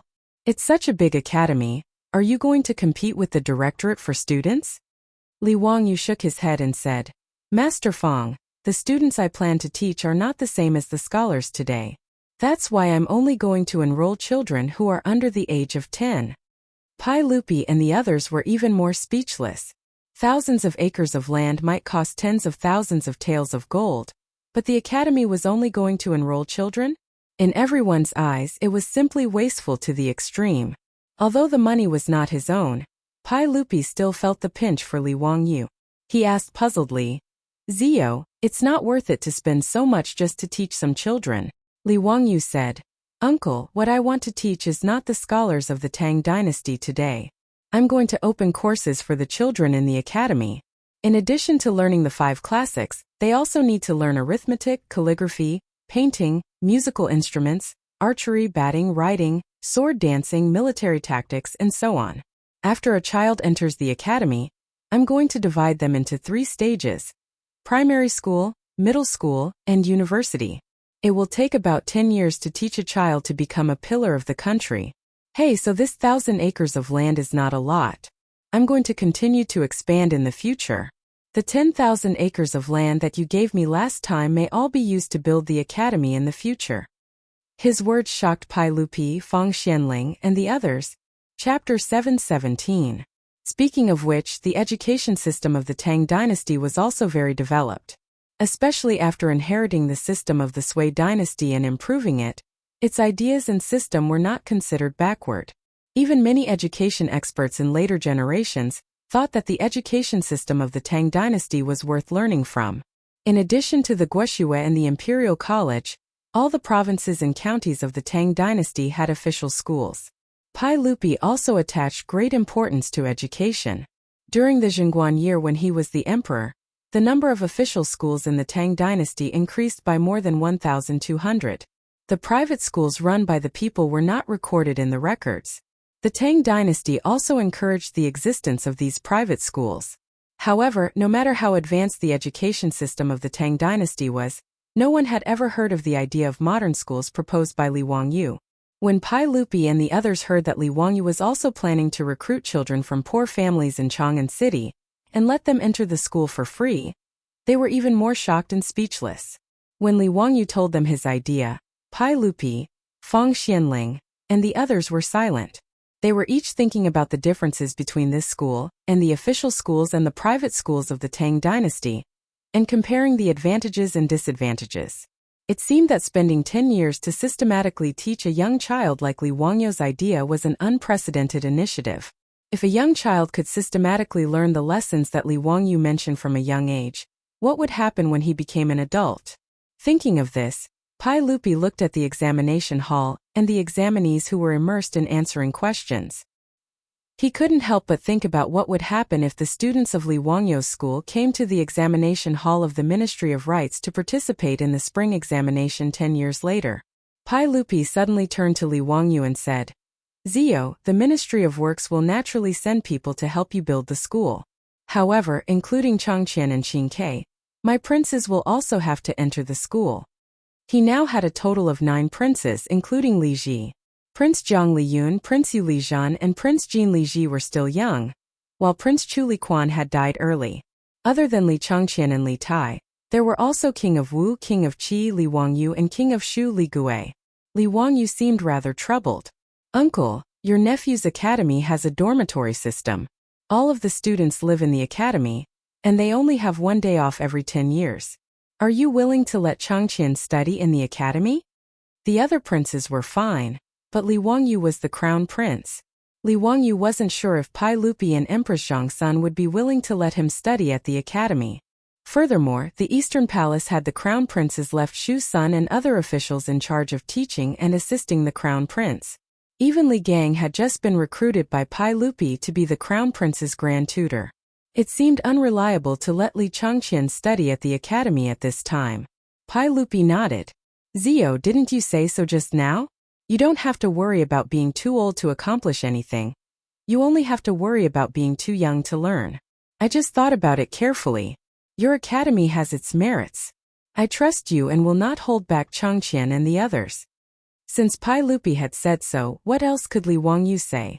He could only nod helplessly.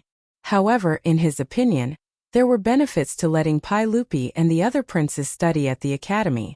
Letting those little fellows stay away from the palace and interact with people of the same age every day. Perhaps Pai Lupi's unfilial descendants would be less likely to commit treason and suicide in the future? Feng Xianling also said, "Since that's the case, after Zio's academy is built, I will also send my 3rd and 4th sons' legacies to study at the academy. Zio, are you willing?" Lu Quan also asked, "County Count Hu, I also have 2 grandsons. Can they also study at the academy?" This time it was Li Wangyu's turn to be stunned. What the hell was this? He had originally built the academy to teach the children of poor families.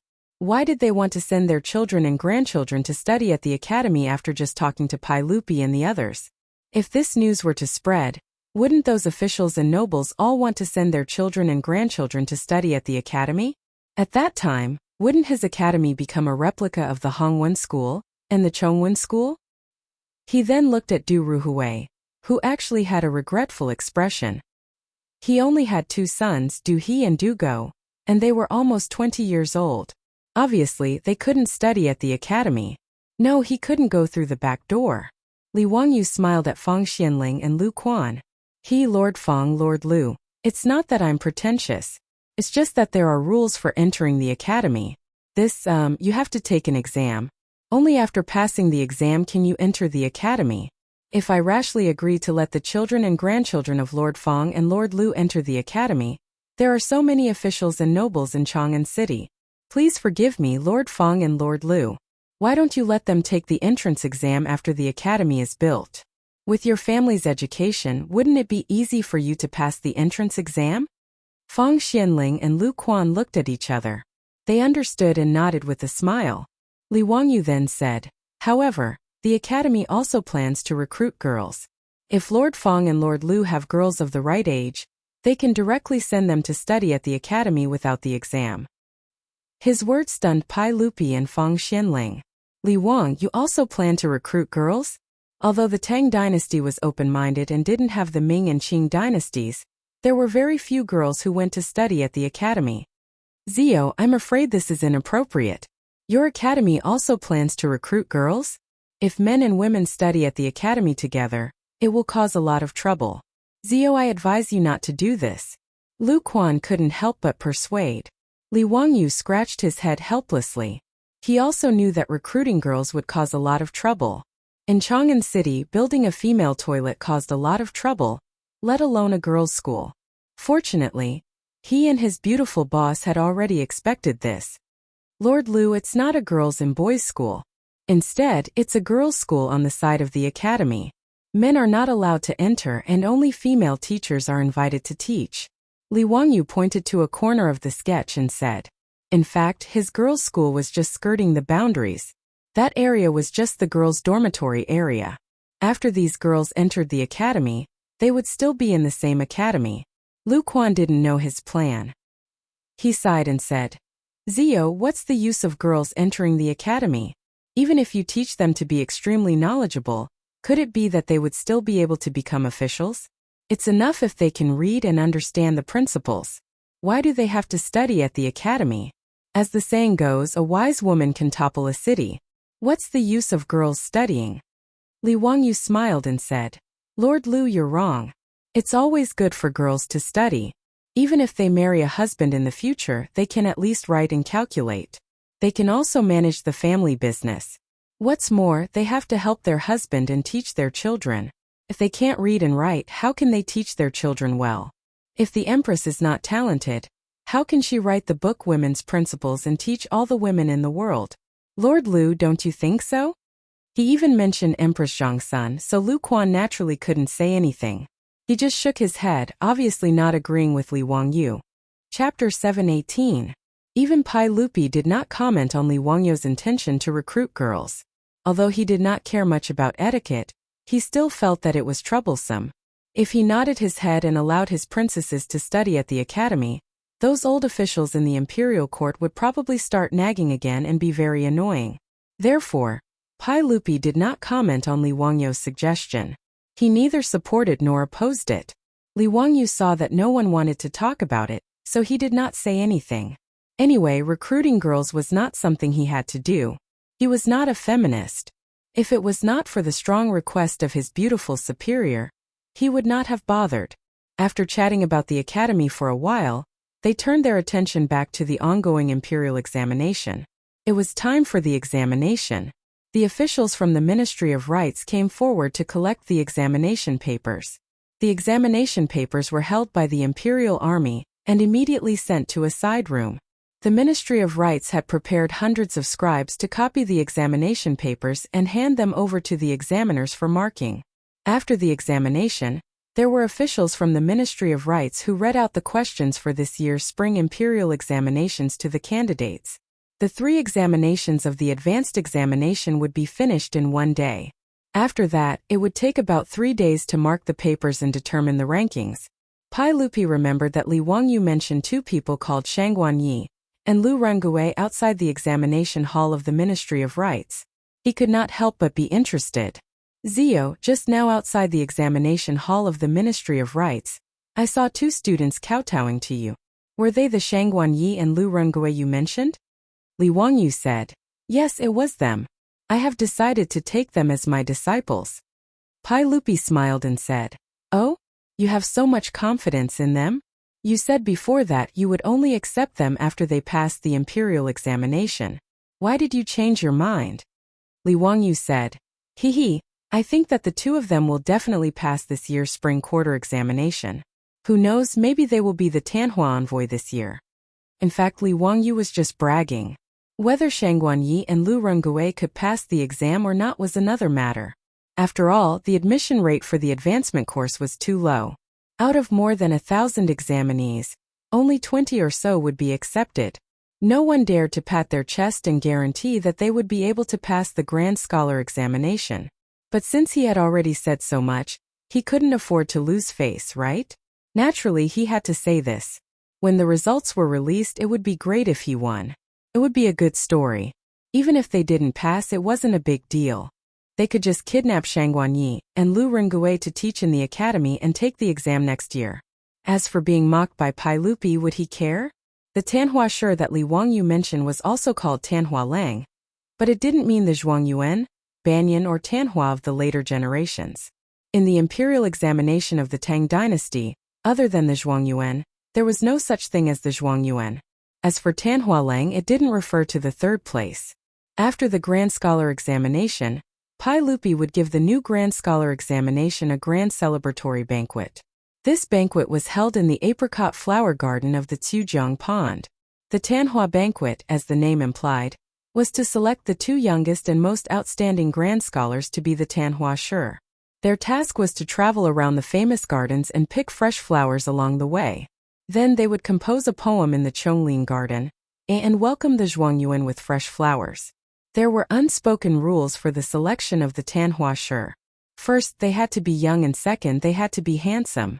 Therefore, the person who was selected as the Tanhua Shi might not be the Zhuangyuan, but they were the most popular people. Every year after the spring imperial examination, the reputation of the Tanhua Shi would be much higher than the Zhuangyuan Shi. Therefore, looking at one's face was something that had existed since ancient times. It wasn't just the later generations that looked at faces. Every year, the man who came in third place was also the object of the hearts of many unmarried young ladies. After all, he was young, handsome, and talented. Naturally, he would attract the attention of the young ladies. Currently, Shangguan Yi was only 21 years old and had just turned 20. Lu Rengui was only 28 years old. If the two of them could pass the Grand Scholar examination, it wouldn't be strange at all for them to be Tanhua Shi. Shangguan Yi's appearance was naturally not bad. Otherwise, she wouldn't have given birth to a granddaughter like Shangguan Wan. Lu Rengui wasn't as delicate and pretty as Shangguan Yi, but he still had a dignified appearance and could be considered handsome. When Pai Lupi heard this, he only smiled and asked Li Wangyu to point out Shangguan Yi and Lu Rengui to him. Li Wangyu searched among the thousands of examinees who had their heads buried in their books for a long time before he found the two of them and introduced them to Li Er. Not bad, they are indeed two handsome young men. If the two of them can really pass the Grand Scholar examination, then the Tanhua Shi would definitely belong to the two of them. Pai Lupi remembered Shangguan Yi and Lu Rengui in his heart. If the two of them could really pass the Grand Scholar examination, he could ask Zhang Sun Wuji to arrange an official position for them to see their abilities. With regards to Li Wangyu's foresight, Pai Lupi was very certain. Not mentioning Yan Liben Ma Zhou as an imperial censor did a good job, which made Pai Lupi very satisfied. Since his nephew was willing to take the two of them as disciples, then they must be extraordinary. If they could be like Ma Zhou, then it would be a good thing for the imperial court. The spring imperial examination of the Tang dynasty was different from the Ming and Qing dynasties. After passing the Grand Scholar examination, one would not become an official. It only represented that one had the qualifications to become an official, and could not directly become an official. If one wanted to become an official, they would need to pass the Ministry of Personnel's examination. The Ministry of Personnel's selection criteria had 4 criteria. First, body, great appearance. Second, speech, eloquence. Third, calligraphy and calligraphy. Fourth, literature. The Tang dynasty had very high requirements for the basic qualities of an official. Morals, appearance, language, calligraphy, and writing were all indispensable. After touring the Ministry of Rites examination hall, Pai Lupi went to check the situation of the examination papers before returning to the palace with satisfaction. However, Li Wangyu did not leave. After leaving the Ministry of Rites examination hall, he waited with Niu Wu and the others in a restaurant near the examination hall. When this year's spring imperial examination ended, the examination hall's door opened again. Thousands of examinees came out of the examination hall, either excited or depressed. The Li family's troops, who had been waiting in front of the examination hall, found Shangguan Yi and Lu Rengui and led them to the elegant room of the restaurant. Li Wangyu invited the two to sit down and personally poured wine for them. Then he asked with a smile, "Shangguan Yi, Lu Rengui, how did you do in the examination today? Are you confident?" Shangguan Yi and Lu Rengui were obviously the type of top students who were excited. The two of them looked at each other and nodded. "Teacher, today's examination was not bad. However, whether or not I can pass the Grand Scholar examination will depend on the results released in 3 days. Haha, that's good. I have confidence in you. In fact, even if you don't pass the examination this year, it's not a big deal. You can continue to take the examination next year. You two are still young. Didn't you say that you will pass the Grand Scholar examination in your 50s? Don't worry. I've been waiting for you here today because I need your help with something. Li Wangyo's words stunned Chang'an Yi and Lu Rengui at first. Then they immediately bowed down and said, "Teacher, please instruct us. We won't dare to disobey." "It's not difficult. It's not that serious." Li Wangyu smiled and waved his hand. "You two should be familiar with the examinees who participated in this year's spring imperial examination, right?" Chang'an Yi said. "Yes. Although I don't dare to say that I know all the examinees, I know many of them. Teacher, do you need to find these examinees?" Li Wangyu said. "Yes, that's right." Chapter 719. In the Tang Dynasty, the spring imperial examination did not only consist of advancement in Ming Jing. There were also more than 50 subjects, such as Ming Shu, Ming Fa, Ming Ci, and Ming Swan. The imperial examination was divided into common and composition. Common was an imperial examination held at a fixed time every year, while composition was an imperial examination held by the emperor. Although the subjects of mathematics, and calligraphy were not valued, they were still channels to become officials. Therefore, the number of people who participated was not small. The total number of examinees for these 50-plus subjects was in the tens of thousands. Most of the students who participated in the imperial examination lived in the area around Chongren Lane. Of course, there were also poor people who lived in the southern part of the city. After all, the housing there was much cheaper than near Chongren Lane. The spring imperial examination was the last and most important exam of the imperial examination every year. After today's exam, most of the students rushed to the restaurants in Chongren Lane and the brothels in Pingkong Lane to relax. Anyway, whether they passed or not would be revealed in 3 days. Even if they did not pass, most of them would take the exam next year. However, after working hard for a year, they had to reward themselves. However, only a small number of students went to Pingkong Lane to relax. Not everyone was a gentleman, but they did not have enough money. After all, the cost of a night in Pingkong Lane was not low. Even students from well-off families could not bear to spend a few hundred won or even a copper coin to get close to it. Therefore, most of the students only found a restaurant near the hostel and ordered a table to drink and have fun. In each restaurant, almost all of the students who came to the spring imperial examination were sitting there. It was very lively. In the restaurant, a student suddenly said loudly, "Everyone, I wonder if you have heard? In today's imperial examination, the immortal poet wrote another essay called Persuasion to Study. I was fortunate enough to read it and I really admire it. The immortal poet is really a learned person. She is not an ordinary person." His words immediately attracted the attention of all the students in the restaurant. Someone immediately stood up and asked, "I wonder if this brother can recite it for us? Let us listen to the teacher's teachings." That's right. I'll have to trouble you to recite it for us." The surrounding students chimed in one after another. "That's no problem at all. Everyone, listen carefully. A withered tree sprouts again in the spring. No one can be young twice." The student immediately cupped his hands in salute and loudly recited Li Wangyo's Persuasion to Study.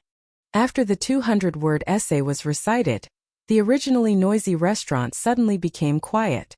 All the students began to recite the essay in their mouths. "Sir, you are indeed a great talent. Wonderful, truly wonderful." Although the little immortal poet is young, she is indeed very knowledgeable. She is a great sage of the present age. Someone even said in an envious tone, "Speaking of which, Mr. took in 2 more disciples before the Board of Rites examination today. It really makes me envious. How lucky are those 2 to have Mr. as their master." "That's right, I know about this matter. Those 2 students are called Chang'an Yi and Lu Rengui. They are the examinees of this year's advanced examination. Originally, teacher had said that if the 2 of them could pass the Grand Scholar examination, he would accept them as his disciples. However, I don't know why teacher changed his mind. The moment before the examination, he made the 2 of them kowtow and acknowledge him as their master." The restaurant was filled with the envious voices of the examinees. If they can acknowledge teacher as their master, what does it matter if they pass the spring examination or not? Yes, teacher's disciple Imperial Censor Ma, didn't participate in the spring examination. However, he was directly appointed as an imperial censor by the saint. How glorious is that! It's a pity that we can't enter teacher's eyes. It's a pity that we can't be his disciples. Every time I read Mr.'s essays and poems, it makes my respect for Mr. grow even stronger. Let's not talk about teacher's essays and poems. Just talk about the novel, Romance of the Three Kingdoms. How magnificent is that? Only someone like teacher can write something like that. Sigh, even if I can't acknowledge teacher as my master, it would be good if I could follow teacher and serve him. Someone couldn't help but laugh out loud when he heard this. Stop dreaming. You're not that beautiful young lady. Why would sir need you to serve him? Haha, that's the reason. The restaurant was filled with laughter again. At this time someone loudly said, actually it's not impossible. Do you know? Teacher plans to build an academy in Hu County. He plans to recruit people from the Confucian scholars. His words immediately attracted the attention of the crowd. They all gathered around him and asked him questions at the same time. Brother, can you explain it more clearly? What academy? Can you recruit us? Yes, but can we study under teacher? That person shook his head. No. The academy that teacher wants to build will only recruit children around 10 years old. What? Only recruit children? This is too much of a waste of teacher's talent. How can teacher teach children? Could it be that there's a mistake? How is this possible? The man who spoke shook his head again. The academy that teacher wants to build will not only recruit children, but it will also teach these children for 10 years until they turn 20. It's said that children from poor families won't have to pay a single copper coin for tuition. Teacher will also provide them with food and lodging for 10 years until they graduate. These words immediately stunned everyone. For a moment no one said anything. They just looked at each other in dismay. After a long time someone finally muttered, teacher is so generous. Why didn't I be born a few years later? Hiss, those children will have to study under teacher for 10 years. This is too inconceivable. The man continued, moreover, from what I know, Teacher's Academy will not only teach children the Confucian classics, but also mathematics, calligraphy, painting, musical instruments, archery, ball shooting, horse riding, sword dancing, the art of war, and many other subjects. Therefore, they will need to study in the academy for 10 years. Another round of gasps could be heard in the restaurant's lobby. After a while, someone asked, brother, what did you mean when you said that teacher plans to recruit people from the Confucian scholars? Haha, teacher wants to recruit hundreds, if not thousands, of children to study in the academy. With so many people, he naturally can't teach them himself. Therefore, teacher plans to recruit people from the Confucian scholars to teach in the academy. These words caused the Confucian scholars to fall silent. Count who wanted to recruit them to teach in the academy? Teach those children? Everyone began to make all kinds of plans. After all, they were all scholars. Even if they didn't pass the imperial examination this year, they could still take the examination next year and obtain the qualifications to become an official. But if they went to teach in the academy, how could they become an official in the future? Although Li Wangyo's reputation was very attractive, it wasn't enough for these Confucian scholars to give up their aspirations for fame and turn around to devote themselves to the great cause of education. The old teachers in the private schools of the Tang dynasty were all scholars with no hopes of becoming an official.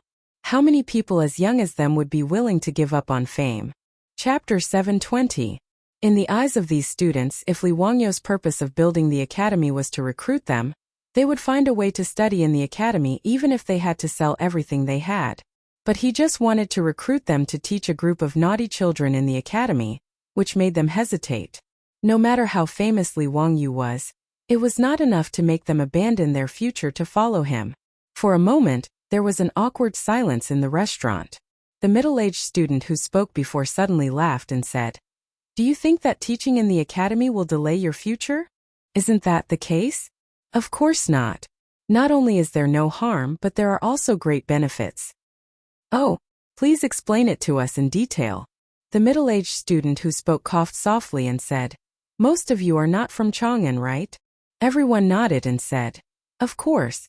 If we are from Chang'an, why would we live in a hostel? Then do you know that the students from Chang'an have a big advantage in the imperial examination every spring? Everyone was speechless.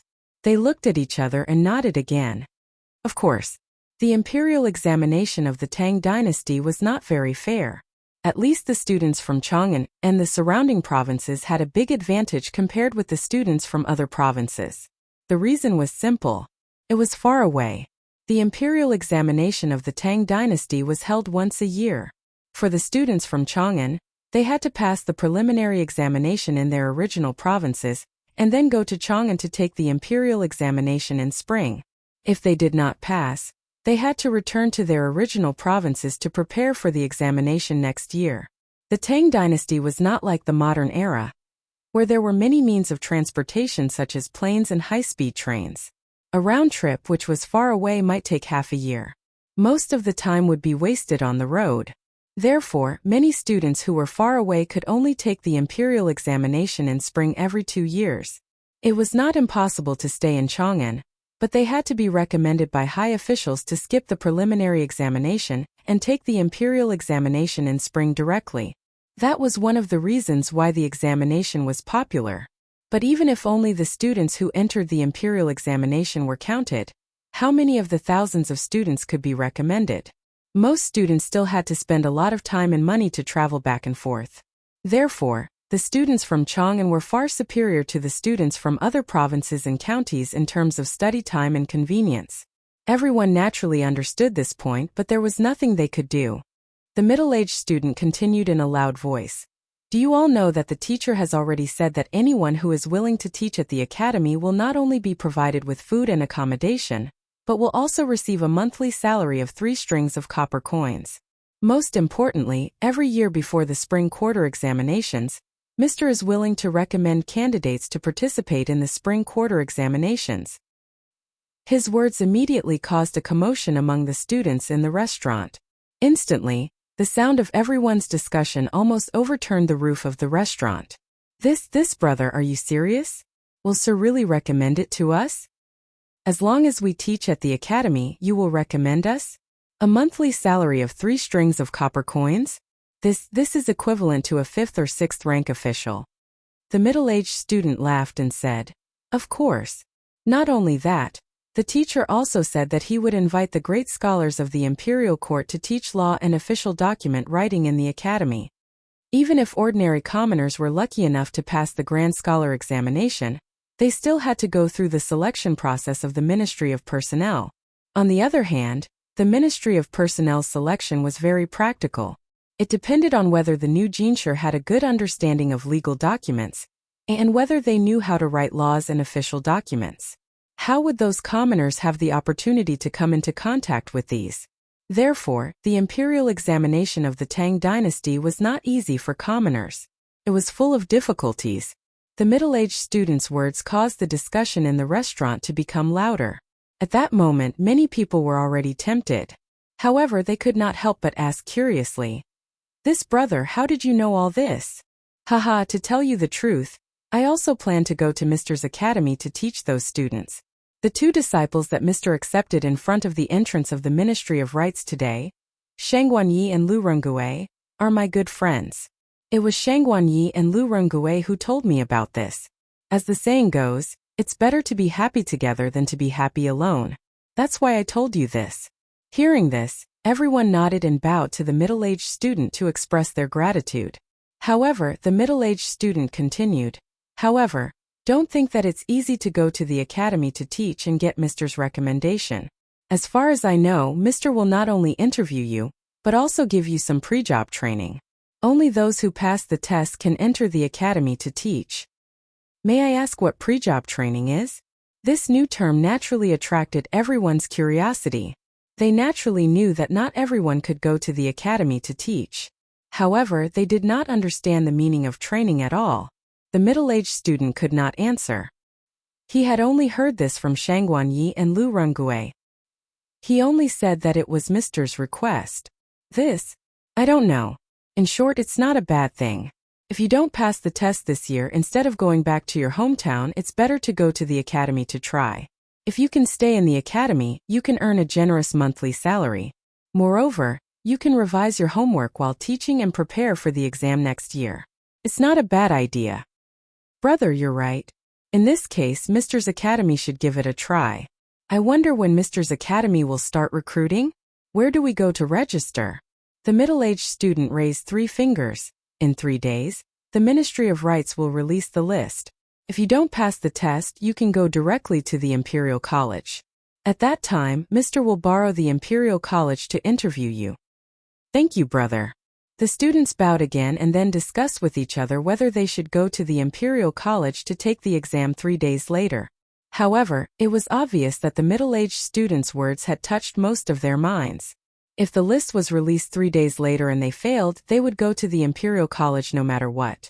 In Chang'an Square, the same thing happened in several restaurants where students gathered. Someone spread the news to the examinees. This was naturally arranged by Li Wangyu. The reason why he waited for Chang'an Yi and Lu Rongui in front of the entrance of the Ministry of Rights was precisely for this matter. Through Chang'an Yi and Lu Rongui, he gathered the examinees who failed the exam and selected the teachers to teach in the academy. This was the idea of his beautiful superior. Originally, Li Wangyu only planned to recruit 100 students. However, looking at the attitude of Pai Lupi and Fang Xianling today, Li Wangyu realized that his academy would need to recruit at least a few hundred students. Would those officials and aristocratic families be indifferent when they learned that the crown prince and the prince were going to study in the academy? They would definitely break their heads to send their children of the right age to the academy.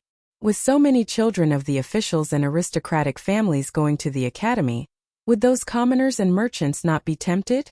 As the saying goes, parents in the world love each other dearly. Who would be indifferent? Not to mention recruiting a few hundred students. If the academy was open to enrollment, it was possible to recruit thousands or even tens of thousands of students. Thinking of this, Li Wangyu's forehead was sweating. Why did it seem that he was tricked by his beautiful superior? If so, with so many children in the academy, how many things would happen every day? Wouldn't he go crazy? Li Wangyu couldn't help rubbing his chin, wondering if he should recruit a vice principal to take charge of the academy and shift the blame. However, it seemed that such a person was not easy to find. Chapter 721. Li Wangyu combed through all the people he knew, trying to find a scapegoat. There was no need to consider the group of playboys. If he were to hand over the school to them, who knows what would happen? He did not want the reputation that he had painstakingly accumulated to be ruined by that group of playboys. Merchants like Chou Kuan and Chou Yuanliang were also not suitable. Although merchants had management skills, if they were to manage those scholars, it would be strange if they did not cause a scene. This era was like this. Even Li Wangyu could not do anything about it. Great scholars like Yu Shinan were the most suitable, but whether it was Yu Shinan or Kong Yingda, Pai Lupi would not let them go.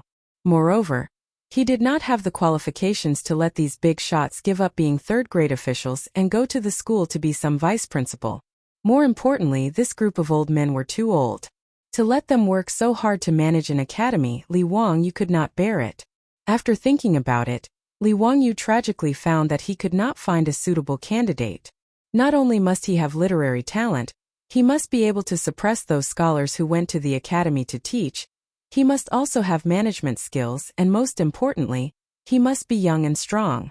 Where could he find such a person in such a short period of time? In fact, Ma Zhou or Yan Libin were suitable candidates, but Li Wangyu could not bear to drag Ma Zhou and the others back to take the blame for him. Since Ma Zhou and Yan Libin had kowtowed to him to be their teacher, would he want to delay their future? As for Chang'an Yi and Lu Rongui, they were too young and inexperienced. Thinking of this, Li Wangyu painfully scratched his head, extremely distressed. Why couldn't he find a suitable scapegoat to help him manage the school? If he really had to manage such a big school, he might as well not do it. Because of this, he had been worried for a few days, but there was no solution. While he was depressed, Li Wangyu's mind suddenly jumped out a name, making him stunned at first, then ecstatic. Yes, this person was absolutely suitable. Li Wangyu immediately became excited. He got up and paced back and forth, thinking about what he had just thought. The more he thought about it, the more he felt it was feasible. Niu Wu, prepare a horse.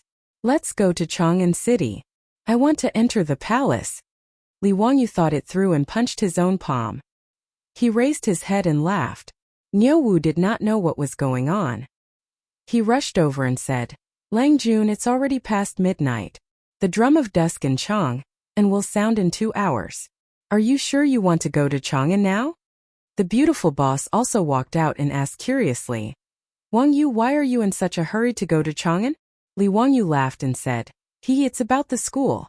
I just thought of who I can find to be the vice principal of the school.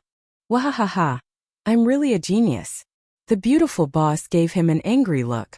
She also knew that Li Wangyu had been thinking about this matter these days. In the end, this guy was just lazy and wanted to find someone to help him deal with those tedious matters. Who do you want to find? Ma Zhou and Yin Libin can't do it. Haha, don't worry, of course I won't. Chongqing, you know this person too. Li Wangyu moved closer to his beautiful superior's ear and whispered a few words. Su Chongqing couldn't help but cover her laughter. This guy is suitable, but are you sure he wants to be the vice principal of the school? Although I don't know him well, I know that this guy is obsessed with official positions. What makes you think you can get him to go to the school? The beautiful boss suddenly asked curiously with her big eyes. I have my own plan. Anyway, I'll go to Chang'an first. This matter should not be delayed. After Li Wangyu finished speaking, he led Niuwu out of the castle in a hurry. He mounted a horse and led a group of troops towards Chang'an city. When they arrived at Taiji Palace, the palace gate was about to be locked. Hearing that Li Wangyu wanted to see him, Pai Lupi could not help but be surprised. He did not know why he came to Chang'an city at this time. Zio, why are you in such a hurry? Why did you come to see me so late? In the Yin and Yang hall, Pai Lupi asked curiously. Li Wangyu said, uncle. I came here today because I have 2 things to ask of you. Let me hear it. Li Wangyu said, the first thing is about the academy. I want to give the 6 components of the academy to you, uncle, just like the carriage company and the wine workshop. This academy, well, it should be called the Royal Academy of the Tang Dynasty. Uncle, you will be the dean of the academy. What do you think? Pai Lupi was not happy to hear this. Instead, he was so angry that his nose was almost crooked. The reason was very simple. According to what Li Wangyu said before, he wanted to let the children of poor people enter the academy for free and provide food and accommodation for 10 years. Wasn't this a matter of losing money? Needless to say, according to Li Wangyu's sketch of the academy, it would cost a lot of money to build. Even though Pai Lupi had only taken a few 100,000 taels of gold from the aristocratic families, he could not bear to throw it away. After Pai Lupi returned to the palace from the examination of the Ministry of Rites, he asked the Minister of Works, Duan Luan, about it. According to Li Wangyu's plan to build an academy that covered thousands of acres, it would cost at least 500,000 strings of copper coins. This scoundrel actually had the nerve to come to him and ask him to give him 60% of the shares. Didn't that mean that he, Li Heir, would help Li Wangyu make up for 60% of his deficit? The stingy Pai Lupi naturally did not want to be such a fool. Pai Lupi coughed lightly. Since this academy is being built by Zio, it is inconvenient for me to participate. It is better for Zio to manage it yourself. How could Li Wangyu not understand Pai Lupi's thoughts? He silently ridiculed the stingy Pai Lupi in his heart, but pretended to be regretful and shook his head. Uncle, you really don't want 60% of the academy's money? Then 50% is fine too. This is an opportunity to make money. If this nephew takes it all for himself, he will feel uneasy. Pai Lupi glanced at him but did not reply. He thought to himself, you bastard, do you think I am a fool? You clearly want to squander and you still want to drag me into it. Li Wangyu continued. Uncle, do you think that the academy will lose money? Is that not the case? I have asked Minister Duan. If you want to build the academy, it will cost at least 500,000 strings of copper coins, not to mention that you will provide food and accommodation for those children from poor families for 10 years. I have spent a lot of money in Taiji Palace. I don't have that much gold to squander with you. Pai Lupi's words made Li Wangyu laugh even more happily. He shook his head like a rattle drum. No, uncle, you are wrong. Not only will the academy not lose money, but it will also make a lot of money. Pai Lupi naturally did not believe him. Zio, don't try to trick me into subsidizing you. Uncle, Li Wangyu said. I'll do some calculations for you. This academy can only recruit 500 children a year. That is not a lot, right? Of course not. If you are willing to accept, there will be at least a few thousand. Pai Lupi nodded. He naturally understood how attractive Li Wangyo's academy was to the officials, nobles, and merchants. I said that I will let the children from poor families enter the academy for free, but I did not say that the children of nobles and merchants will also enter the academy for free. The children of these people will study in the academy. I will charge them 100 strings of copper coins for a year's tuition, books, uniforms, and accommodation. That is not a lot, right? Li Wangyo's words made Pai Lupi stunned. He did not react for a long time. 100 strings of copper coins a year. And he dared to say that it was not a lot? Did he have any shame? Chapter 722. Pai Lupi did not know how to complain about Li Wangyo's unscrupulous pricing. In the Tang dynasty, ordinary private schools only charged a few pieces of dried meat. As for the official schools of the Tang dynasty, all tuition fees were free. However, Li Wangyu actually told him that he wanted to charge 100 strings of coins for a year's tuition. This was simply robbery. 100 strings of coins, if converted to RMB in the future, would be 400,000 yuan a year. Even the aristocratic schools of the future were not that expensive. Ordinary people in Chang'an only had an annual income of around 10 strings of coins. 100 strings of coins was almost equivalent to the income of a family without eating or drinking for 7 or 8 years. Li Wangyu did not think much of it. Was 100 strings of coins a lot? Although 100 strings of coins was equivalent to a year and a half of the salary of a first-rank boss, how many of these bosses relied on the monthly salary from the imperial court to live? The officials and merchants of the Tang dynasty were not poor. Who would dare to say that 100 strings of coins was expensive to be classmates with the crown prince and the prince? Li Wangyu began to count with his fingers for Pai Lupi. Uncle, look, if the academy recruits 500 people in one term, 200 of them will be free of tuition fees and 300 of them will be charged. This will be 30,000 strings of coins a year. It may not seem much, but if we recruit 500 people in the second year, 600 people will pay the tuition fees. That will be 60,000 strings of coins a year. In 10 years, the academy will have 3,000 people paying the tuition fees every year. Then this year's income will be 300,000 strings of coins. Uncle, are you sure you don't want to be a part of the academy? Pai Lupi heard this and was stunned for a while. Then he gritted his teeth and said, Zio, you are too ruthless. 300,000 strings of coins was not a small amount. The amount of coins in the Tang dynasty was not much more than that. Thinking of this, Pai Lupi could not help but curse in his heart. Building an academy could make money like this? He did not care about what he had said before. He coughed lightly and said, Since Zio has such intentions, then I will take 60% of the academy. Building the academy will cost a lot of money, and I can't let Zio bear it alone. Yes, I will pay for 60% of the expenses. Li Wangyu once again despised Pai Lupi, who was not willing to act until he saw the rabbit. He said seriously, Since uncle is willing to fund it, how about we call the academy the Royal Academy of the Tang dynasty? What do you think? Good, of course. Pai Lupi was naturally satisfied. Li Wangyu continued, Uncle, in fact, whether the academy makes money or not is secondary. More importantly, the academy can continuously cultivate talents for the Tang dynasty, the imperial court, and uncle. It can cultivate talents who are loyal to the Tang dynasty and the imperial court. This is the key. Oh? What do you mean, Ziyu? Pai Lupi asked curiously. Li Wangyu did not speak at this time. He looked around at the maids in the Yin and Yang palace, which meant that Pai Lupi asked them to leave. Some words could not be heard by others. It was rare for Li Heir to see Li Wangyu so serious, so he also put away his smile.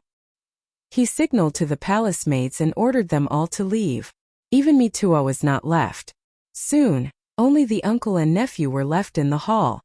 Zio, what exactly did you mean by what you said just now? You can say it. Pai Lupi asked again. How can you guarantee that the students taught by the academy will be loyal and patriotic? Li Wangyu lowered his voice and spat out 2 words from his throat. Brainwashing. Brainwashing? Pai Lupi was stunned and did not understand the meaning of the word. What is brainwashing? Li Wangyu nodded. That's right, it is brainwashing. Brainwashing was the use of external methods to instill ideas into others. Well, uncle, you can understand the preaching of the Buddhist and Taoist sects as a kind of brainwashing. Therefore, no matter if it is a monk or a Taoist, their faith is absolutely firm. Because they recite scriptures every day. Their faith in Buddha and Taoist ancestors has been deeply ingrained in their bones. And the more they shave their heads when they are young, the more they are like this. Pai Lupi frowned and thought for a while. Zio, why do you only recruit children? Is it because of this reason? To brainwash them? Li Wangyu said. That's right, it is because of this. I think that when teaching these children from young, not only should they be taught knowledge, but they should also be instilled with the idea of loyalty and patriotism. Uncle, what do you think will happen after 10 years? Patriotic education should start from young. Li Er could not help but suck in a breath of cold air. If people were taught the idea of loyalty and patriotism for 10 years, and these students continuously entered the imperial court in the future, wouldn't the Tang dynasty be as stable as Mount Tai? After 10 years of systematic education, even if only 30 or 40% of these children could learn something, it would be a terrible force. If there were 100 or 200 students who graduated from the academy every year to become officials, what kind of situation would it be? More importantly, as Li Wangyu said, these people had been taught the idea of loyalty and patriotism since young, and this was their belief. Thinking of this, Pai Lupi could no longer sit still. He stood up and paced back and forth in the hall. What Li Wangyu said today was something he had never thought of. In fact, this was also the reason why Li Wangyu only recruited children and not adult scholars. After all, those adult scholars had already formed their 3 views and were difficult to change, but children were like a blank sheet of paper. Since ancient times, although loyalty and patriotism were taught in China, no one had ever taught this as a belief, and there was no systematic education. Confucius said to be benevolent, and Meng said to be righteous. It was true that scholars had the lofty sentiments and backbone to pledge their loyalty to their country, and there had been no shortage of heroic men who had sacrificed their lives for their country throughout the ages. However, this was not the same as what Li Wangyu said about educating them to be loyal to their country from childhood. Li Wangyu now really liked the Tang dynasty, and naturally did not want a person like An Lushan to appear 100 years later. Although he could not control what would happen 100 years later, he could do his best to prevent it from happening. As long as the Imperial Academy of the Great Tang was successfully established, with the Imperial Academy as an example, he could slowly influence the other private schools and schools of the Great Tang and push forward the education of patriotism. He didn't believe that in 100 years, that dog of a fart An Lushan would be able to stir up any waves. Pai Lupi finally understood the crux of the matter, and he slammed his palm on the table. Good, Zio, your idea is indeed brilliant. That's how it should be. This Tang Dynasty Royal Academy must be set up, and please expand it. In my opinion, why don't we directly recruit 1,000 children? Li Wangyu blinked. Damn, Pai Lupi actually became a radical. Recruit 1,000 children? How much trouble would that cause? Even if there were 50 people in a class, wouldn't there be 20 classes in a grade? However, Li Wangyu did not object. As long as he could get that person to be the vice principal, he would let that person have a headache. He did not care. Thinking of this, Li Wangyu smiled at Pai Lupi and said, Uncle, I don't have the energy to manage this academy all the time. This academy needs a capable person to manage it. Uncle, do you have a suitable person in mind? Pai Lupi had never thought about this before. Hearing this, he did not have a clue. Li Wangyu continued, I do have a suitable person to recommend to Uncle. Chapter 723. Who can help you manage this academy? Pai Lupi asked. Li Wangyu smiled like a fox about to steal an old hen and spat out 3 words. Su Jingzong. Pai Lupi frowned, his tone full of suspicion. Su Jingzong? Can he do it? Su Jingzong was one of the 18 scholars of the King of Qin's residence, but Pai Lupi did not think highly of him. Even though Su Jingzong had helped Li Wangyu last time and handled the matter of the 3,000 resentful women leaving the palace beautifully without the slightest mistake, Li Er still left Su Jingzong in the Imperial Clan Temple as the vice minister of the Imperial Clan Temple with nothing to do. Su Jingzong had joined Pai Lupi when he was still the King of Qin. As one of the 18 scholars of the King of Qin's residence, he was in such a miserable state. It was clear that Pai Lupi did not like him. In fact, it was not that Su Jingzong was not capable. It was mainly because Pai Lupi did not like his character. After all, at the end of the Sui dynasty, his father Su Shanshin was killed by Yuan Huaji. In order to survive, Su Jingzong did not do the right thing and could not blame others. The reason Li Wangyu thought of him was naturally because he thought highly of Su Jingzong's ability. Although Su Jingzong was not liked by Pai Lupi, he was talented. Therefore, after Pai Lupi's death, Su Jingzong's official luck came. First, he was the Minister of Rites during Gaozong's reign. Later, he was made a Yong'ong and became the head of the Secretariat, one of the prime ministers. He was even made the Crown Prince's junior teacher, and was prominent for a time. After his death, Gaozong mourned for him and stopped attending court for 3 days. He ordered all the civil and military officials to mourn at Su Jingzong's residence. He was posthumously given the title of Li Wangyu's Minister of Rites and Governor of Yangzhou. He was allowed to be buried with Su Jingzong. From this, it could be seen that although Su Jingzong was listed as the first treacherous official in the New Tang book, Legend of the Treacherous Official, he was a very capable person. Another reason why Li Wangyu chose Su Jingzong was because of his loyalty to the Li Tang royal family. Although the New Tang history listed Su Jingzong as a treacherous official, saying that he tampered with the nation's history, did not manage his family well, and framed and killed Zhang Sunwuji and the others. However, Li Wangyu felt that other than Su Jingzong's bad character, he was just helping that little bastard Li Ji take the blame for him by tampering with the country's history and framing Zhang Sunwuji. In the end, wasn't what Li Ji wanted Su Jingzong to do? If Li Ji really valued his uncle, Zhang Sunwuji, why would he exile him just because of Su Jingzong's false accusation? It could be seen that this was Li Ji's idea. Looking at it from another angle, Su Jingzong was just an old bureaucrat who worked hard for the emperor and used all kinds of methods to defeat his political enemies and protect his own wealth. Hence, Li Wangyu was not worried that Su Jingzong would have any bad intentions by managing the academy. He would not dare to do so. Su Jingzong's literary talent was outstanding, and as one of the 18 scholars of King Qin, he would naturally be able to suppress those scholars in the academy. With these 3 advantages, Li Wangyu naturally wanted Su Jingzong to be the vice principal of the academy and be his scapegoat. Anyway, even if Su Jingzong was a despicable person, he was a talented one. Moreover, their statuses were completely different now. If Su Jingzong went to the academy, he would just be a high-class worker. Hence, Li Wangyu was not afraid that he would mess around. If there really was a problem, the current Li Wangyu could crush him to death in a matter of minutes. It was because of this confidence that Li Wangyu suggested to Pai Lupi to let Su Jingzong go to the academy. Li Wangyu even thought that Su Jingzong should be grateful to him. At least he would let this guy manage the academy.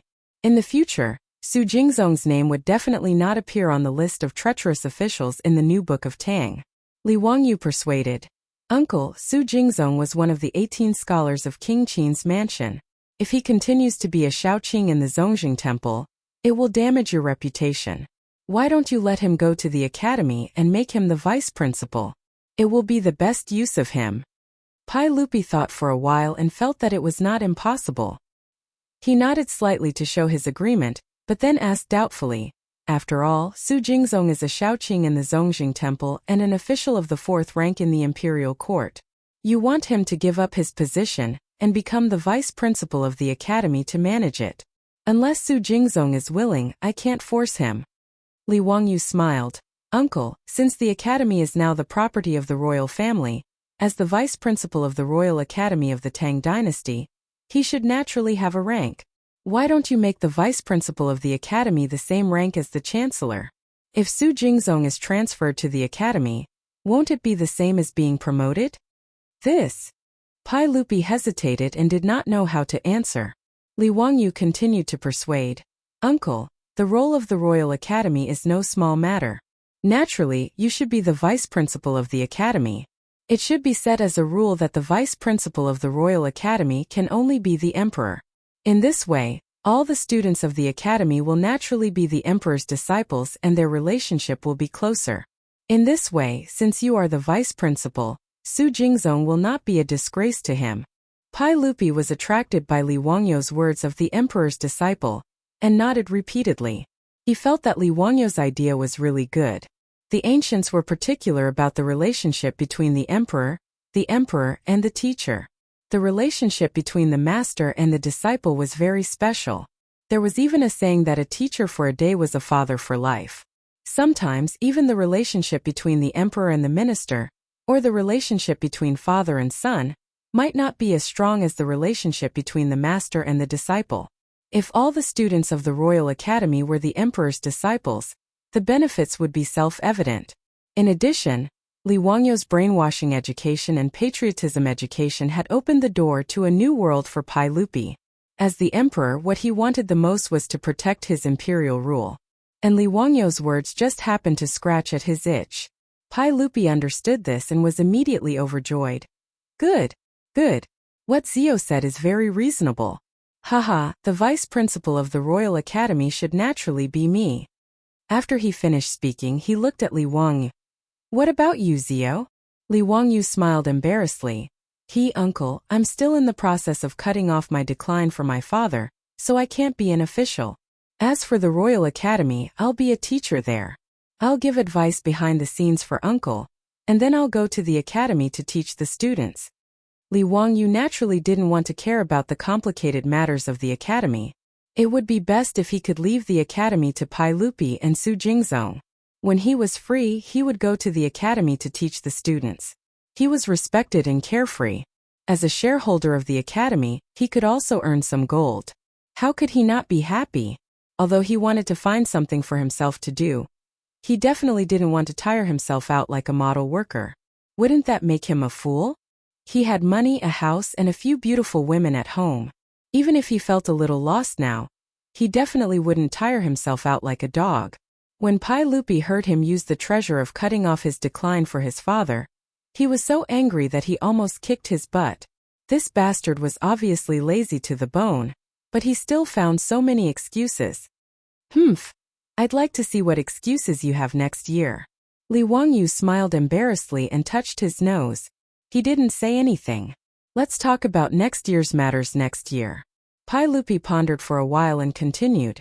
Since that's the case, we'll do as you say.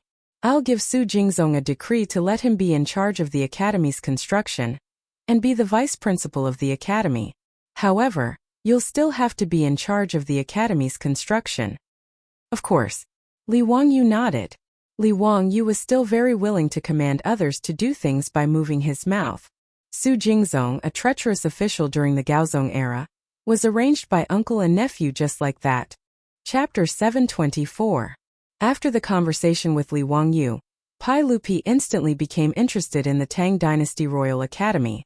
The next morning, in front of the officials, Pai Lupi announced that he and Li Wangyu would jointly fund the construction of the Tang Dynasty Royal Academy. This matter naturally attracted a lot of discussion. However, since it was funded by the Saint and County Count who, they did not need to spend a single cent of the imperial court's money. In the eyes of the officials, the Tang Dynasty Royal Academy should be similar to the Imperial College and the Chang'an Museum. In short, it was just a place to recruit students and did not pay much attention to it. However, when the officials heard that Pai Lupi wanted to make the Vice Dean of the Royal Academy a secondary Grade 3 official position, they were in an uproar. Your Majesty, this is not appropriate. If the Vice Dean of the Royal Academy is of the same rank as the Imperial College, then what rank should the Academy Dean be? As the Minister of Personnel, Zhang Sunwuji could only step out and object. Pai Lupi smiled. The Academy Dean will be personally appointed by me. His words instantly made the objections of the officials swallow back into their throats. Pai Lupi personally appointed as the Academy Dean? Needless to say, the Vice Dean was the actual Academy Dean. If that was the case, it would be of the same rank as the Imperial College. Zhang Sunwuji thought about it and said, Your Majesty, since the Vice Dean of the Royal Academy has an official rank, and County Count who is still mourning for his father, isn't it inappropriate for him to be the Vice Dean? In the eyes of Zhang Sunwuji and the officials, since the Academy Dean was Pai Lupi, then the Vice Dean would be Li Wangyu. Pai Lupi continued to shake his head. Li Zio is not the Vice Dean. We need to choose someone else to take up this position. Do any of you have anyone to recommend? The officials were all confused by Li Er's antics. How could they think of anything in such a short time? He didn't even know what the academy was planning to do, so how could he give any suggestions? Pai Lupi saw that the officials were silent, so he looked directly at Su Jingzong. Su Shaoqing, are you willing to share my burden? Su Jingzong was stunned. He opened his mouth but didn't know how to answer. He never would have thought that this matter would fall on his head. Logically speaking, it should be a good thing for him to be promoted to a minor third-rank official, as he was a fourth-rank Zongjing Temple vice minister.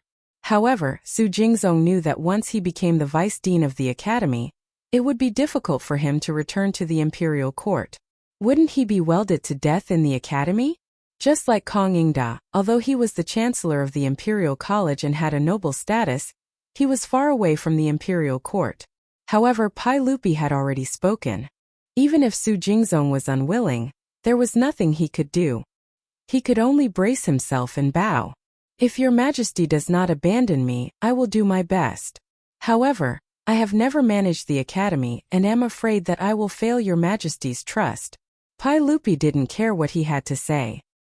He waved his hand and said, Beloved official Su, do not worry. Do as you wish. We in County Count who both believe in your abilities. When the court is over, go and look for County Uncle Hu, and follow his instructions in everything. Beloved Minister Su, don't let me down. Su Jingzong felt bitter, but he could only accept the decree. Yes, I will obey.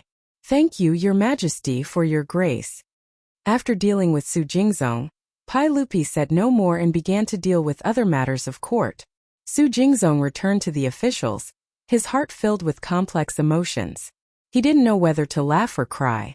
After court was dismissed, many of the officials came to congratulate Su Jingzong.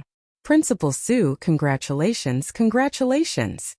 To be favored by His Majesty and County Count Hu, Principal Su's future is bright. Principal Su, today is your promotion. Won't you invite us to drink a few cups? Su Jingzong smiled and cupped his hands at the crowd. Everyone, I will definitely invite you to a banquet another day. Today, the saint suddenly gave me the task of managing the academy. I am in fear and trepidation and do not dare to be negligent. I have to go to the County Count Hu's estate and listen to his arrangements. My apologies, everyone, I am truly sorry. The officials naturally understood this, so they didn't keep him. They smiled and congratulated him before letting him go. Su Jingzong's mind was a mess. He didn't even know what the academy was, yet Pai Lupi had given him this task. It would be strange if he didn't feel nervous. He first rushed to Li Wangyou's estate in Kaihua Square. After knocking on the door, the steward reported that his Langjun had returned to Dingzhou village in County Count Hu early in the morning. Su Jingzong gritted his teeth. He could only get on his horse and leave the city for Dingzhou village. By the time he arrived at Dingzhou village, it was already noon. The tired, thirsty, and hungry Su Jingzong didn't have time to rest. He hurriedly knocked on the door of Lai Hot. Li Wangyu and his beautiful boss were preparing to eat lunch when they heard the old steward, Li Heng, report that Su Jingzong had come. They couldn't help but look at each other and smile. Principal Su, how come you have time to come to my estate? Sit, eat first. If you have anything to say, we can talk after lunch. When Li Wangyu saw Su Jingzong, he didn't give him a chance to speak. He directly invited him to the dining table and ordered a servant to bring a hot towel to wipe Su Jingzong's sweat. He also ordered tea, bowls, and chopsticks. Su Jingzong wasn't in the mood to eat. He cupped his hands at Li Wangyu and said, County Count Hu I. Before he could finish, Li Wangyu interrupted him. Principal Su, eat first. No matter how important the matter is, we can talk after lunch. Su Jingzong had no choice but to thank him and pick up his bowl and chopsticks to eat. Lai Hot's food was famous throughout Chang'an. Even the imperial chefs couldn't compare to the Lai Hot's cooking maids. However, Su Jingzong ate this meal as if he was chewing wax. His heart was in a mess. How could he have the appetite to try any food? Li Wangyu naturally saw Su Jingzong's behavior, but he didn't point it out. He slowly finished his lunch and asked a servant to bring a towel and a basin to wash his hands. Finally, he picked up his teacup and said to Su Jingzong, Principal Su, did the saint give an edict today? Su Jingzong hurriedly bowed. Yes. Today, the saint ordered me to be the vice president of the Royal Academy of the Tang Dynasty. I am in fear and trepidation. I really don't know how to handle this matter. Please teach me County Count Hu. Li Wangyu naturally wanted to give Su Jingzong a cold shoulder. He didn't want Su Jingzong to quit in a fit of anger after hearing that the academy was only recruiting a group of ignorant children. Although it was unlikely that Su Jingzong, who was a fan of politics, would quit since Li Wangyu wanted to use him, he naturally had to endure it. Aha, Principal Su, don't worry. I will explain this matter clearly to you. Please follow me. Li Wangyu stood up and led Su Jingzong directly to the top of the castle. He pointed at the Gan River not far away and said, Principal Su, look. That river is the Gan River. The Royal Academy of the Tang Dynasty is going to be built on the other side of the Gan River. He then took out the draft of the academy and showed it to Su Jingzong. Principal Su, this is the blueprint of the Royal Academy. The academy will cover at least 1,000 acres. There will be dozens of different buildings, including a baseball field, a cubicle court, an archery range, and all kinds of facilities. This will be the library that will collect all kinds of books in the world. This is the lake in the academy. When lotus flowers are planted here, the willow trees on the banks of the lake will provide shade on a hot summer day. The lotus flowers in the lake will be so beautiful that even Chujiang Lake will pale in comparison. After the Royal Academy is built, it will recruit tens of thousands of students. Have you ever seen an academy of this scale? Haha, it's not that I, Li Wangyu, am bragging, but the Royal Academy of the Tang Dynasty will definitely be an unprecedented feat in the Tang Dynasty. Principal Su, for the saint to entrust such an academy to you means that he has absolute trust in you. Principal Su, you must live up to the saint's trust. Li Wangyu was like a real estate saleswoman in the modern world. With his words, Su Jingzong was almost fooled. Chapter 725. No matter how hard Li Wangyu tried to bluff him, when he personally said that the academy would only accept students who were ignorant, Su Jingzong's vision went dark and he almost fainted. He never would have thought that he would become a principal of an elementary school after studying scriptures his whole life, passing the Xiuzai exam in the Sui dynasty, and entering the No Doubt state this year. The term elementary school had existed since the Han dynasty. Ancient people entered elementary school at the age of 8. Su Jingzong thought about how he had ended up like this after spending his whole life in the imperial court. He even wanted to die. County Count Hu, I have never offended you, right? Why do you have to humiliate me like this? Su Jingzong's tears were about to fall. Li Wangyu laughed when he saw Su Jingzong's grief-stricken appearance. Su Jingzong, do you think the sage would joke with you like this? If it was only an elementary school, would the sage and I spend tens of thousands of gold to build such a large academy? As the vice dean of the academy, would he be the same as the Imperial College's chancellor, a secondary class third-class official? Don't forget, the principal of the academy is personally held by the sage. Hearing him say this, Su Jingzong paused. It did seem to make sense. Even if the emperor and County Count Huxian did not like Su Jingzong and wanted to punish him, they did not need to spend so much effort. County Count Hu, forgive me for being slow, but what is the trick of this academy? Please teach me, Uncle Huxian. Li Wangyu then explained his and Pai Lupi's plan. Other than the brainwashing, he explained everything else to Su Jingzong. Su Jingzong was dumbfounded when he heard that the Royal Academy of the Tang Dynasty was prepared to spend 10 years to cultivate a child into a talent. This was a terrifying amount of money. Su Jingzong was a sophisticated person.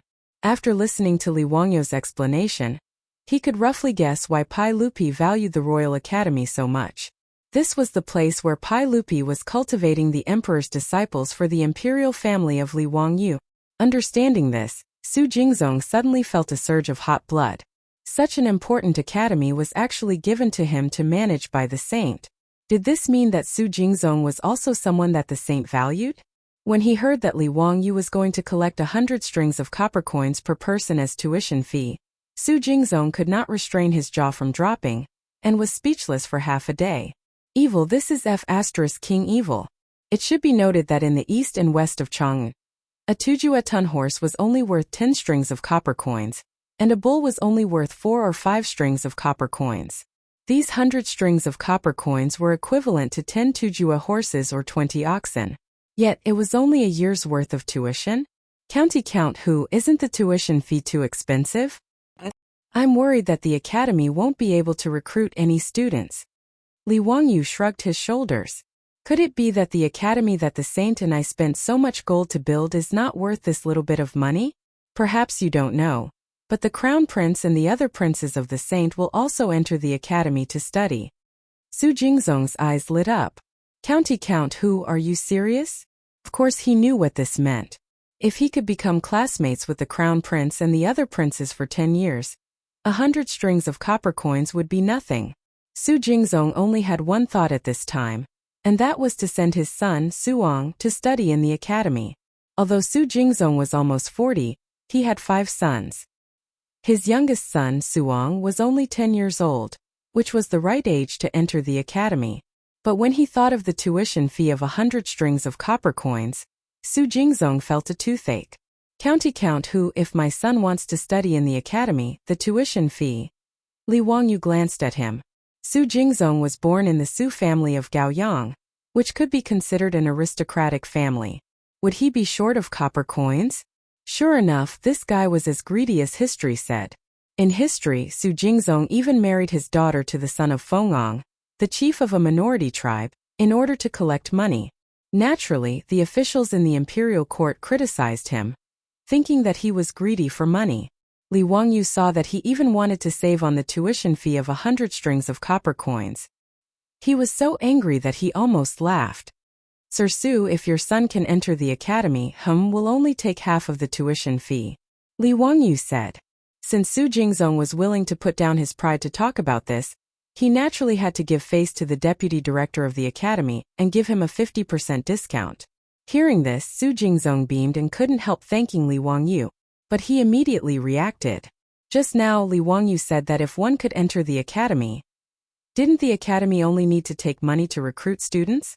Did they still need to take an exam? County Count Hu, does the academy still need to take an exam to recruit students? Yes. You don't have to worry about this. You'll understand when the time comes. But what if the children of the officials and nobles don't pass the exam? How can I afford to offend so many people? Su Jingzong couldn't help but panic. Li Wangyu laughed and said, Sir Su, don't panic. If you don't pass the exam and want to study at the academy, you can pay money to offset your score. For example, the exam's full score is 100 points, and 60 points is the minimum. Every point short of 100 strings of copper coins can be donated to the academy. If you have enough points you can study at the academy. Hearing this, Su Jingzong's mouth opened even wider. Was this okay? Wasn't this too shameless? But Li Wangyu's words opened the door to a new world for Su Jingzong, allowing him to think more clearly. In any case, he was helping the saint and county count who accumulate money. What was there to be afraid of? County count who 60 points is too low. How about we raise it to 70 points? Su Jingzong immediately understood the essence of Li Wangyu's words. 10 points was 1,000 strings of copper coins. This money was too easy to earn. Thinking about it, county count whose exam questions wouldn't be too simple. If the children of the officials and nobles didn't pass the exam, Su Jingzong didn't believe that they wouldn't pay for it. Su Jingzong's face immediately turned bitter. Damn, he forgot that Li Wangyu said that his son also had to take the exam if he wanted to study at the academy. This was too much of a scam. If his son didn't do well, wouldn't his words be digging his own grave? County count who my son also has to take the entrance exam? Li Wangyu was very satisfied with his idea. He patted Su Jingzong's shoulder and said with a smile, Sir Su, your son naturally has to take the entrance exam. However, the standard can be lowered. Don't worry, Sir Su. From now on, the academy will be under your care. Are you afraid that the saint and I will treat you badly? Su Jingzong naturally understood what he meant and nodded his head in thanks. At the same time, he made up his mind to urge his son to study hard when he returned. He couldn't afford any delays. This was related to hundreds of strings of copper coins. He couldn't be careless. County count who, how long will it take for the academy to start construction? Su Jingzong looked at the land not far away. Li Wangyu showed him the sketch of the academy, but there was nothing on the land now. His position as the vice dean of the academy was just an empty shell. Su Jingzong was naturally anxious. Haha, very soon. The Ministry of Works has already sent people to survey the land. The construction will start tomorrow. This time the saint and I have put in a lot of money and used a lot of mirage mud. The construction will be very fast. The academy will be divided into 3 phases. The first phase of the primary school will only be 100 mu. It will be completed in a few months. I have set the start date of the academy in September of this year. Su Jingzong's face twitched a few times. He looked at the sketch in front of him again and couldn't help but think profiteer. The sketch showed the academy to be 1,000 mu. But the actual academy was only 100 mu. If this wasn't a profiteer, what was? Chapter 726. Su Jingzong pondered about the academy and asked, "May I ask where the professors and teaching assistants of the academy come from? Are they from the Imperial College and the Chang'an Library?" Li Wangyu shook his head. The academy's teaching method is different from the Imperial College's. I plan to recruit people from this year's spring examinations to teach the students. I'm afraid it's not appropriate. Do the students who failed the examinations have the ability to teach the students? I'm worried that they will lead the students astray. Li Wangyu said, "Don't worry. After recruiting those scholars, I will arrange for them to be trained for a few months to learn how to become qualified professors and teaching assistants. Right, I've already arranged for people to spread the news." 2 days later, after the Ministry of Rights announces the spring examinations, you and I will go to the Imperial College to recruit the students who failed the examinations. I've already talked to Chang'an, and I'll borrow the Imperial College's space and manpower. Yes, I understand. Su Jingzong nodded in agreement. Li Wangyu continued. Originally, I only planned to recruit about 500 students to study in the academy. However, from what the saint said, he plans to double the number and recruit 1,000 students. In this way, I estimate that we will need to recruit about 100 professors and teaching assistants. In addition, the academy will need to recruit cooks, servants, and guards. We will need a few hundred people. You can arrange these things as you see fit. Hearing this, Su Jingzong couldn't help but be confused. Why does the academy need so many people? Of course, his question was reasonable. The Imperial College had 300 Chinese students, the Imperial College had 500, the 4 schools had 1,300, the Faculty of Law had 50, the Faculty of Calligraphy and Mathematics had 30, a total of more than 2,000 people. But there was only one chancellor, and less than 50 registrars, secretaries, doctorates, teaching assistants, classic scholars, and lecturers. According to Li Wangyu, there were more than 100 teachers in the Royal Academy. On average, there would be 1 teacher for every 10 students. It was really extravagant. Li Wangyu smiled. Not many. These students will form a class of about 50, and each class will have a teacher. Every 5 classes will have 1 teaching assistant, 1 teaching assistant, 1 teaching assistant, 1 teaching assistant, 1 teaching assistant, and 1 teaching assistant. There were also painting, archery, and equestrian instructors. General Su, how many people do you need? His words naturally stunned Su Jingzong. After a while he asked, "May I ask, what is a teacher in charge?" It's the person in charge of managing the class discipline, learning, and life. The students of the Royal Academy of the Tang Dynasty are required to develop in all aspects, including morality, intelligence, physique, and beauty. It all depends on the abilities of these head teachers. Li Wangyu's words made Su Jingzong dizzy. He really did not know how to reply. In fact, how would Li Wangyu know how to run a school? He was just copying what he had learned when he was in school to the Tang Dynasty. As for whether it was suitable or useful, he couldn't care less. If a half-baked person like him dared to run a school in the future and charge such a sky-high tuition fee, he would definitely be reported in minutes and sent to prison to eat free meals. Fortunately, this was the Tang Dynasty. Not only did no one come to arrest him, but Li Wangyu even persuaded Pai Lupi to send Crown Prince Li Changqian and Li Tai to the academy to study. It had to be said that Li Wangyu's luck was extremely good. Su Jingzong still had a bitter face and frowned. He kept asking about various things in the academy and how to run it. He talked until Li Wangyu's mouth was dry, and he finally sent him away. Looking at Su Jingzong's figure riding away on horseback, Li Wangyu also let out a long breath. Fortunately, he had found such a qualified scapegoat.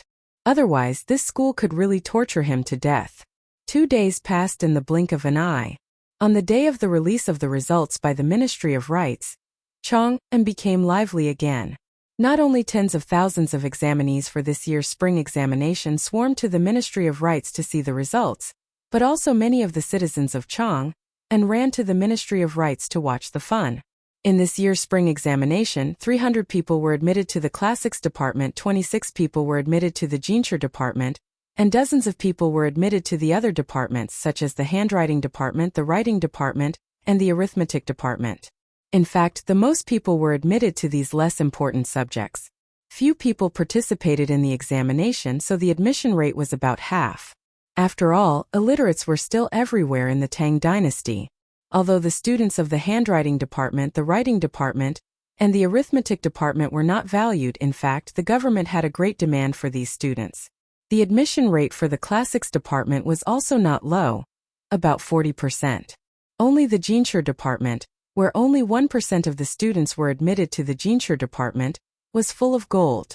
In the anticipation of the public, the officials of the Ministry of Rites finally appeared and began to command the scribes of the Ministry of Rites to paste the wall and post the red list. The first to be posted was the admission list for the subjects of the handwriting department, the writing department, and the arithmetic department. Although they were not valued, all the students who were on the list were still shouting excitedly. In front of the Ministry of Rites, there was a jubilant atmosphere. As for those who did not make it on the list, they could only keep silent and look at the happy examinees with envious and jealous eyes. They silently hoped that their luck would be better next year. At the end of the post was the red list for the Jincher department of this year's spring examination.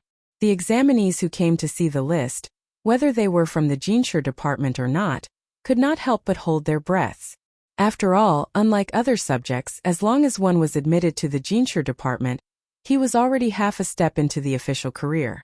As long as he passed the selection of the Ministry of Personnel, he could turn from a commoner to an official who was envied by everyone. Because of this, the Jincher department was called white-clothed officials. It meant that although these Jincher were still white-clothed officials, they already had the qualifications of a minister. In the Tang dynasty there was a saying, during the period of Chang'an and Yonghui, although the Jincher department was an extremely high official, if one did not become a Jincher, it would not be beautiful. Therefore, the annual tribute would not be reduced by 800 to 900 people. They were called white-clothed officials or first-rank white-clothed officials. Could be seen from this.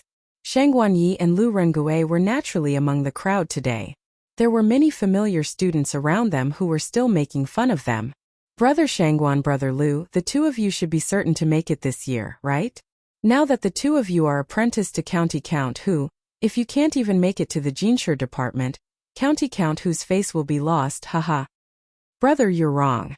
In my opinion, being apprenticed to the immortal poet is many times better than being admitted to the Jincher department. Unfortunately, we don't have that fortune. Brother Shangguan, you and brother Lu will definitely make it in this year's spring examination. Shang Guanyi and Lu Rengue smiled and cupped their hands to express their thanks to the crowd.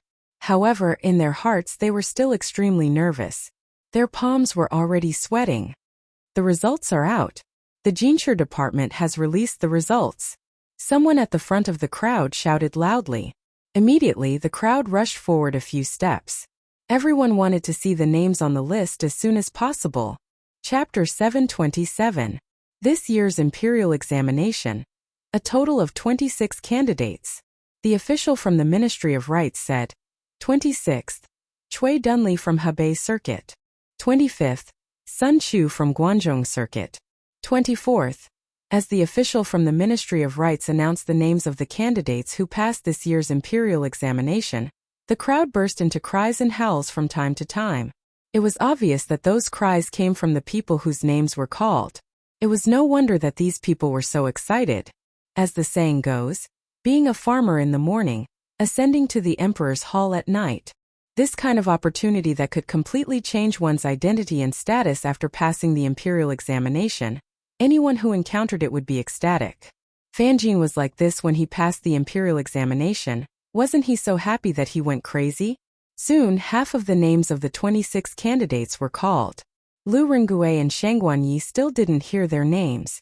They couldn't help but feel more and more nervous. The two of them hoped to hear their names, but they were also afraid to hear it. If their names were called, it naturally meant that the two of them passed the examination, but their rankings might not be very high, not to mention the hopes of the teachers. However, the more the list was read, the fewer the spots were, and the hope of passing the examination slowly decreased. Just as the two of them were in such a dilemma, they finally heard the official from the Ministry of Rights say loudly, "Third, Lu Rengui from Hunan Circuit." This time, the students who clustered around the two of them were all excited. "Congratulations, Brother Lu. Congratulations, Brother Lu. You passed the examination. You passed the examination. Third place in the imperial examination." Sure enough, Brother Lu didn't disappoint.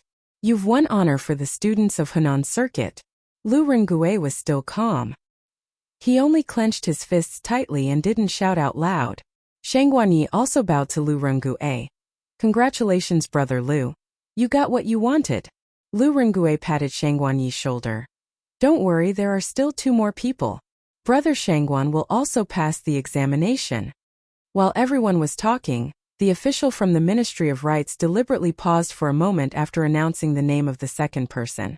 After making everyone hold their breath and concentrate, he called out in a loud voice, "This year's spring imperial examinations Jinshi, head of the Department of Hunan Chang'an Yi." With a boom, the entrance of the Ministry of Rights was in an uproar. Chang'an Yi was stunned. Lu Rengui put his arm around his shoulder and shouted at him, "You got it! Imperial examination! Brother Chang'an! It was a hit! Head shape! You're the head of the police!" "I'm a fake?" Chang'an Yi couldn't believe it. After hearing Lu Rengui's words, the surrounding students all bowed to Chang'an Yi and said, "Congratulations, Lang Jun. You have passed the examination." "Greetings, Head Jinka." As the congratulatory voices spread out, the surrounding students rushed over and surrounded Chang'an Yi, and Lu Rengui in the middle. Congratulatory voices could be heard incessantly. Chang'an Yi was so excited that his body trembled. After all, he was only 21 years old. How could he not be excited when he actually passed the Jinshi exam this year? In the eyes of the surrounding middle-aged students, Chang'an Yi was simply a young man who had just turned 20. There were even many scholars who participated in the imperial examinations in spring. Those who had children early had sons who were older than Chang'an Yi. Looking at Chang'an Yi's excessively young face and then looking at their own almost gray beards, many of the scholars felt that they had wasted all their years of living in a dog's stomach. "Brother Chang'an, let's go and tell the teacher the good news." Lu Rengui was still calm. He grabbed Chang'an Yi's sleeve and pulled him out of the crowd. After taking a few steps, Lu Rengui remembered Li Wangyo's instructions and quickly stopped. He turned his head and shouted to the students, "Everyone, today my teacher County Count Hu is recruiting professors and teaching assistants at the Imperial College. If you are interested, why don't you come with me to the Imperial College?" His words reminded the students that the Ministry of Rights had released the results today. There were nearly 10,000 students, but less than 1,000 of them had passed the examination. The other thousands of students had wasted their efforts. In the past 2 days, Chang'an Yi and Lu Rengui had followed Li Wangyo's instructions and constantly mobilized students they were familiar with to promote the benefits of teaching at the academy. This had already piqued everyone's interest. Compared to returning to his hometown, going to the academy to teach was naturally the best choice. This group of students did not think that Li Wangyo's academy was only going to recruit 100 people this year. If the thousands of examinees were to apply for the job, the competition would be even more intense than the advancement examination. Lu Rengui's shout naturally attracted the response of many students. "Brother Lu is right. Since we have failed this year, why don't we go to the Imperial College and see if we can catch the teacher's eye? If we can catch the teacher's eye and go to the academy to teach, that would be great. I'm just afraid that it won't be easy. No matter what, we have to go and try first." The students discussed among themselves for a while before crowding around Chang'an Yi and Lu Rengui and making their way to the Imperial College.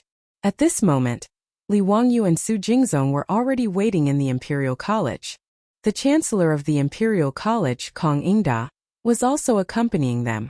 Everyone was chatting as they waited for news of the results from the Ministry of Rights.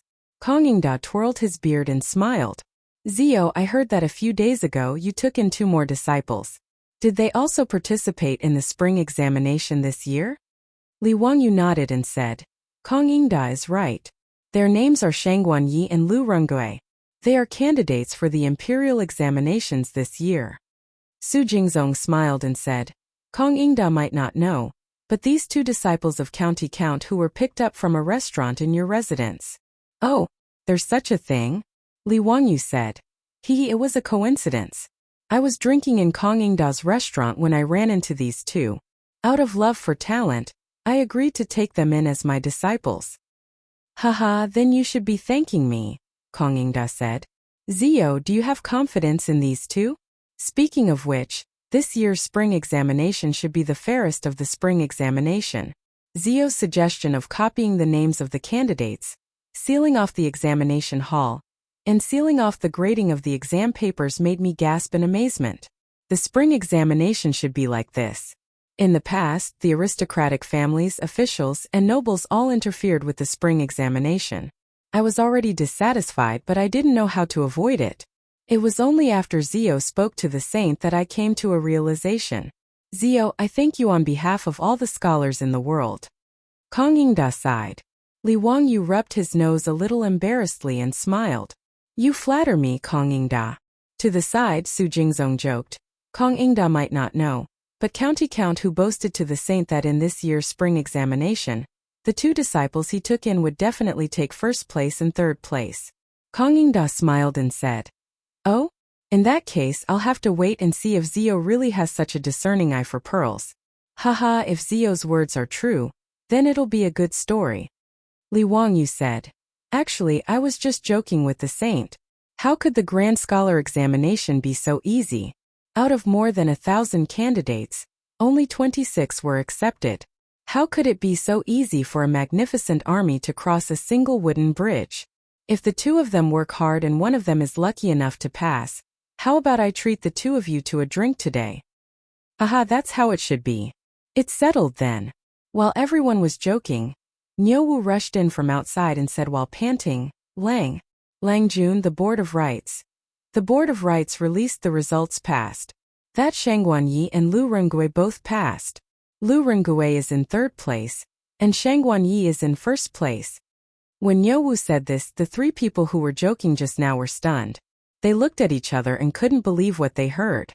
Niuwu, what did you say? Chang'an Yi is in 1st place? Lu Rengui is in 3rd place? Li Wangyu said in shock. He didn't expect that his casual words would become true. Kong Yingda and Su Jingzong, who were at the side, felt their hearts churning. This was King amazing. 2 random disciples from a restaurant were actually in 1st place? Kong Yingda couldn't help but raise his head and look at Li Wangyu's head. He wanted to see if there was a golden light coming out of his head. Chapter 728. Kong Yingda didn't know what to say other than feeling envious and jealous that Li Wangyu had casually picked up 2 disciples from his own restaurant, who were the 1st and the 3rd place of this year's section. The old man only regretted that he hadn't been in the restaurant that day. Otherwise, the 2 pearls would have been picked up by Li Wangyu so casually. In fact, even if Kong Yingda had been in the restaurant that day, would he have taken the initiative to accept Chang'an Yi and Lu Rengui as his disciples? Obviously, it was impossible. If Li Wangyu hadn't known that these 2 people would be the prime ministers of the Tang dynasty in the future, he wouldn't have cheated to accept them as his disciples. However, Chang'an Yi and Lu Rengui's results in the imperial examination were beyond Li Wangyu's expectations. He didn't expect that his casual remark would actually make Chang'an Yi the winner of the imperial examination. Kong Yingda glared at Li Wangyu with great resentment. Zio, shouldn't you thank me for accepting these 2 excellent disciples in my restaurant? Li Wangyu was speechless. He rolled his eyes silently in his heart. What do you want, Mr. Kong? Zio, you're in charge of the accounts in Pingkong Square today. Kong Yingda shamelessly winked at Li Wangyu, which made Li Wangyu so angry that he almost vomited blood. Damn, this old man is so shameless. An old man in his 50s actually wants to go to Pingkong Square to drink wine with prostitutes and defile those young ladies who are about the same age as his granddaughter. Moreover, he wants to pay the bill himself. How abominable. Li Wangyu felt that this was the bad thing about the Tang dynasty. In the future, if a university president like Kang In-da dared to openly go to a nightclub to look for princesses and prostitutes, he would definitely be on the hot search and headlines the next day. However, in the Tang dynasty, going to a brothel in Pingkong Square to look for young ladies was called elegant, and all literati loved to do this. Li Wangyu also knew that although this old man Kang In-da was quite old, he had just taken in a beautiful concubine not too long ago. He was indeed a romantic. Thinking of this, Li Wangyu became even more envious and jealous. This old thing to be so merry every night, wasn't he afraid that the wind would take his life? He was too lazy to pay attention to Kang In-da, this old hooligan. Just as he was about to turn his head and talk to Niu Wu, he heard a commotion outside. It was Chang'an Yi and Lu Rengue, leading a group of students who had failed to pass the imperial exams, to the imperial college. As soon as Chang'an Yi and Lu Rengue saw Li Wangyu, they immediately knelt down and said, "Greetings, teacher. We did not disappoint you and passed this year's spring quarter examination." Good. Get up quickly." "Ha ha," Master said that day that the position of chief of the imperial censorate would belong to none other than the two of you, and I hit the nail on the head. Li Wangyu was in a good mood, and quickly helped the two of them up. At that time, Li Wangyu only knew that Chang'an Yi and Lu Rengue had passed the imperial exams, but as for which year they passed and what rank they got, it was not recorded in the history books. That day he was just bragging to Pai Lupi.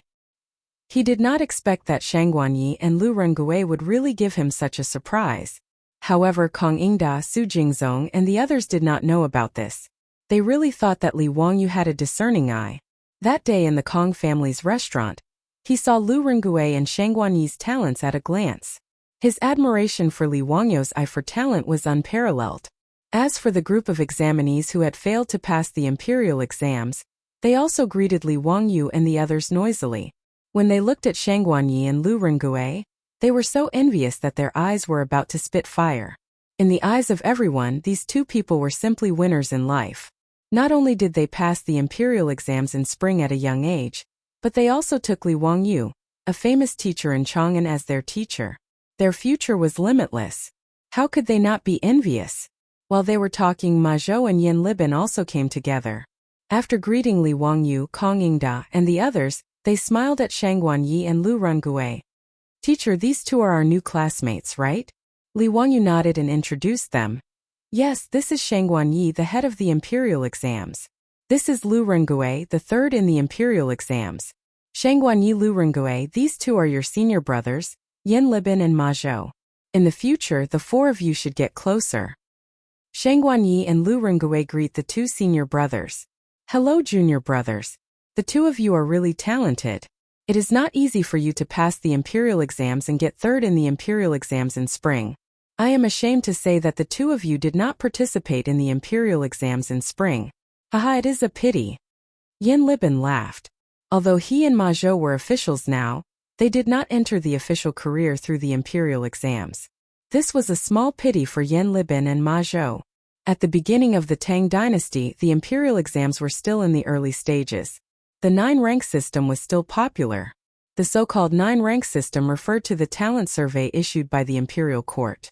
The talents were divided into 9 grades, which were upper, middle, lower, lower, and lower. This talent survey was filled out by the officials of each region.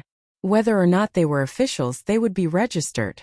The form detailed the year, grade, and comments. The Ministry of Personnel would promote and remove officials based on this. The 9-rank system was an important method for the aristocratic families to control the imperial court. Under this system, there were no poor people in the upper ranks, and the aristocratic families became stronger. Therefore, when the Sui and Tang dynasties started the imperial exams, it was to suppress the power of the aristocratic families, strengthen the centralization of power, and give the poor students a chance to advance. However, the imperial exams at the beginning of the Tang dynasty were still in the early stages, and the system was not perfect. Therefore, people like Ma Zhou, who were chosen by Pai Lupi, were able to reach the sky in one step. They did not need to go through the imperial exams, and became an imperial censor. Chang'an Yi and Lu Rengue bowed to Ma Zhou and Yin Libin's praise. Although they had taken Li Wangyu as their teacher, and had passed the imperial exams in spring, they were still nobodies. Facing Yen Liben, the imperial grandee, the junior supervisor, Ma Zhou, the imperial censor, still appeared somewhat uneasy. Ma Zhou smiled and said to Li Wangyu, "Teacher, you have taken in 2 more junior brothers. We have 6 classmates now. Shouldn't we change the way we address them?" Li Wangyu was stunned. He did not understand what Ma Zhou meant. Ma Zhou continued to wink and said, "Teacher, it seems that I am the first one to take in a teacher. Shouldn't I be the eldest senior brother?" His words immediately made Yen Liben so angry that he almost fought with him. This guy was simply taking advantage of him. It was different from martial arts novels, where people were called the eldest senior brother or second senior brother, according to the time they entered the school. When a scholar took in a teacher, his classmates were all peers. The title of the eldest senior brother was a respectful title for the older and more talented people. Generally speaking, the status of the eldest senior brother was second only to the teacher. Ma Zhou shamelessly said that he was the eldest senior brother. Wasn't that taking advantage of them by saying that he was older and more talented? Of course, Ma Zhou's words were purely a joke. He and Yen Liben had studied with Li Wangyu for nearly a year, and their relationship was quite close. Yen Liben did not show any weakness. He immediately pointed at Ma Zhou and said to Chang'an Yi and Lu Rengui, 2 students, "Do you know that Ma Zhou is the best among all the disciples of the master? Do you know who he is?" Chang'an Yi and Lu Rengui looked at each other. They did not know what was going on, so they could only shake their heads. Yen Liben laughed and said, "The thickness of this person's face is unparalleled in the world. It can be called the best." When Li Wangyu and the others heard this, they all laughed. Chang'an Yi and Lu Rengui's faces were also twitching. They could not help laughing, but they cared about Ma Zhou's face. Today was the first time they met, so they did not dare to be presumptuous and laugh out loud. "Yen Liben, I swear that I can't exist under the same sky as you. Today's drinks will be on you." Ma Zhou jumped and scolded with a smile, causing everyone to burst into laughter again. Chapter 729. After they finished talking and laughing, Li Wangyu looked at the students who had failed the exam in the Imperial College and said with a smile, "Ladies and gentlemen, are you here to teach in the Imperial College of the Tang Dynasty?" Everyone hurriedly bowed and said, "Yes. We heard that you are recruiting doctors and teaching assistants, so we are here to apply." Li Wangyu nodded and said, "Good. I believe you have heard that I will recommend all the doctors and teaching assistants who want to teach in the Imperial College in the coming spring. In addition, the Imperial College will provide food and accommodation. I will also invite the great scholars in the Imperial Court to teach you in the Imperial College. Are you satisfied with this?" Hearing Li Wangyu's promise, the students who had been doubtful before no longer had any doubts and bowed again. "We understand. Thank you, sir." "Yes, we are very satisfied. Thank you for your kindness." Li Wangyu waited for the crowd to quiet down and said again, "However, the Imperial College will only recruit about 100 doctors and teaching assistants this year, so we need to do a small test to select the most suitable people. I have prepared a test paper for you. You can now follow the arrangement of the Imperial College and go to the school to answer the questions. The Imperial College will select the best according to your answers." "Yes, sir." All the students knew that they needed to take a test to enter the Imperial College. After the release of the results today, there were thousands of students who had failed the exam. There were 2,000 or 3,000 people who came to the Imperial College to try their luck. Since the Imperial College was only going to recruit about 100 people, they naturally needed to take a test. Everyone was mentally prepared for this, so they did not resist. After Li Wangyu gave the order, the servants of the Imperial College immediately came forward and led the students to their seats in the halls of the Imperial College. They also gave them paper, ink, brushes, and inkstones. This made the students a little confused. Why didn't they ask what they were going to study? Except for the servants of the Imperial College, there was no one invigilating the exam in the halls. They were also not allowed to talk. Looking at the noisy hall in front of them, everyone was confused. Was this really an exam? Those who could pass the examinations of various provinces and counties and obtain the qualification to participate in the imperial examination in spring in Chang'an, and were naturally the top talents in the Tang dynasty. All of them had studied hard for years or even decades and had participated in countless exams. However, it was their first time encountering such an exam. Someone hurriedly grabbed the servant of the Imperial College and asked, "Excuse me, I am an examinee from the Imperial College. Why am I taking the exam in the same college as the examinees from the Imperial College? Could there be a mistake?" Someone at the side immediately echoed, "That's right. Why didn't anyone ask us what we were tested for? Could it be that everyone took the same test paper?" The servant who had been stopped immediately smiled and said, "Gentlemen, do not panic. Count Huxian ordered us to do so, and we are just following orders." However, the test papers seemed to be the same. The Count of Huxian ordered people to send over only one set of test papers. There is no difference. The servant's reply caused an uproar in the classroom. All the students were in an uproar. How is this possible? I'm from the mathematics course. Am I supposed to take the same exam paper as the advancement course?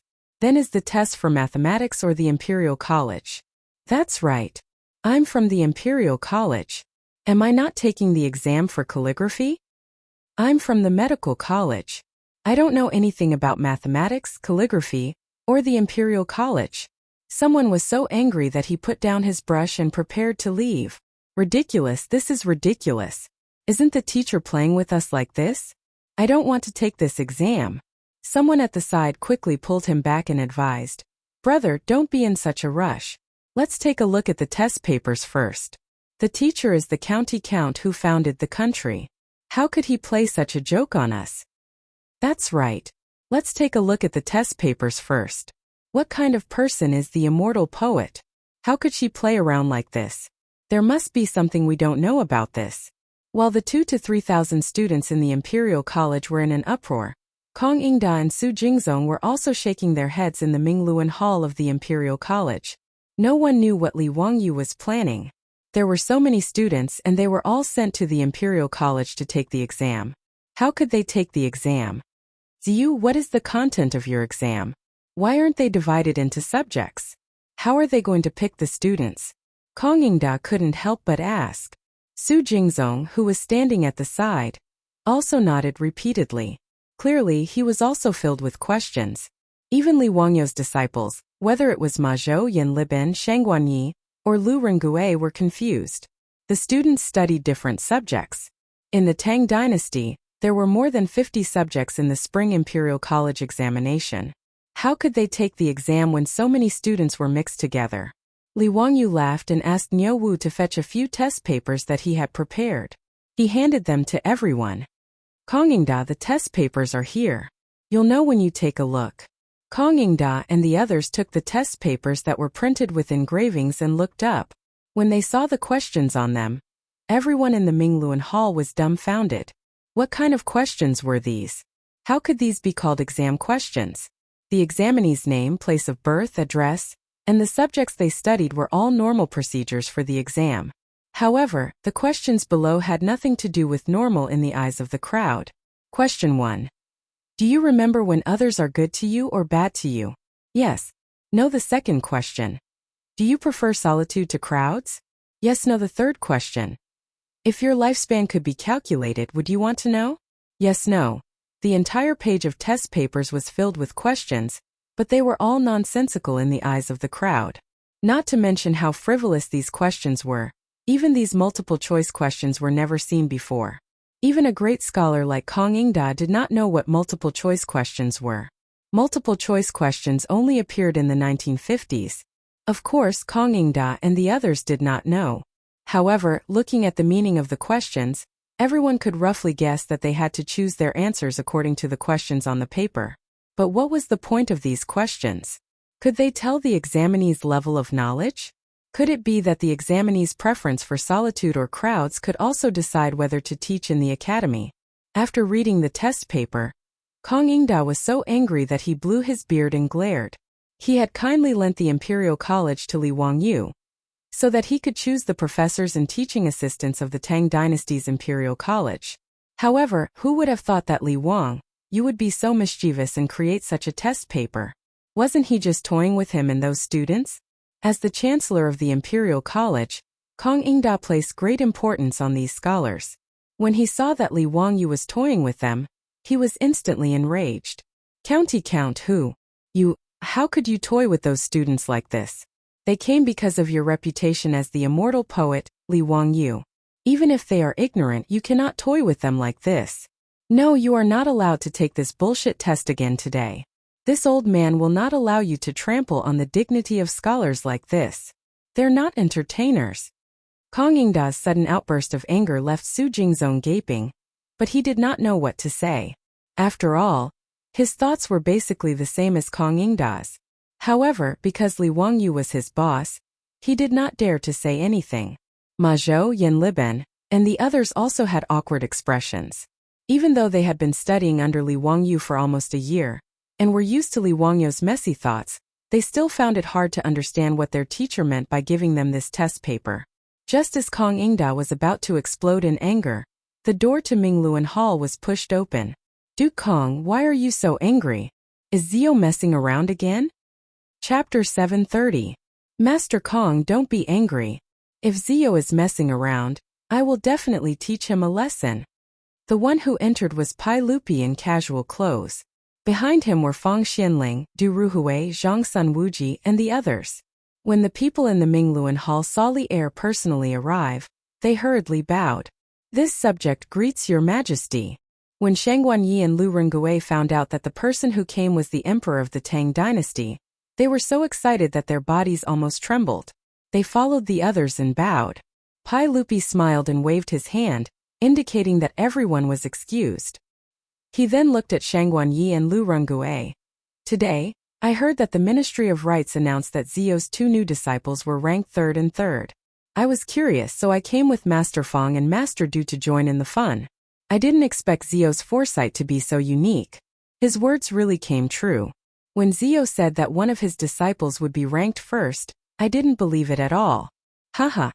Fang Xianling also nodded and smiled. Not only did your majesty not believe it, but when have we ever believed it? Li Wangyu cursed in his heart. Damn, not only did you not believe it, even I didn't believe it. When did I have the talent to jinx it? Pai Lupi then said to Zhang Sun Wuji, Assistant General, when Shangguan Yi and Lu Rengue go to the Ministry of Appointments, you have to make arrangements for them. Zhang Sun Wuji twirled his beard and smiled. Your Majesty, you don't have to worry. Those who are ranked first in the imperial examinations should all become scholars in the Hongwen Hall. The Hongwen Hall's predecessor was the Literature Hall that Pai Lupi set up for the Emperor of Qin to recruit scholars from all over the world. Fang Xianling, Du Ruhui, Yu Shinan, and Su Jingzong, these 18 scholars of the Emperor of Qin were famous people in the Literature Hall. After Pai Lupi ascended the throne, he ordered to gather 200,000 books in the Hongwen Hall and set up the Hongwen Hall. It was the country's library and also the place where the emperor recruited scholars. Not only did the Hongwen school have to teach the children of the royal family, first-rank officials, prime ministers, and meritorious ministers, but it was also Pai Lupi's think tank. They often made plans for the nation's policies. It was naturally a good thing that Shangguan Yi was able to enter the Hongwen library. Although her official rank was not high, there were many benefits. Li Wangyu originally wanted to pull Shangguan Yi and the others into the Royal Academy to help out, but after hearing Zhang Sun Wuji's words, he kept his mouth shut. Unexpectedly, Shangguan Yi and Lu Rengue looked at each other and bowed again. Your Majesty, if possible, I would like to work in the Royal Academy of the Tang Dynasty. Is that possible? Upon hearing this, Pai Lupi was slightly stunned. He looked at Zhang Sun Wuji and asked, Fuji, is the request of Ziyu's 2 disciples possible? Zhang Sun Wuji was the Minister of Personnel, so the appointment of officials naturally had to go through him. However, Zhang Sun Wuji hesitated. After pondering for a while, he asked with uncertainty, Your Majesty, is the Royal Academy of the Tang Dynasty part of the Imperial Court? Or is it the private property of Your Majesty and County Count Huxian? The school that Li Wangyu came up with on a whim, and he also tricked Pai Lupi into becoming a shareholder. Originally, the academy was completely private property. However, this fellow was very tired. In order to slack off, he dragged Su Jingzong into the water. In order to make Su Jingzong work in the academy willingly, the vice dean of the academy was made an official position in the imperial court. Therefore, including Zhang Sun Wuji, all the officials and generals in the imperial court were confused. What the heck was this academy? You could say that it was the private property of His Majesty and County Count Huxian. But the vice dean of the academy was a lower third-rank official that received a salary from the imperial court.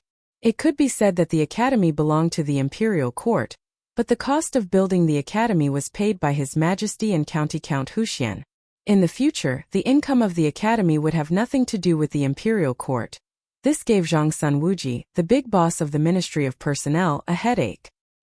He did not know how to arrange the affairs of the academy. As for Zhang Sunwuji's question, Pai Lupi was also a little hesitant. He did not know how to answer. The Royal Academy of the Tang Dynasty was indeed his and Li Wangyou's private property. However, it was not appropriate for it to be managed by an official from the imperial court. Pai Lupi simply looked at Li Wangyou. "Zio, what do you think about this?" Li Wangyou scratched his head. This issue of status was indeed a little troublesome. After thinking for a while, Li Wangyou suddenly thought of the public-private partnership system that Huaxia had in the past. He felt that it was better to do the same. Li Wangyou said, "Uncle, why don't we turn this academy into a public-private partnership?"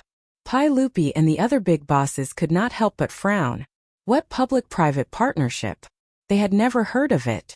"Zio, what's a public-private partnership?" Pai Lupi did not understand. Li Wangyou said, "A public-private partnership is to add shares from the imperial court into the private property. Both parties will manage it together." His words were naturally new to everyone, but they also felt that it was a feasible idea. Li Wangyou continued, "In the academy, the imperial court can have another share. Uncle will take 40% of the shares of the academy, I will take 30%, and the remaining 30% will belong to the imperial court. How about it? The cost of building the academy will be contributed according to this ratio. The future income will also be distributed according to this ratio. In this way, the imperial court will appoint officials to manage the academy. It will be justified." Pai Lupi pondered for a while. Although he was a little reluctant to give up 20% of the shares, he still nodded and agreed. Feng Xianling, Du Ruhui, and the other big bosses looked at each other and thought that this would not cause any loss to the imperial court. They also did not object. This matter was settled in a few words. After confirming that the Royal Academy of the Tang Dynasty also had a share in the imperial court, Zhang Sunwuji then cupped his hands towards Pai Lupi and said, "Your Majesty, since the two new Jinshi, Shangwan Yi and Lu Rengui, are willing to work in the academy, I will not object. The ranks of the officials in the academy will follow the old rules of the Imperial College and the Hongwen School. The Royal Academy of the Tang Dynasty can have 1 dean, 1 deputy dean, for Grand Secretaries, 8 Grand Secretaries and 12 Grand Secretaries. Shangwan Yi and Lu Rengui can both work in the academy as Grand Secretaries of the Imperial College. However, the academicians and teaching assistants that Huxian wants to recruit today cannot follow the old rules of the Imperial College. The academicians and teaching assistants of the Imperial College also had official ranks. The academicians were above the 7th rank, while the teaching assistants were above the 7th rank. Li Wangyou wanted to recruit more than 100 academicians and teaching assistants to teach children. If they all followed the rules of the Imperial College, it would be a mess. It would mean that the Imperial Court would have more than 100 officials. This was something that Zhang Sunwuji could not agree to. Pai Lupi naturally did not have any objections to Zhang Sunwuji's arrangement and nodded in agreement. Li Wangyou also nodded and replied, "Zhang Sunwuji is right. The academicians and teaching assistants of the academy naturally cannot be given official ranks. They will only receive the salary from the academy." Li Wangyou also did not want the teachers of the academy to become officials of the imperial court. If that was the case, wouldn't the academy become another imperial college? Now that the imperial court had a share, it was only a temporary measure. In Li Wangyou's heart, the Royal Academy of the Tang Dynasty was still different from the official schools of the imperial court. When Shangwan Yi and Lu Rengui heard that Zhang Sunwuji had agreed to their request, they were naturally overjoyed. They quickly bowed and thanked him. Pai Lupi encouraged the two new Jinshi before looking at Kong Yingda and asking, "Kong Yingda, did you and Zio have some misunderstanding just now? What did this kid do?" Chapter 731. Kong Yingda, who had calmed down a little because of Pai Lupi's appearance, panted like a red-eyed bull when Pai Lupi mentioned the matter again. He angrily handed the test paper in his hand to Pai Lupi. Your Majesty, you will know the whole story at a glance. County Count who is really messing around today. As the Chancellor of the Imperial College, I will not allow him to humiliate the scholars like this. Pai Lupi took the test paper. Feng Xianling du Ruhui, and the others curiously came over, wanting to see what question Li Wangyu had set to make Kong Ingda so angry. Everyone was speechless after reading the test paper. How could this be called a damn test paper? Pai Lupi frowned and looked at Li Wangyu with dissatisfaction. Zio, what's going on? You recruit those students who failed to pass the exam to teach at the academy, and use this kind of test paper to select talents? Li Wangyu was not in a hurry. He nodded and smiled. Yes, that's right. Kong Ingda saw his attitude and became angrier. Your Majesty, look, this is the attitude of this boy. I will not allow him to mess around like this today. Pai Lupi did not know whether to laugh or cry. He pointed to the test paper and asked, Zio, tell me, what's the meaning of this test paper? For example, if you could be a kind of animal, which kind would you like to be? Cat, horse, elephant, monkey, dog, tiger. You can choose any one of them. Can such a test help you choose the right person to teach at the academy? Feng Xianling du Ruhui, and the others also shook their heads.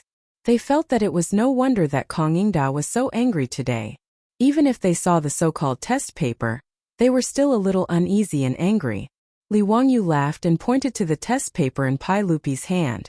Uncle, this is carefully prepared by me. It's called a psychological test. Psychological test? What does that mean? Everyone, including Pai Lupi, was dumbfounded.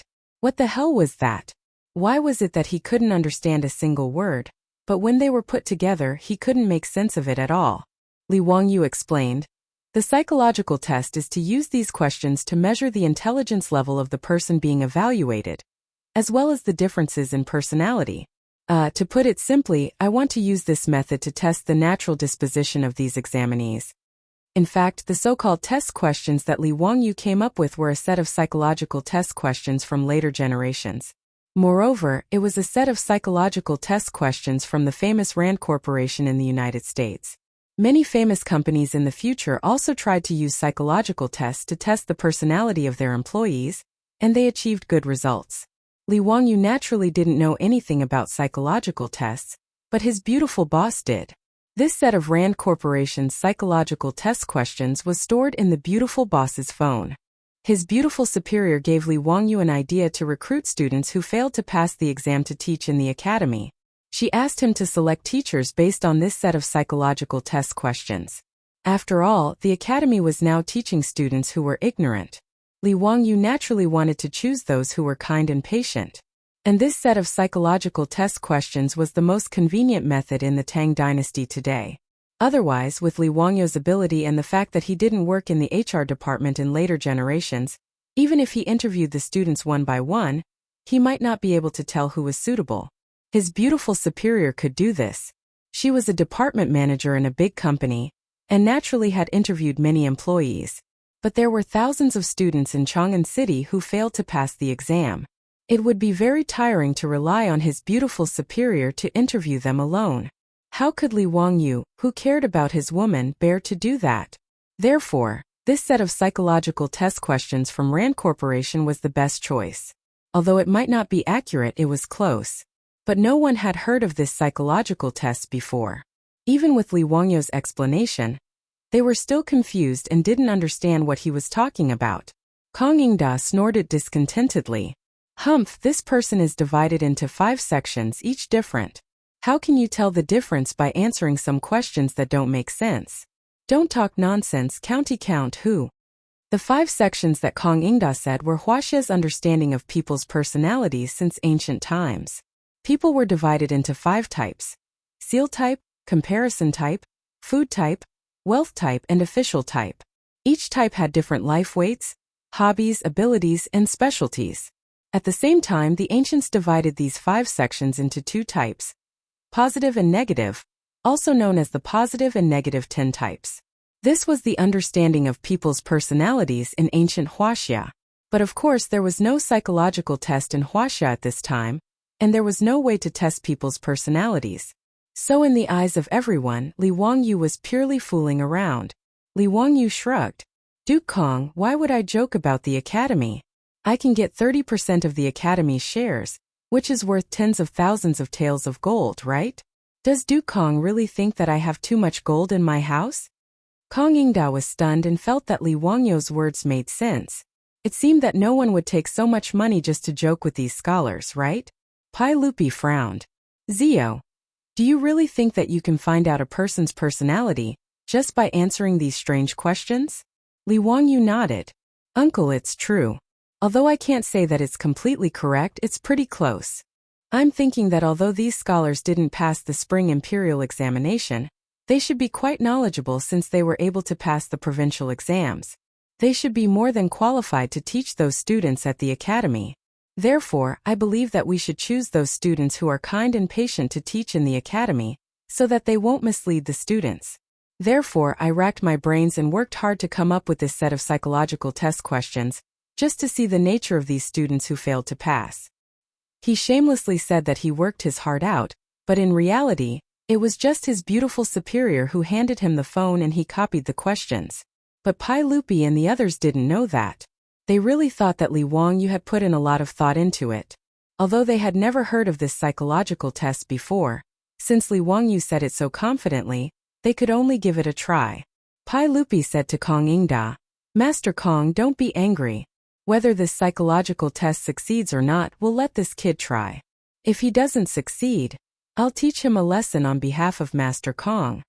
Although Kong Yingda still didn't believe Li Wangyu, he could only nod slightly in agreement with Pai Lupi's words. Outside Mingluan Hall, the servants of the Imperial College immediately ran to the school with piles of examination papers after receiving the order. The halls of the Imperial College were almost filled with students who had come to apply for the position. Previously, the crowd had been confused and made a fuss for a long time, but they couldn't get an explanation.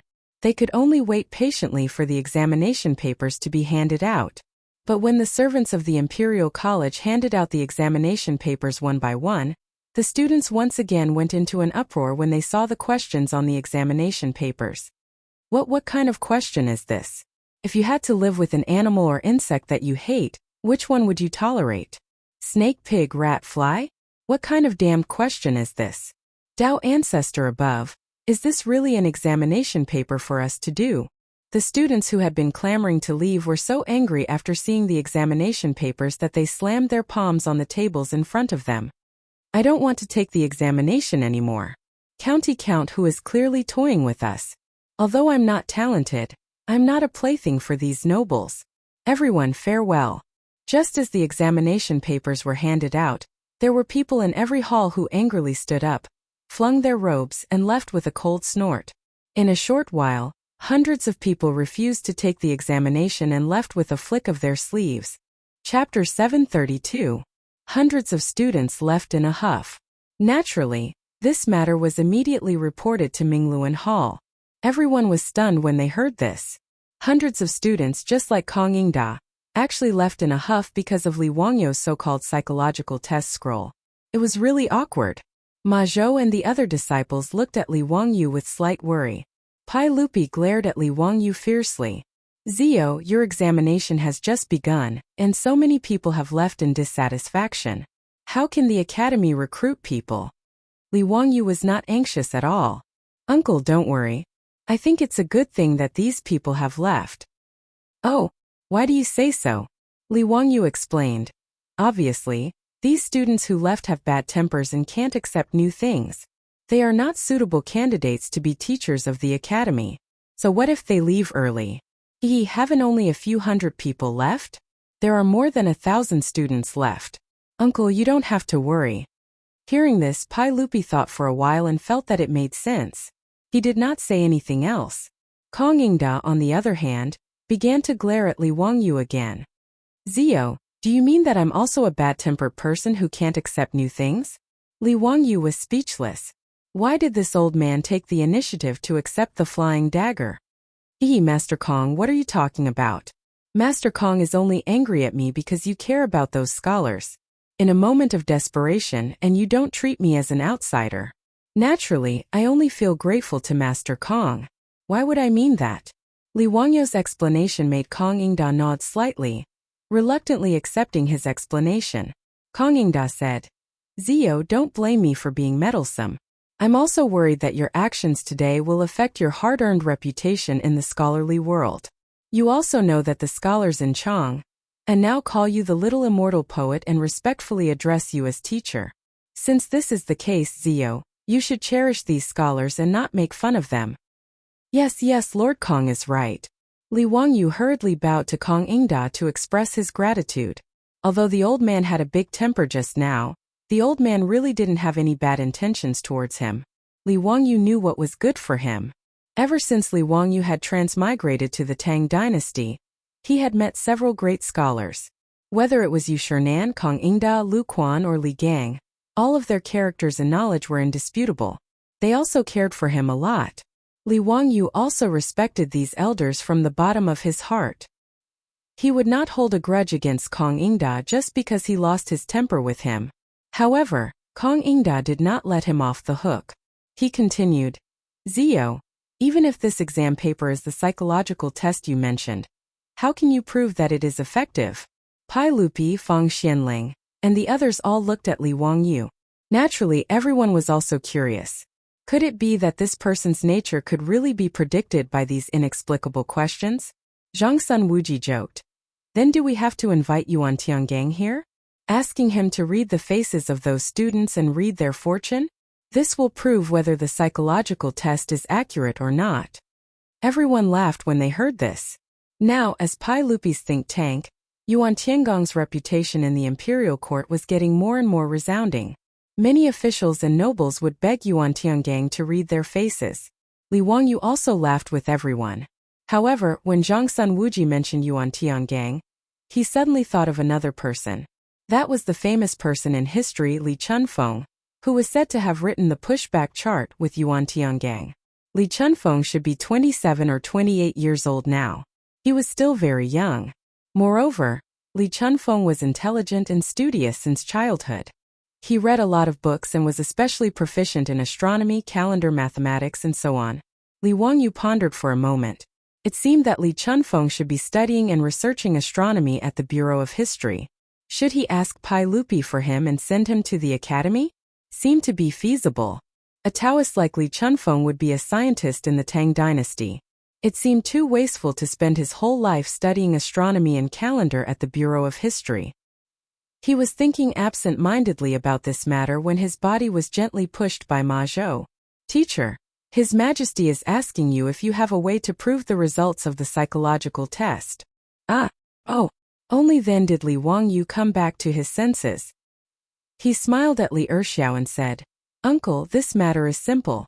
Just find a few students and verify it. How do we verify it?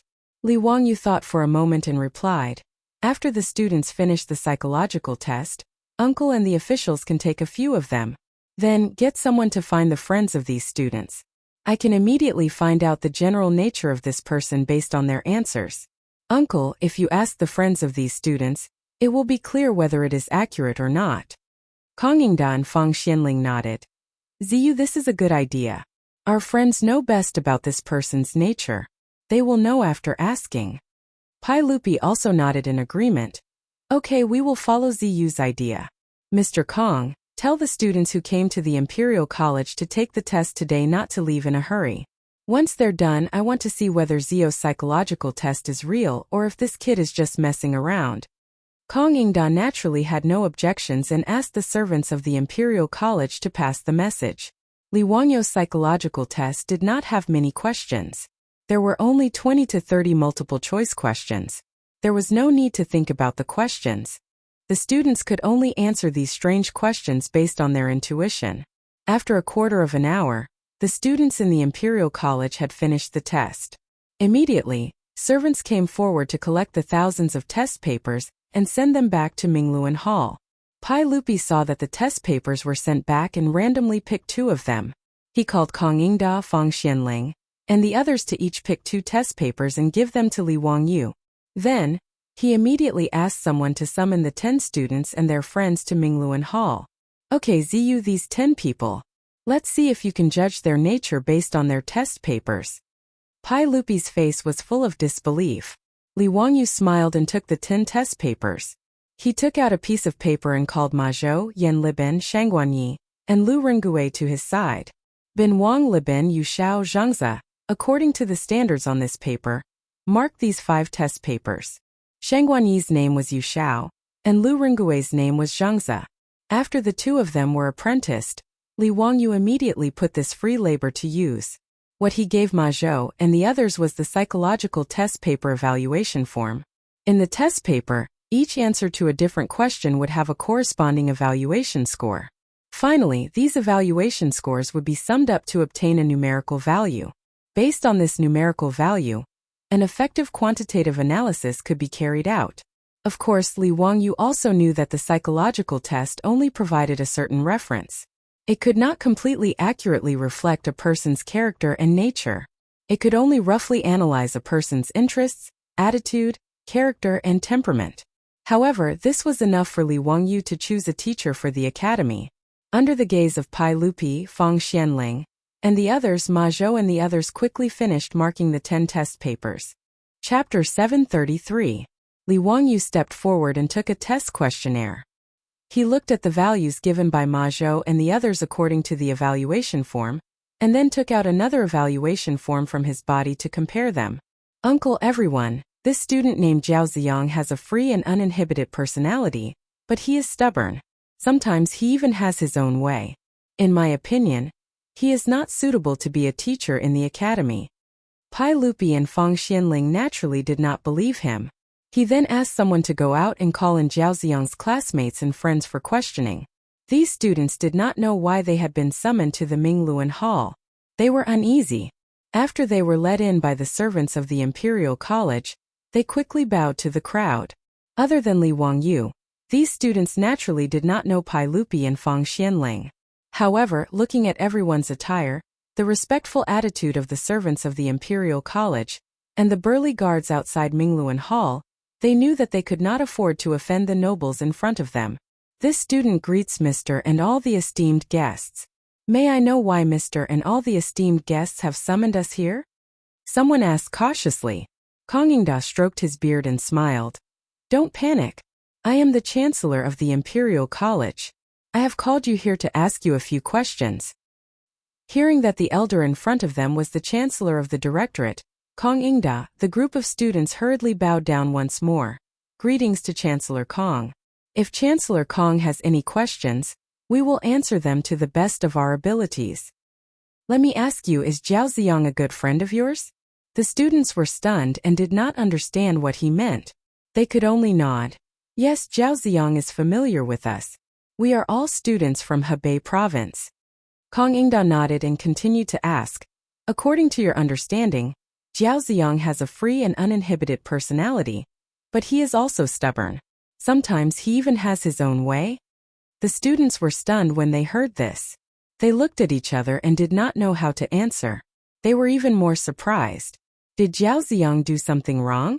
Why would Chancellor Kang ask such a question? You don't need to worry. This is just a small test. You just need to tell the truth. Kang Yingda saw that they were frightened and uneasy, so he tried to comfort them. The few students hesitated for a moment before nodding their heads and answering honestly. What Chancellor Kang said is right. Zhao Ziyang is indeed somewhat stubborn. This student doesn't dare to lie. Zhao Ziyang doesn't like to be persuaded. Although we are his classmates and friends, we can't persuade him. Once he has made up his mind, not even 10 cows can pull him back. Teacher Chancellor Kang, Zhao Ziyang didn't do anything wrong, right? He's not a bad person, just a little stubborn. The answers of these students immediately stunned Pai Lupi and the other big shots. What? Li Wangyu was actually right? Everyone looked at each other trying to guess what was going on. Li Wangyu smiled and comforted the restless students. You don't have to think too much. Zhao Ziyang is fine. It's just a small test. You can go back now. Don't spread these words. Yes, this student understands. The few students still felt uneasy in their hearts, but they could only leave Mingluan Hall. After these students left, Pai Lupi, Fang Xianling, and the others had wonderful expressions on their faces. Could it be that Li Wangyu's psychological test paper was really so magical? A total stranger could answer some inexplicable questions and he could see through this person's nature? Zio is right. It's not wrong at all, Fang Xianling said. Pai Lupi still didn't dare to believe it completely. Could it be that this kid was a blind cat that met a dead mouse? Zio, take another test paper and see what this person's nature is like. Li Wangyu shrugged his shoulders and signaled Ma Zhou to pass another psychological test paper. The Google psychological test paper stored in the beautiful boss's mobile phone is based on the MMPI Minnesota multiple personality tests. It is mainly used for personality tests to test psychological indicators such as emotions, needs, motives, interests, attitudes, character, temperament, and so on. This questionnaire is different from the kind of psychological test that people in later generations like to flood their circle of friends. It should be said that it is quite professional and accurate. But this psychological test questionnaire is too difficult to understand for Pai Lupi, Kong Yingda, and others. Answering some questions that seem inexplicable to everyone can measure the nature of a person. This is simply comparable to Yuan Tiangong's face-reading technique. It is very magical. 10 students were randomly selected by Pai Lupi, Fang Xianling, and others. After asking their classmates and friends one by one, everyone was surprised to find that the answers they got were basically the same as the results of Li Wangyu's questionnaire. A group of big shots including Pai Lupi were completely speechless at this time. Even if they didn't believe it before, now that the facts were in front of everyone they had to believe it. Kong Yingda, the old man, felt even more embarrassed. It seems that he really wronged Li Wangyu when he was angry at him. However, the old man was also straightforward. After witnessing the authenticity of the psychological test questionnaire with his own eyes, he directly bowed to Li Wangyu. Zio, I have wronged you. I apologize to you. Zio, please don't blame me. Li Wangyu was shocked by Kong Yingda's move and quickly supported him. What are you talking about, Kong Yingda? I don't deserve such a big bow from you. If you really feel sorry for me, why don't you treat me to a meal in Ping Kong Fong today? Haha, good. Although I am not as good at making money as Zio, it is still no problem to invite you to Ping Kong Fong. Kong Yingda twisted his beard and laughed. When Pai Lupi heard the two of them say this, he actually also joked on the side. I have nothing to do today. Why don't you invite us to Ping Kong Fong together? Not only was Kong Yingda not annoyed, but he even clapped his hands and cheered. Haha, it is rare that your majesty is interested. This old subject will naturally treat you. When Li Wangyu heard this, a few black lines appeared on his forehead. Damn it, going to a brothel like Ping Kong Fong to look for young ladies actually required a group? And it was His Majesty the Emperor who was leading the group. Sure enough, there was some truth in the saying that the Tang dynasty was dirty and stinky.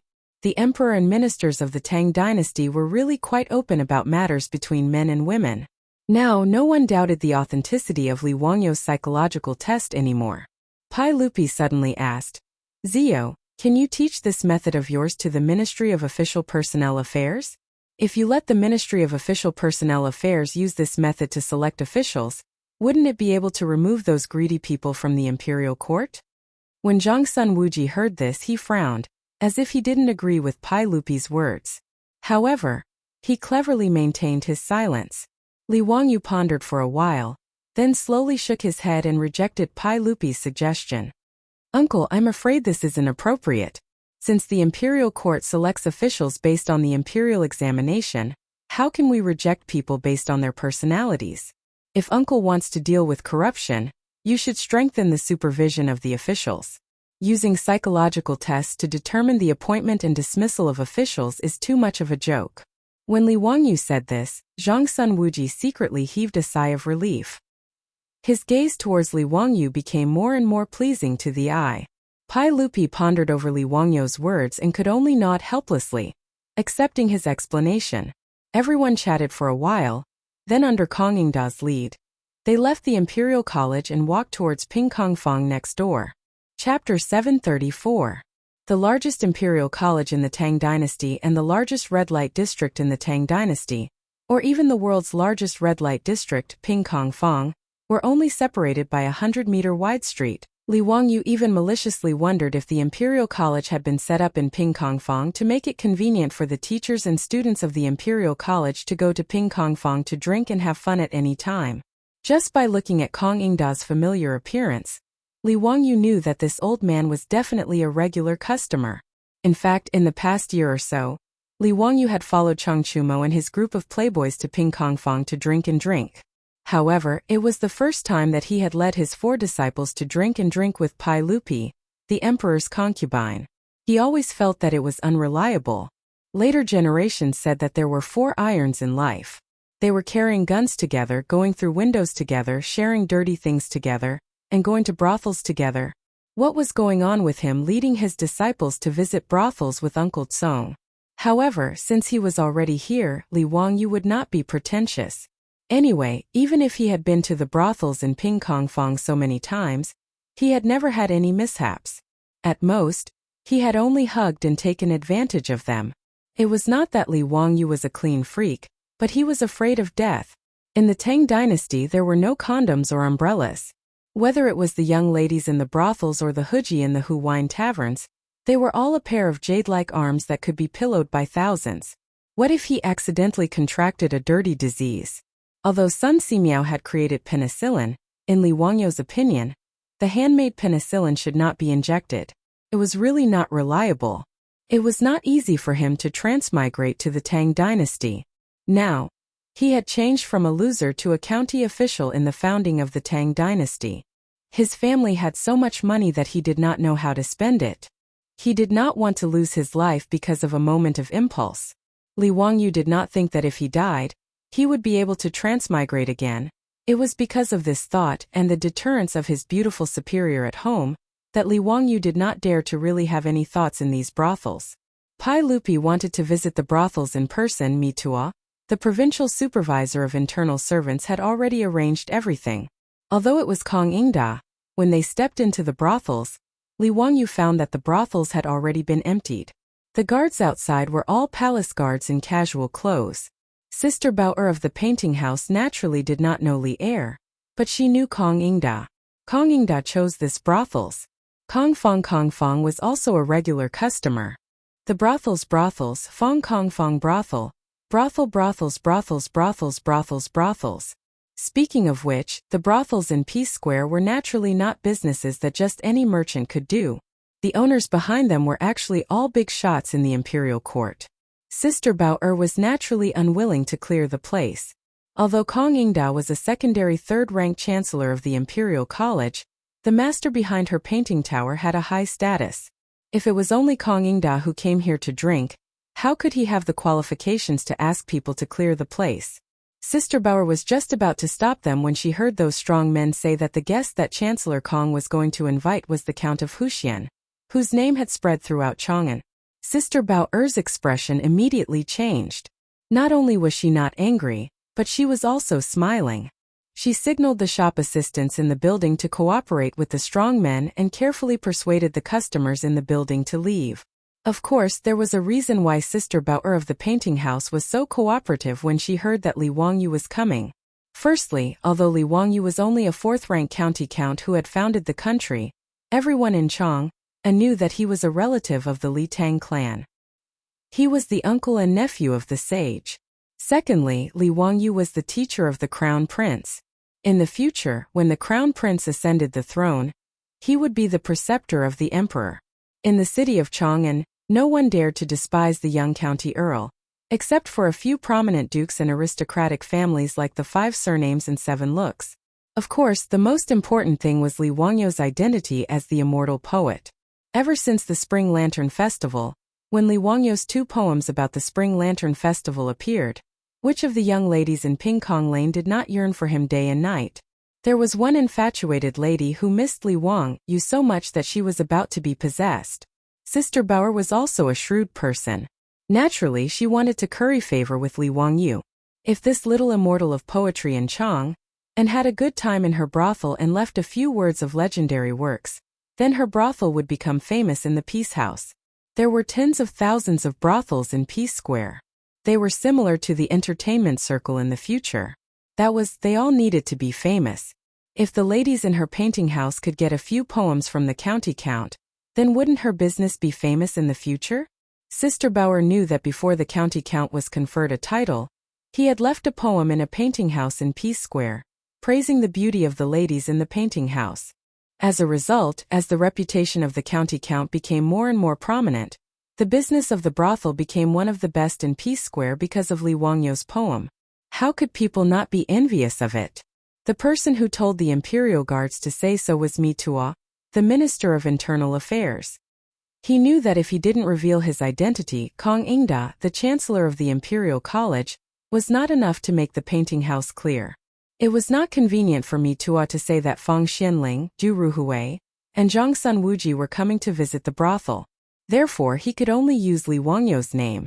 If Li Wangyu knew that Mi Tuo, this bastard, used his name to clear the place, he would probably pull out his knife and fight with this castrated man. Everyone entered the painting house. Under the attentive service of Sister Bauer, they entered the elegant room. Without needing Kong Ingda's instructions, more than 10 of the most beautiful ladies, singers and dancers in the painting house rushed into the elegant room. The food and wine that had been prepared long ago was immediately served. Amidst the sounds of the pipa and guzheng, the dancers began to dance gracefully. Those fragrant young ladies' soft and delicate bodies were tightly pressed against everyone's bodies. The elegant room suddenly became boundless with spring. Li Wangyu looked up at his disciples and couldn't help but be amused. Ma Zhou, Yan Liben, and even Lu Rengue looked as if nothing had happened. Each of them was holding a young lady in their arms, eating and drinking as they pleased. They did not regard themselves as outsiders at all. It was Chang'an Yi who was nervous and uneasy. He didn't seem to know where to put his hands and feet. When the lady next to him hugged him, his body was as stiff as a puppet. Li Wangyu couldn't help but be amused. Chang'an Yi was 21 years old. Why did he still look like a virgin? One must know that Chang Chumo and the other dandy young masters started to go to Peace Square, and who wine houses when they were in their teens. To the Tang people, 21 years old was already considered a mature age. Men who married early probably had children who were old enough to buy soy sauce. And Chang'an Yi was also